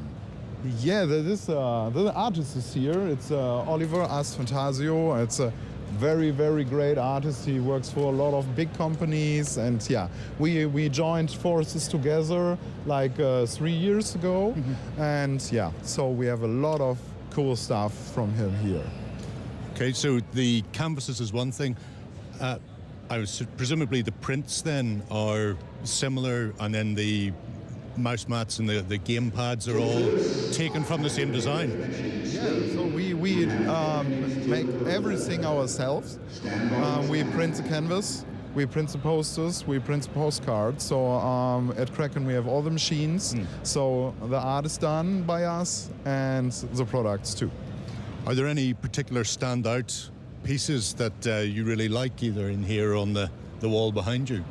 Yes, so I think here the Cthulhu themes are very famous in the UK, so a lot of people ask for that.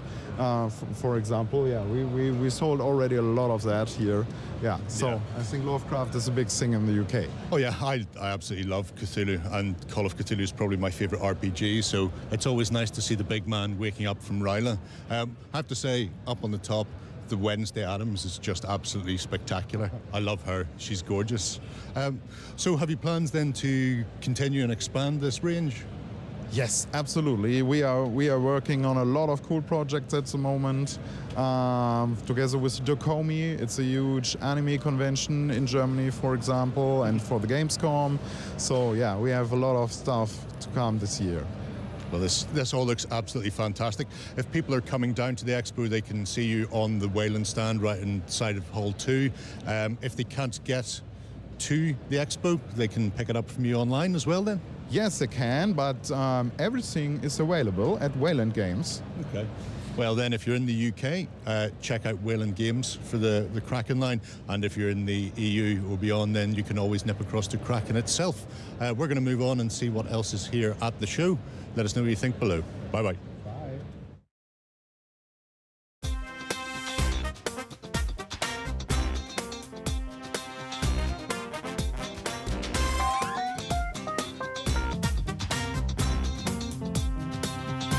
Hi everybody, I am back at UK Games Expo 2024 and I have stopped off with Fraser from Daylight. So this is a little bit of a different one. It's not miniatures, it's not games, it's one of the things that every single painter in the industry needs, and that is a good desk lamp for your miniatures. Fraser, these are amazing. Thank you.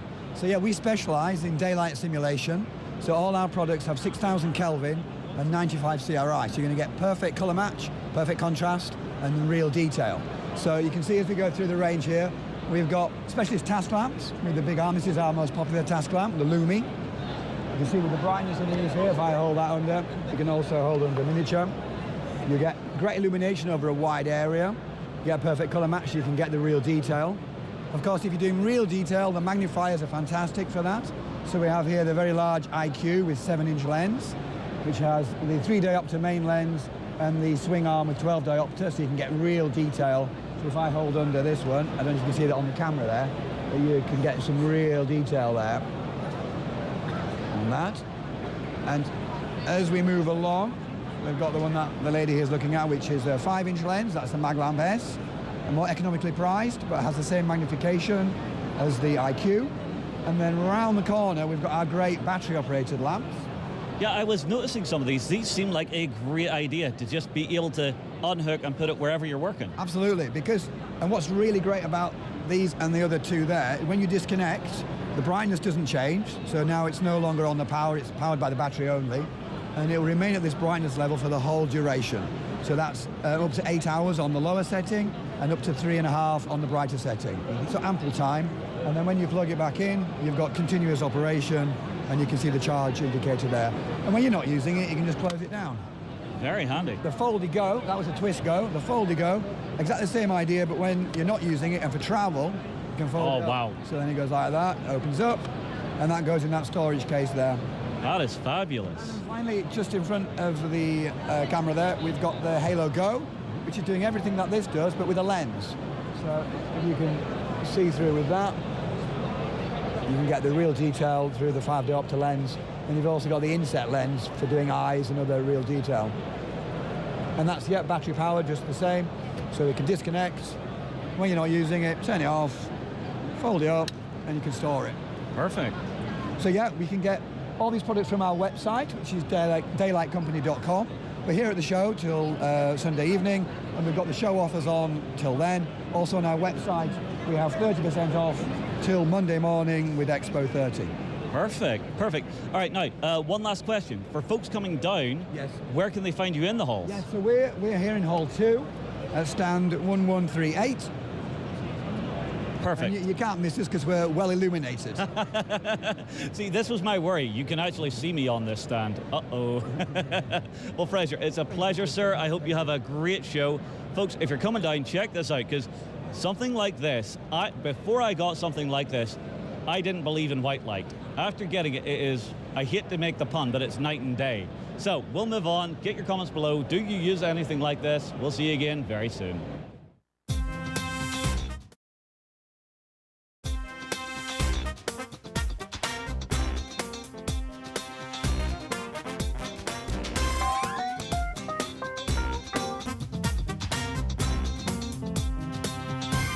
Hello everybody and welcome back to UKGE 2024. I'm here with Luke from Iconic Studios, and a movie that's going to be very familiar to a lot of people has been made into a board game. So do you want to tell us all about Saw, where it's at and how it came about? Sure, so this is Saw, the Jigsaw Trials, officially licensed Saw tabletop game. It was on Kickstarter earlier in the year. It's now finished. It'll be delivering to people July, August time, and then it's coming to retail towards the end of the year. Do you want to have a look over the game? Yeah, I would love to have a look over the game because it's an intricate looking set of things going on here. So the concept is the Jigsaw doesn't have long left. He's looking for a successor, and he's captured these 6 people, trapped them in his workshop. Only one of them's coming out sort of alive. So we've got everybody gets a workbench that you put your character card into, that's got your story and your stats across the top.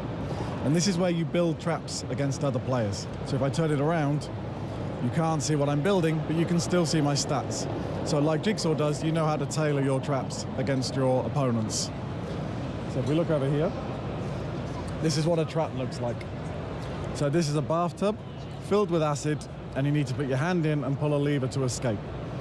Every combination of card you make creates a unique story across the card and a unique gameplay challenge, and you can build over 2,000 different trap combinations. So this one, when you set this trap, you've got a choice. You can just take the easy way, which is stick your hand into the acid and take 3 damage. So you just plunge your hand in, pull the lever and escape. Or you can attempt to use some of the tools that you see here and some other cards and searches to attempt to dismantle the challenge. Maybe I'm not as good at building the trap as Jigsaw was. Maybe you can dismantle it with a few tools, or maybe you make things a lot worse for yourself. And this here is your character. So if Raya takes damage to her hand, you would take off your hand Jigsaw and replace it with a damaged one. If it goes really badly, you could lose the limb completely.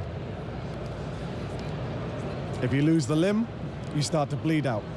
So every turn you start to lose blood, and when all your blood's gone, you're dead. There are a few other little bits to it. For example, if you lose a hand, you can't hold as many cards. If you lose a leg, you can't move around as much, so you can't find items as easily. It's a 2 to 6 player game for the most part, but there's also a solo mode, which you can play cooperatively. Every character has their own solo challenge, which is a little story and a setup, and you have to try and keep them alive through a series of set traps. And there's an endless one as well. So we're taking pre-orders at the show for delivery in August, and then retail end of the year. That's all the Jigsaw Trials. Yeah, it looks absolutely fantastic. I love the narrative feel of it. I like the fact that when you lose a limb, you start to bleed out, and even building the traps creates its own story, so you're retelling your own version of the Saw movie, which is always fantastic. I do have one question. Why is there a big gruesome grisly hand here? Yes. So we've got 2 versions of the game. We've got a standard one that comes with everything, and a collector's which comes with everything, and a big severed hand. Yeah. Well, I suppose people need to know who's got the first turn. Exactly. Yeah. If they're looking for this online, then where can they find it? At the moment, if you go to iconicstudios.com, go to our Saw page, you can register your email and we'll let you know when it comes to retail. Well, there you go, folks. If you're a fan of the Saw movies, definitely have a look at this. I've not seen them, but I am a huge fan of the gameplay system on this. So as a horror survival type game, I think this is definitely one to check out. Let us know what you think below. We're going to move on and see what else is here at the Expo.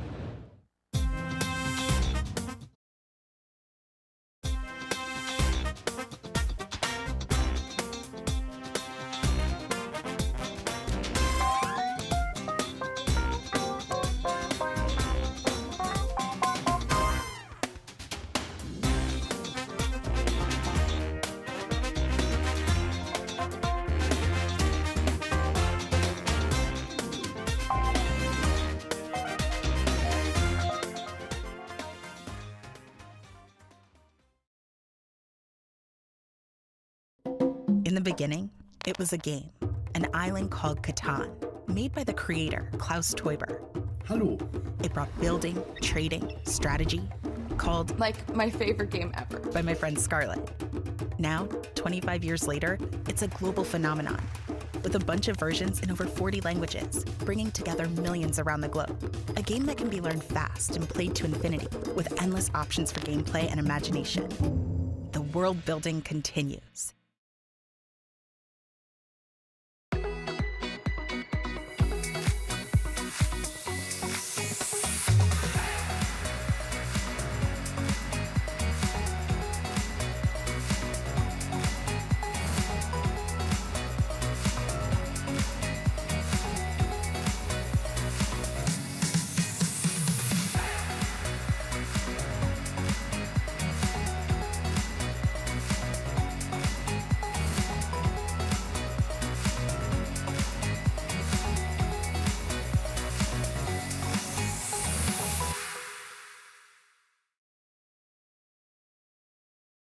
That violent storm has left you barely alive. Hello UKG, I'm back once again for the final time for this weekend. It's going to be very sad. People at home though, you're going to be very happy because I've got Tobias and Dan across from Mantic Games to talk about all the goodness that 2024 has offered so far and what more is coming throughout the rest of the year. So, great to have you here with me. Thank you, Jerry. Thank you so much. So I suppose we should start with the brand spanking new Dungeon Saga Origins. I got my Kickstarter copy. It's lovely. It's so nice. And I immediately went, oh, I need to have more of this in my life. But now it's available for people who missed out on the Kickstarter, the hoi polloi, and more importantly, the youth of today who probably aren't aware of Mantic and the accessibility of it. So do you want to tell us a bit about Dungeon Saga Origins and the plans for it going forward as well? Shall I start? You start and then I'll... Yeah, I'll Dungeon Saga Origins is our family-friendly dungeon crawler. So you can play it with 1 to 5 players. In the core game, you'll be going down into a location that's called the Halls of Dureg. It's full of undead, gribbly monsters, of course it is. And you'll be going in as the classic barbarian, wizard, elf, and a dwarf on your heroic quest to go and find some secret artifacts down there. There's adventures, there's exploration, thrills and spills, special abilities, all the magic, all the kind of stuff that you want from that. But it's streamlined, it's quick, you can play it straight out of the box. It's fast and easy to learn. So unusually for a dungeon crawler, it's not big, it's not expensive, it's not heavy. You can play this from 10 and up, so you can play this with your family on a game night, nice and easily, and just go on some adventures together. Yeah. The thing I like about it is the speed of the setup. The original Dungeon Saga, I love it to bits. I've got 3 massive volumes full of terrain tiles for it. Yep. It is a beast though. Yes. With this you went with essentially solid panels, double-sided, quick to lay out, and you can tessellate them in certain ways to sort of expand or contract your dungeon as well. And it felt very Hellboy-esque to me, so presumably that's something that Mantic learned from the Hellboy board game and then sort of went, well, we can refine that further to make it a more accessible adventure. I think so. It's taken some of the positively received things from various dungeon crawlers along the way. So those larger tiles, we had those in League of Infamy as well, one of our older dungeon crawlers. But it's the speed of setup. You know, this is a dungeon crawler you can set up and be playing in 5 minutes. And we have a digital app called the Digital Overlord, and that will even help you by saying, put this tile here, put this one here. Here's the bits and pieces you'll need, and just makes it So you're not going through books to find all that information. Yeah. And even though it's relatively quick to put together and easy to learn for the kids, there's a lot of replay value in it with the campaign system, and then how the heroes act and interact, because they've got the choice of feats. There's equipment and sort of upgrades that you can buy for them over time as well. So there's always the potential to go on these long, expanded, story-driven adventures with them. And it's easily tracked as well. So by using the digital overlord, as we said, it's very easy to track your experience, your gold, all the gear you want. You can swap it in and out. Very, very simple. And also one thing to mention as well, been showing loads of people at UKG today in the last couple of days. 5-10 minutes has taken me to show people how to actually do the basics of this game. It's not just setup, so probably from setup to training, it's about 15 minutes. Yeah. So even though the filthy undead are the first thing to get killed up, it's not going to be the only thing. So obviously, people who did the Kickstarter know what's coming, but we have the first of the expansions here. We do. Glimmer of Greed. Who wants to tell everybody about how fun goblins are? We could be here for a while. Well, I think if we flip it over, you'll see some of the designs in there. There's a real range of different enemy types. It's not just a few, the same goblin over and over and over. No, we've got there's bombs, there's giant swords, there's bows, there's more beasts. There's all kinds of other stuff in there to really sort of spice it up.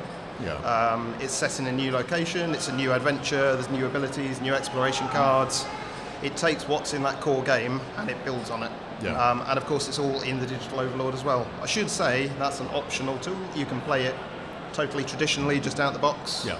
If you don't want to use the app, you don't need to. You can play it how you like. Yeah. I have to say, I absolutely adore the goblins in this, particularly things like the Bang It, which is as close as bedamned to the actual resin Bang It from Kings of War or Vanguard, if people are familiar with those. Yep. How much of the casting or sculpting range needed to be tweaked or changed to make it into a board game accessible piece, or was it fairly easy to transfer some of those? That's probably, because we like it so much, that's probably the one sculpt where there is a direct crossover in terms of how it looks. Everything else has been sculpted totally new from scratch. But if you know these factions, if you know these heroes, you'll see those little visual bits that you go, oh, I remember this, or I know. We looked at from the very original Dungeon Saga years and years ago. Yes. This is a fresh start for the series, but you compare where we were back then and where we are today, and it's night and day. Yeah. The new miniatures we are so happy with how they've come out. They're crisp. They're funny. They're full of character. The barbarian's massive. He's got a huge axe. The goblins are they're devious. They've got that charm, that kind of comic humour's in there as well. Sure. Well, you've got a couple of the painted heroes over there. Do you want to throw those up? Absolutely. Let people see what you've been up to. So, is that workable? Yeah, that works. Daenor and Orlav, the barbarian. I see them, and these are one piece, or at worst pre-assembled. So, correct. Yes. So they may be multi-part, but somebody does the heavy lifting with actually gluing them together for you before you arrive in there. Yeah, as many as possible are single piece by design, but how they come to you in the box, you take them out, you put them on board, you play the game. Yeah, absolutely. And I think having a dungeon crawling board game that you can pick up and play with the kids, regardless of sort of age, is a really good thing to have. There's so many really good dungeon crawlers, but they're aimed at people who played Hero Quest 30 years ago, and now they're looking for depth, tactical nuance, crunch, hate the phrase, but they want all the rules layered, and that's great for 40, 50-year-olds. Not great if you're 12 or 13 or 10 and you're going, I just want to play a game with my friends and roll some dice. And having that introduction to wargaming via a dungeon crawler, I know it's something that Ronnie is really hammered on for. It's a real bane. Very passionate about it, yes. It's that entry point. It's how we all have our... we haven't got time now, but it's how we all got into the hobby. And we probably didn't get in with something that was super complex. We got in with something that was accessible enough for us to go, I could do that. Yeah. And that's how it begins. That's how you discover all of this. Yeah. And it's fantastic to see. Glimmer of Greed is out now. Correct. Glimmer of Greed is out now. So what's next for Dungeon Saga? Are people who are getting the retail version going to be waiting a little while for this to sort of filter through? Yeah, the next, we won't spoil anything, but the next instalment in the story will be later on in the year. Okay. So there is more coming. So like you said, if you had the Kickstarter version, you've had a sneak preview, you're a little bit ahead of everybody else. That's all right, I still won't have mine painted by the time they get theirs. Well, you and the rest of us, we're all working on it now, but it's but there is more content coming, there's more story coming, and then we get everybody up to the same point, and then we see where we go from there. Yeah, it'd be interesting from my point of view to see whether or not any of those storylines are tied to the likes of Kings of War, because obviously the progressive storyline that Matt's working on for Panathor is interesting, and I know that he always likes to try and tie the games together, so Armada, Kings of War, whatever it happens to be, Vanguard, to try and progress that, and then we have obviously big events come up every now and again. We may even talk about one in a moment, that change the face of the world in some definable way.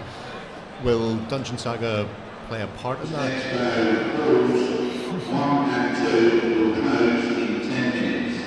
we go. Thank you, Tony. 10 minute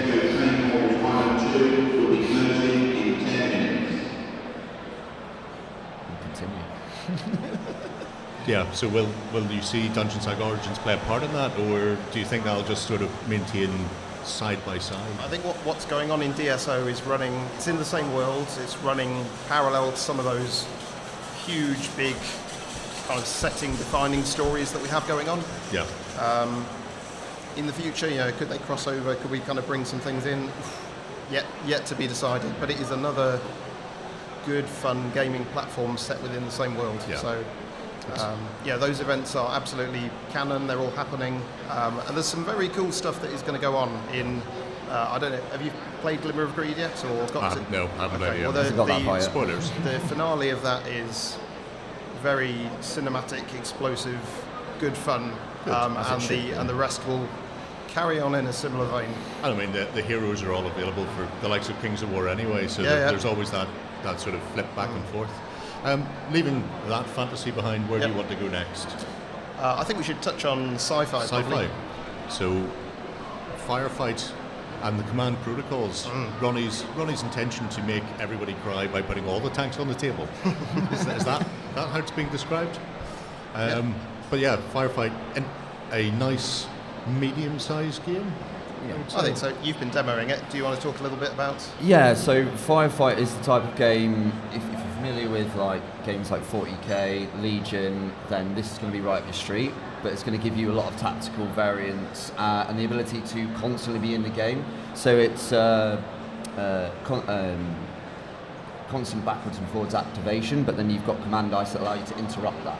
So you're constantly in the game, constantly fighting your opponent, and it's more worrying about the decisions you're going to make next rather than how the rules play. So it's a typical Mantic game in that you're always going to be able to easily find the rules and normally know the rules without having to delve into the rules too deeply, if that makes sense.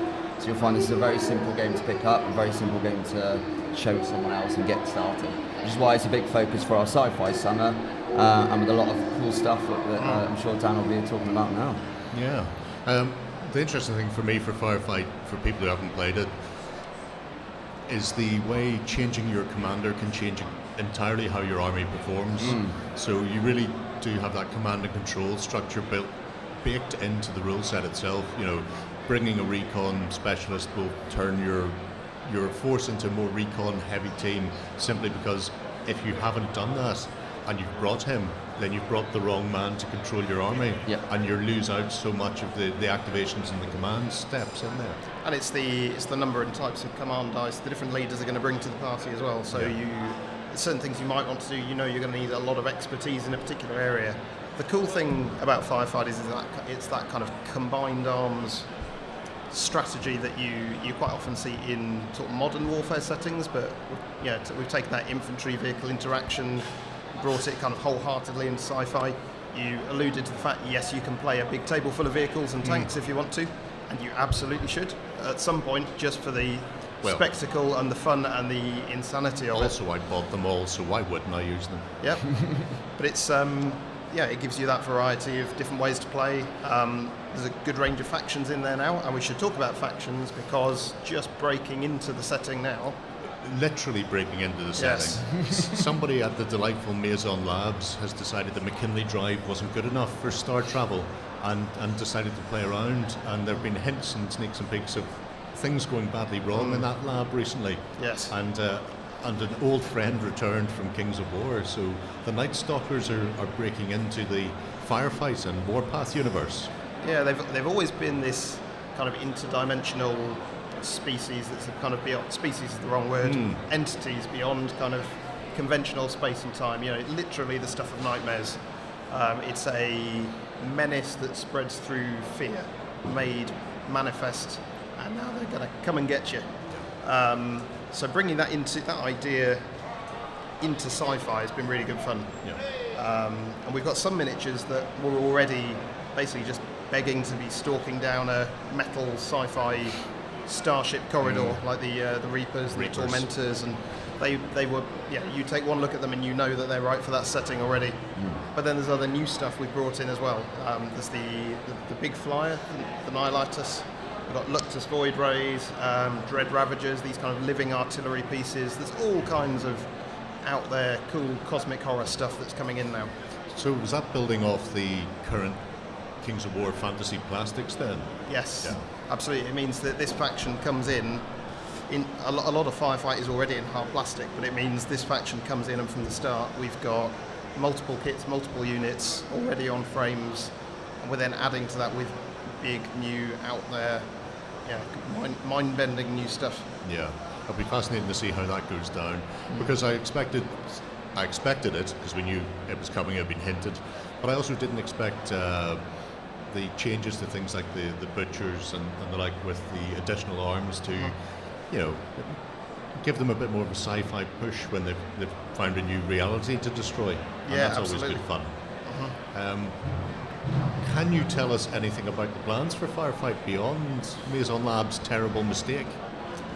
Well, I can tease a little bit on that. So we're having we can pop that in camera. We're having our summer of sci-fi, and you know, the summer really has only just begun. So we started with MaisonLabs.com, which was a kind of an alternate reality game that I think you've delved into. I had a lot of fun with that. Yes. Where people started to get an idea of what was coming. Now the Night Stalkers are here. They're shipping from June 17th. So if anybody wants to get their hands on those, you will have your hands on them very, very soon indeed. And after that, we kind of need to bring some balance back to the universe, and that's where our Asterians are going to step in. And the Asterians are this kind of almost not quite a force of peacekeepers. That's maybe too generous, but they're pursuing their own interests, but they are trying to keep the status quo of the galaxy and stop it from tearing itself apart.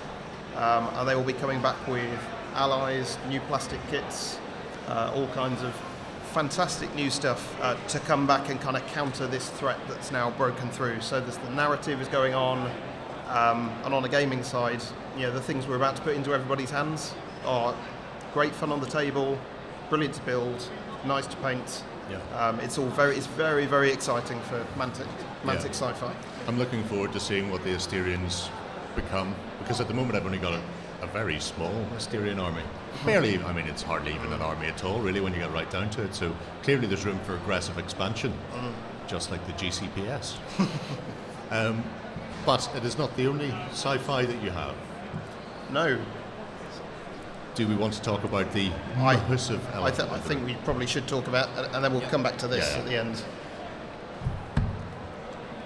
So I don't think this is a secret anymore. No. I think everybody knows about this. This is very much not a secret anymore. The Halo Flashpoint. This has so much interest across the internet, it's beyond belief, including, you know, people who have never looked at miniature games before but are massive online Halo players. I've seen this pop up on their channels talking about what it's going to mean for them, whether or not they're going to start playing. So tell us a bit about Halo Flashpoint and the type of game it is. Do you want to start? Yeah, so it's based off of our Dead Zone system, so already a very much a proven system, but very much like a Halo game. So what I mean by that is you're in your 2x2 square with lovely little square, all squared off in grids, and the way it's going to play is like Halo multiplayer. So there is 5 different scenarios at the moment, including Slayer, Oddball, Capture the Flag. So you can respawn in, and you're playing a team of 4 against another team of 4 at the moment. So when you pick up your either Recon starter set or the Spartan edition, you'll get red versus blue to start with, and it'll be 4v4, and you've got several different options of Spartan. You've got the Brawler, Zvezda, the Mark 7 and the Deadeye. Thank you, I've got there in the end. Right. It's been a long weekend, I do apologise. Because I will say that Connor's been demoing this non-stop. Yeah. I think we've managed to be able to get him like 1 water break, I think, so he's done pretty well. So it's been very, very busy, and it's very quick to learn, very quick to pick up and play. We found that we can play games in half an hour to an hour. And that's like small Slayer games of up to 4 kill points or even up to 12, about an hour and a half. So a very fast game. And also it's not just Spartans, because in the Spartan edition you will get the elites as well. But I'll let Dan sort of talk about what may be coming out and may not be coming out later.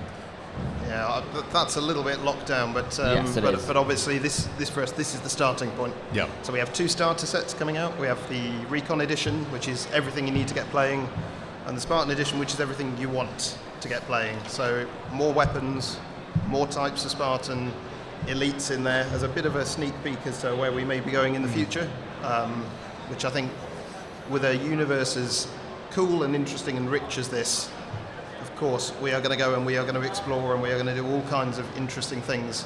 But this is your starting point. This is your Spartans beginning in the War Games arena. Yeah.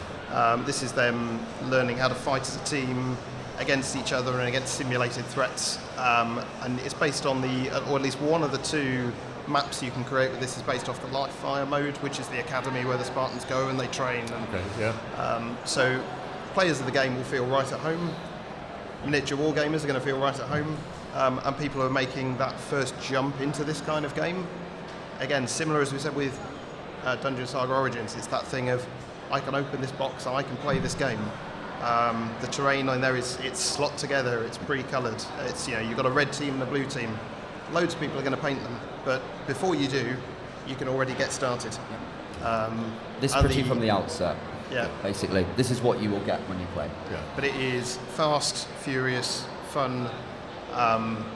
It's everything you'd want from it. It's and it includes those things that aren't in normal Dead Zone. So respawns, shields, missile launchers, gravity hammers. All this stuff. Yeah, grappling hooks, getting up tall towers. All that stuff that people know and love and find in Halo is in this game. Yeah. So rather than list building your Dead Zone force, you might not need to worry about what weapons are going to be there at the start. You've got a basic set of equipment. You can tailor to a certain amount, but then you can always find sort of weapons spawning in. You can go and pick up and try see how it works when you smash somebody in the head with a gravity hammer. Absolutely. Exactly. There will be weapon pickups. Definitely. Yeah. Everybody loves that. It's always good clean family fun.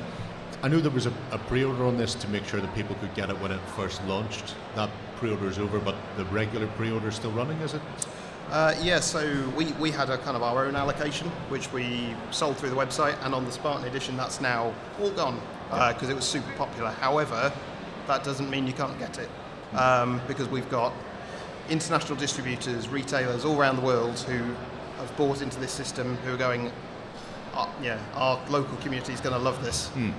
So if you go on to haloflashpoint.manticgames.com or just Google Halo Flashpoint, we now have a store finder that's up running on the page. Okay. And you can go to I'm in this country, and it will say, okay, here's your nearest friendly local gaming store that's supporting this system, and then we want you as a community go and support those guys. Those stores are the lifeblood of what we do as a hobby. So you can find where they are and go and support them, and also that's where you can go and find the game. Which is fantastic, because then it lets people know that the game's in their area and that there are players in the area who can support it as well. Absolutely. Yes. Before we push off, then this was big news recently, and unexpected in some respects. But do you want to tell us a bit about why Labyrinth is in front of us then? So, so one of the things that's happened recently.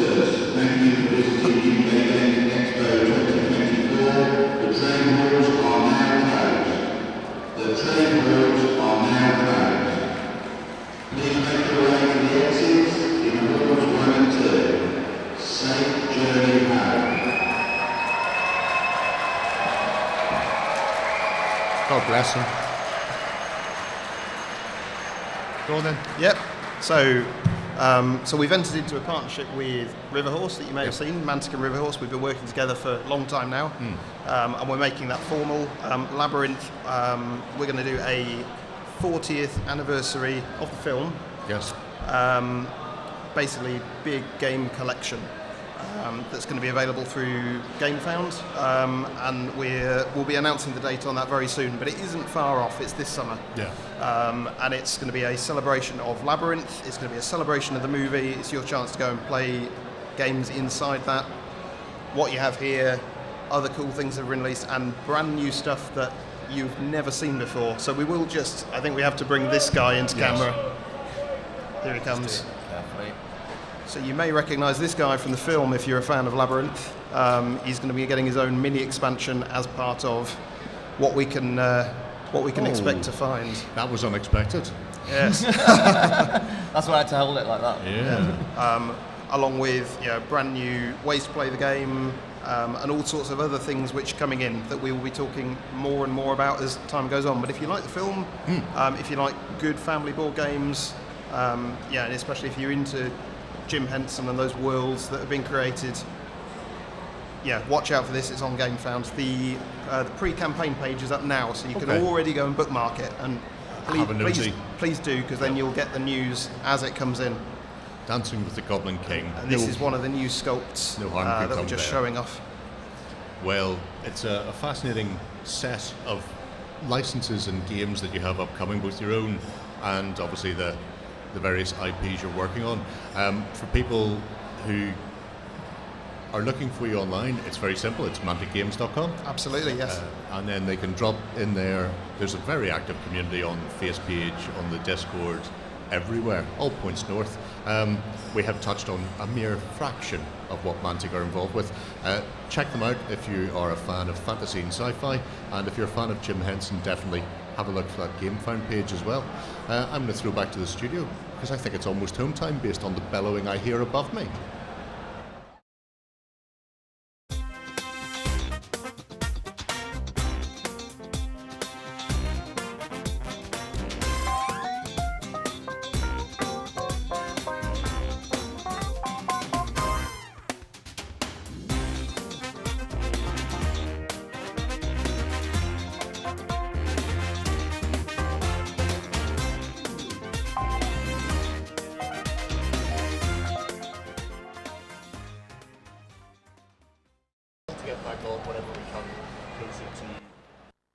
Okay, everybody, it is that time of the day. Some people love it, some people hate it. It is the end of UK Games Expo 2024. This has been a ridiculous show. We have seen so many people we love, making new friends, old friends just coming out the woodwork. It has been bonkers, and I have absolutely loved it. I have loved seeing everything from, the standard things like AK Interactive, to the weird and wacky, like the Squishmallow kittens, and of course the hats with the moving flappy bits. I should have got one for Warren, I didn't, I forgot. Oh, and to reply to a couple of comments I saw on the live stream. No, I do not have bracers this year, and I am very sad about this. Do you know why I'm sad about this? Because the vendor who normally sells them to me didn't make it this year. So, it's not that I've given up, it's just on hiatus until he returns. Moving further down through, some of the stuff that you're really going to want to check out in the live blog that we were covering this weekend. My Mini Factory are apparently doing some new weird and wonderful things with 3D printing, which has me very curious. But again, because we are always running around, I didn't get time to go see them. But after the live stream's done, maybe I'll be able to just nip out and have a little peek. Moving further down, there is one thing I actually want to get to, which I haven't had a chance to have a proper look at this weekend, is the dragon. So let's roll on down and see how we go. Okay, Robot Rally, I missed you, and I am going to have to catch you next year. Oh, whoa, hold up. I am about to be a very sad panda, because I've already spent my budget.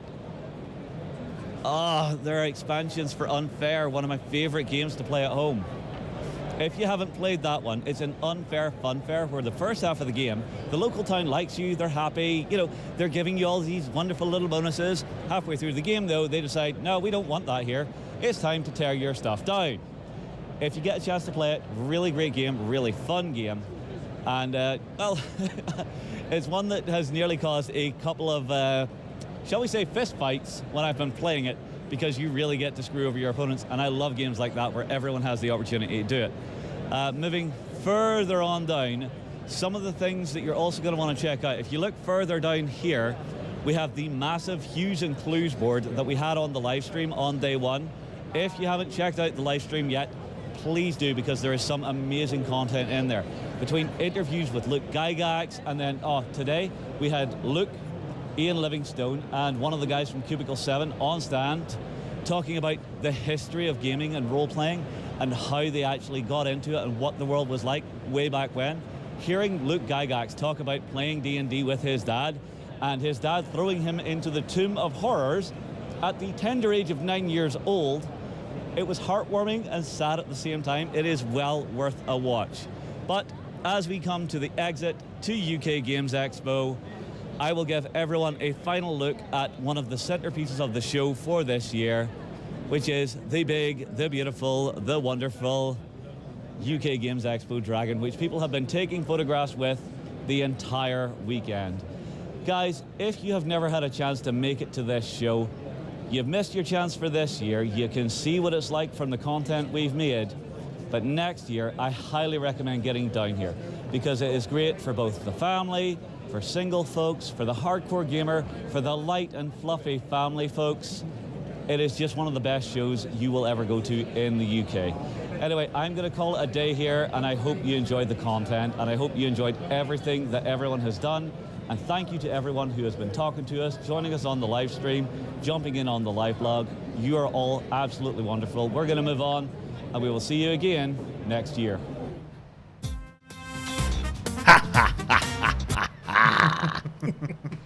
Well, folks, that wraps us up for another year. It's done. Oh. And we got Lloydie on camera this time, We did, too. yes. Hola!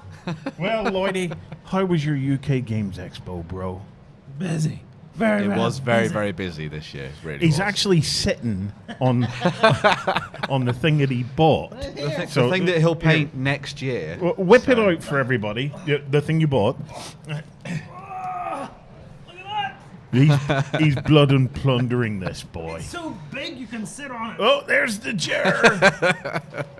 Oh, Jerry, we've had people on the chat that noticed the finest bit of thievery that has ever taken place on a live show ever.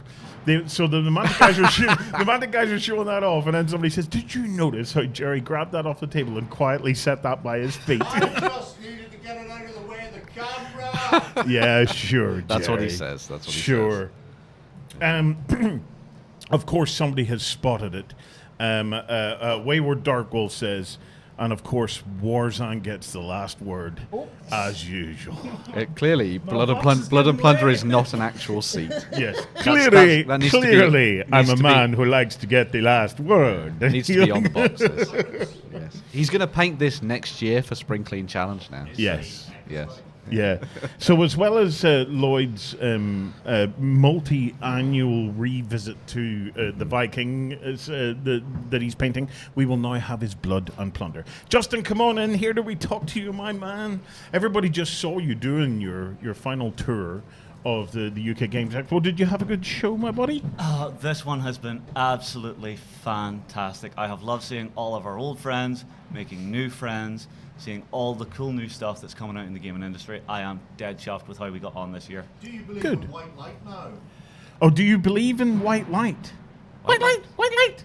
Myself and Jerry were having a good actually. laugh at your lighting thing. Well, you better go and see him then if you're Yeah, going to go. because I think we might have some samples coming from him. Well, go get it. Go get it till we try it out. That's not an answer. He doesn't believe in white light. Justin now believes in white light, apparently. So how does he paint otherwise? I don't understand. That's weird. Well, Ben, have you had a nice time? I really have had a nice time. It's been absolutely fantastic going out and chatting to loads of people. It's been really cool. We've had a really nice mix of different things. You know, war games, role-playing games, board games. Lots of very small indie creators. A lot of these are actually probably going to be popping up on the weekend over the next couple of weeks. Yeah. I know Jerry and us. Over the next months. Oh, yeah. We have loads that we want to show you guys over the There's next few months. So. Some really nice campaigns coming up from a lot of very small creators who obviously need the input from the communities and things like that. Yeah. And that's what I think is great about UKGE, is that it fosters that community for a lot of people. And Tony was saying it earlier as well with the awards. They're the people that make all this possible. Yeah. So, if you're fans of the On Tabletop Indie of the Week, certainly UK Games Expo is a definite show to come and visit. Yes, because very much there's so. so many little indies here. Yep. It's my favorite part of the show. Like, I'll be honest, I found the show was so big and so packed. I barely got round it this year. But one of the things I really love is finding those obscure, new, innovative little ideas, or people that are just doing stuff because they love it. Yeah, definitely. It's been absolutely fantastic, and I think next year's probably going to be even bigger and even better. I think we've already had people talking to us about wanting to come onto the stage, show off their stuff and have some fun with different games. Obviously, I very much enjoyed hosting Hues and Cues. That was really good. I have got one person to hashtag Inside Lime. So yes, apart from just me. So there was two of us. He is now the official On Tabletop Brucey. So he's our Brucey. Oh, what my love. Well, I think that wraps us up for another year. We will start the breakdown.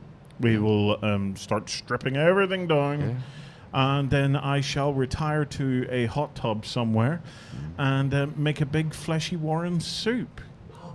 I think Jerry's got a steak dinner waiting for him. So. A massive thank you to everybody who has kept us entertained and company on the chat this year. Yep.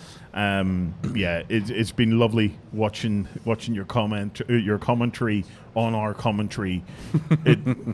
It's always a pleasure. Right. Yeah. That wraps us up. Thank you for watching. Thank you to everybody at home. Take care. Bye-bye.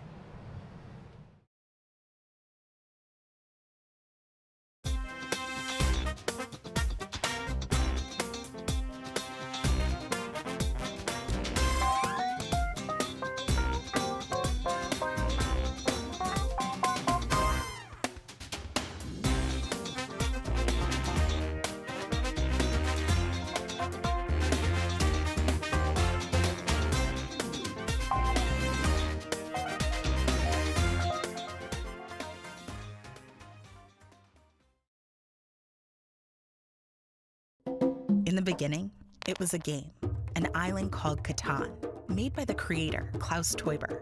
Hello. It brought building, trading, strategy, called Like my favorite game ever. by my friend Scarlett. Now, 25 years later, it's a global phenomenon, with a bunch of versions in over 40 languages, bringing together millions around the globe. A game that can be learned fast and played to infinity, with endless options for gameplay and imagination.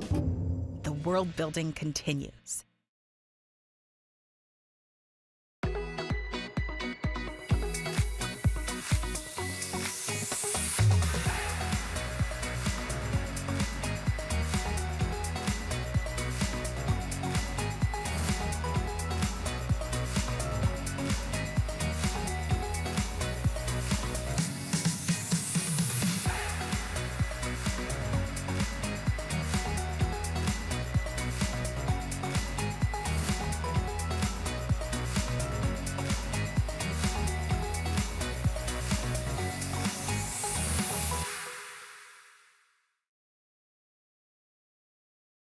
That violent storm has left you barely alive, stranded on a tiny island in the middle of nowhere. Your life and fate depend on your decisions. Keep up with the story on the cards, Make your choices and follow the instructions. Washed Ashore is a story-driven adventure that develops differently depending on your decisions. Play the game several times to find out all 13 possible endings.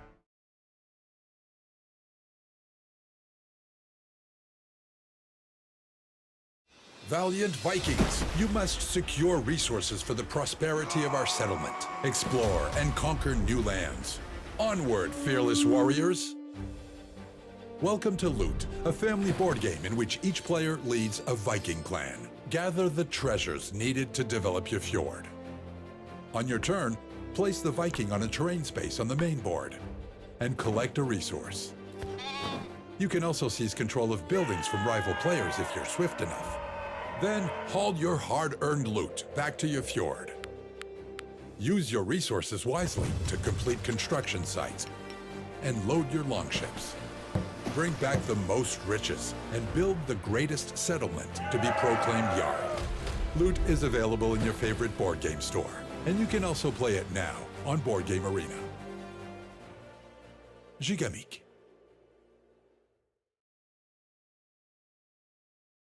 From their humble beginnings to the first call to adventure, create a rich history for your character, giving them a family and a home worth fighting for. Or take a quiet moment to reflect on all you have done. When the time comes, you can hang up your sword and begin a new life. Bring your characters to life like never before. With A Life Well Lived for 5th edition by Cubicle 7.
In the beginning, it was a game, an island called Catan, made by the creator, Klaus Teuber.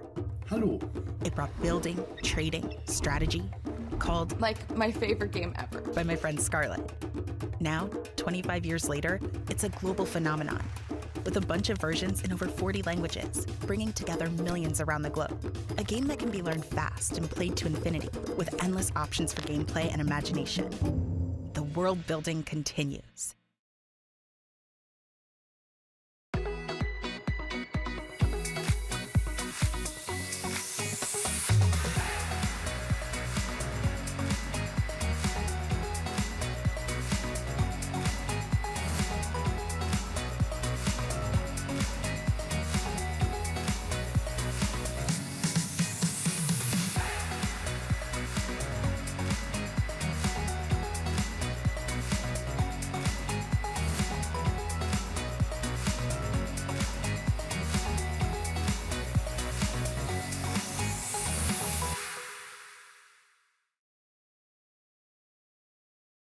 That violent storm has left you barely alive, stranded on a tiny island in the middle of nowhere.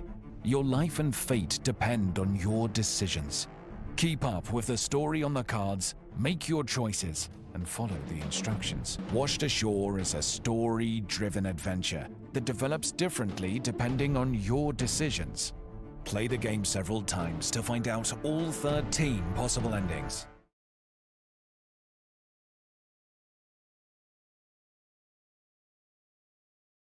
Valiant Vikings, you must secure resources for the prosperity of our settlement. Explore and conquer new lands. Onward, fearless warriors! Welcome to Loot, a family board game in which each player leads a Viking clan. Gather the treasures needed to develop your fjord. On your turn, place the Viking on a terrain space on the main board and collect a resource. You can also seize control of buildings from rival players if you're swift enough. Then haul your hard-earned loot back to your fjord. Use your resources wisely to complete construction sites and load your longships. Bring back the most riches and build the greatest settlement to be proclaimed Jarl.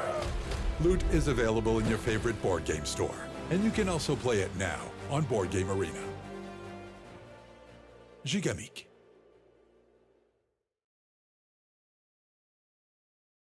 From their humble beginnings to the first call to adventure, create a rich history for your character, giving them a family and a home worth fighting for.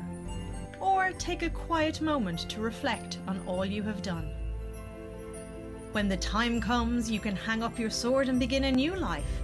Bring your characters to life like never before. With A Life Well Lived for 5th edition by Cubicle 7.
In the beginning, it was a game, an island called Catan, made by the creator, Klaus Teuber. Hello. It brought building, trading, strategy, called Like my favorite game ever. by my friend Scarlett. Now, 25 years later, it's a global phenomenon, with a bunch of versions in over 40 languages, bringing together millions around the globe. A game that can be learned fast and played to infinity, with endless options for gameplay and imagination.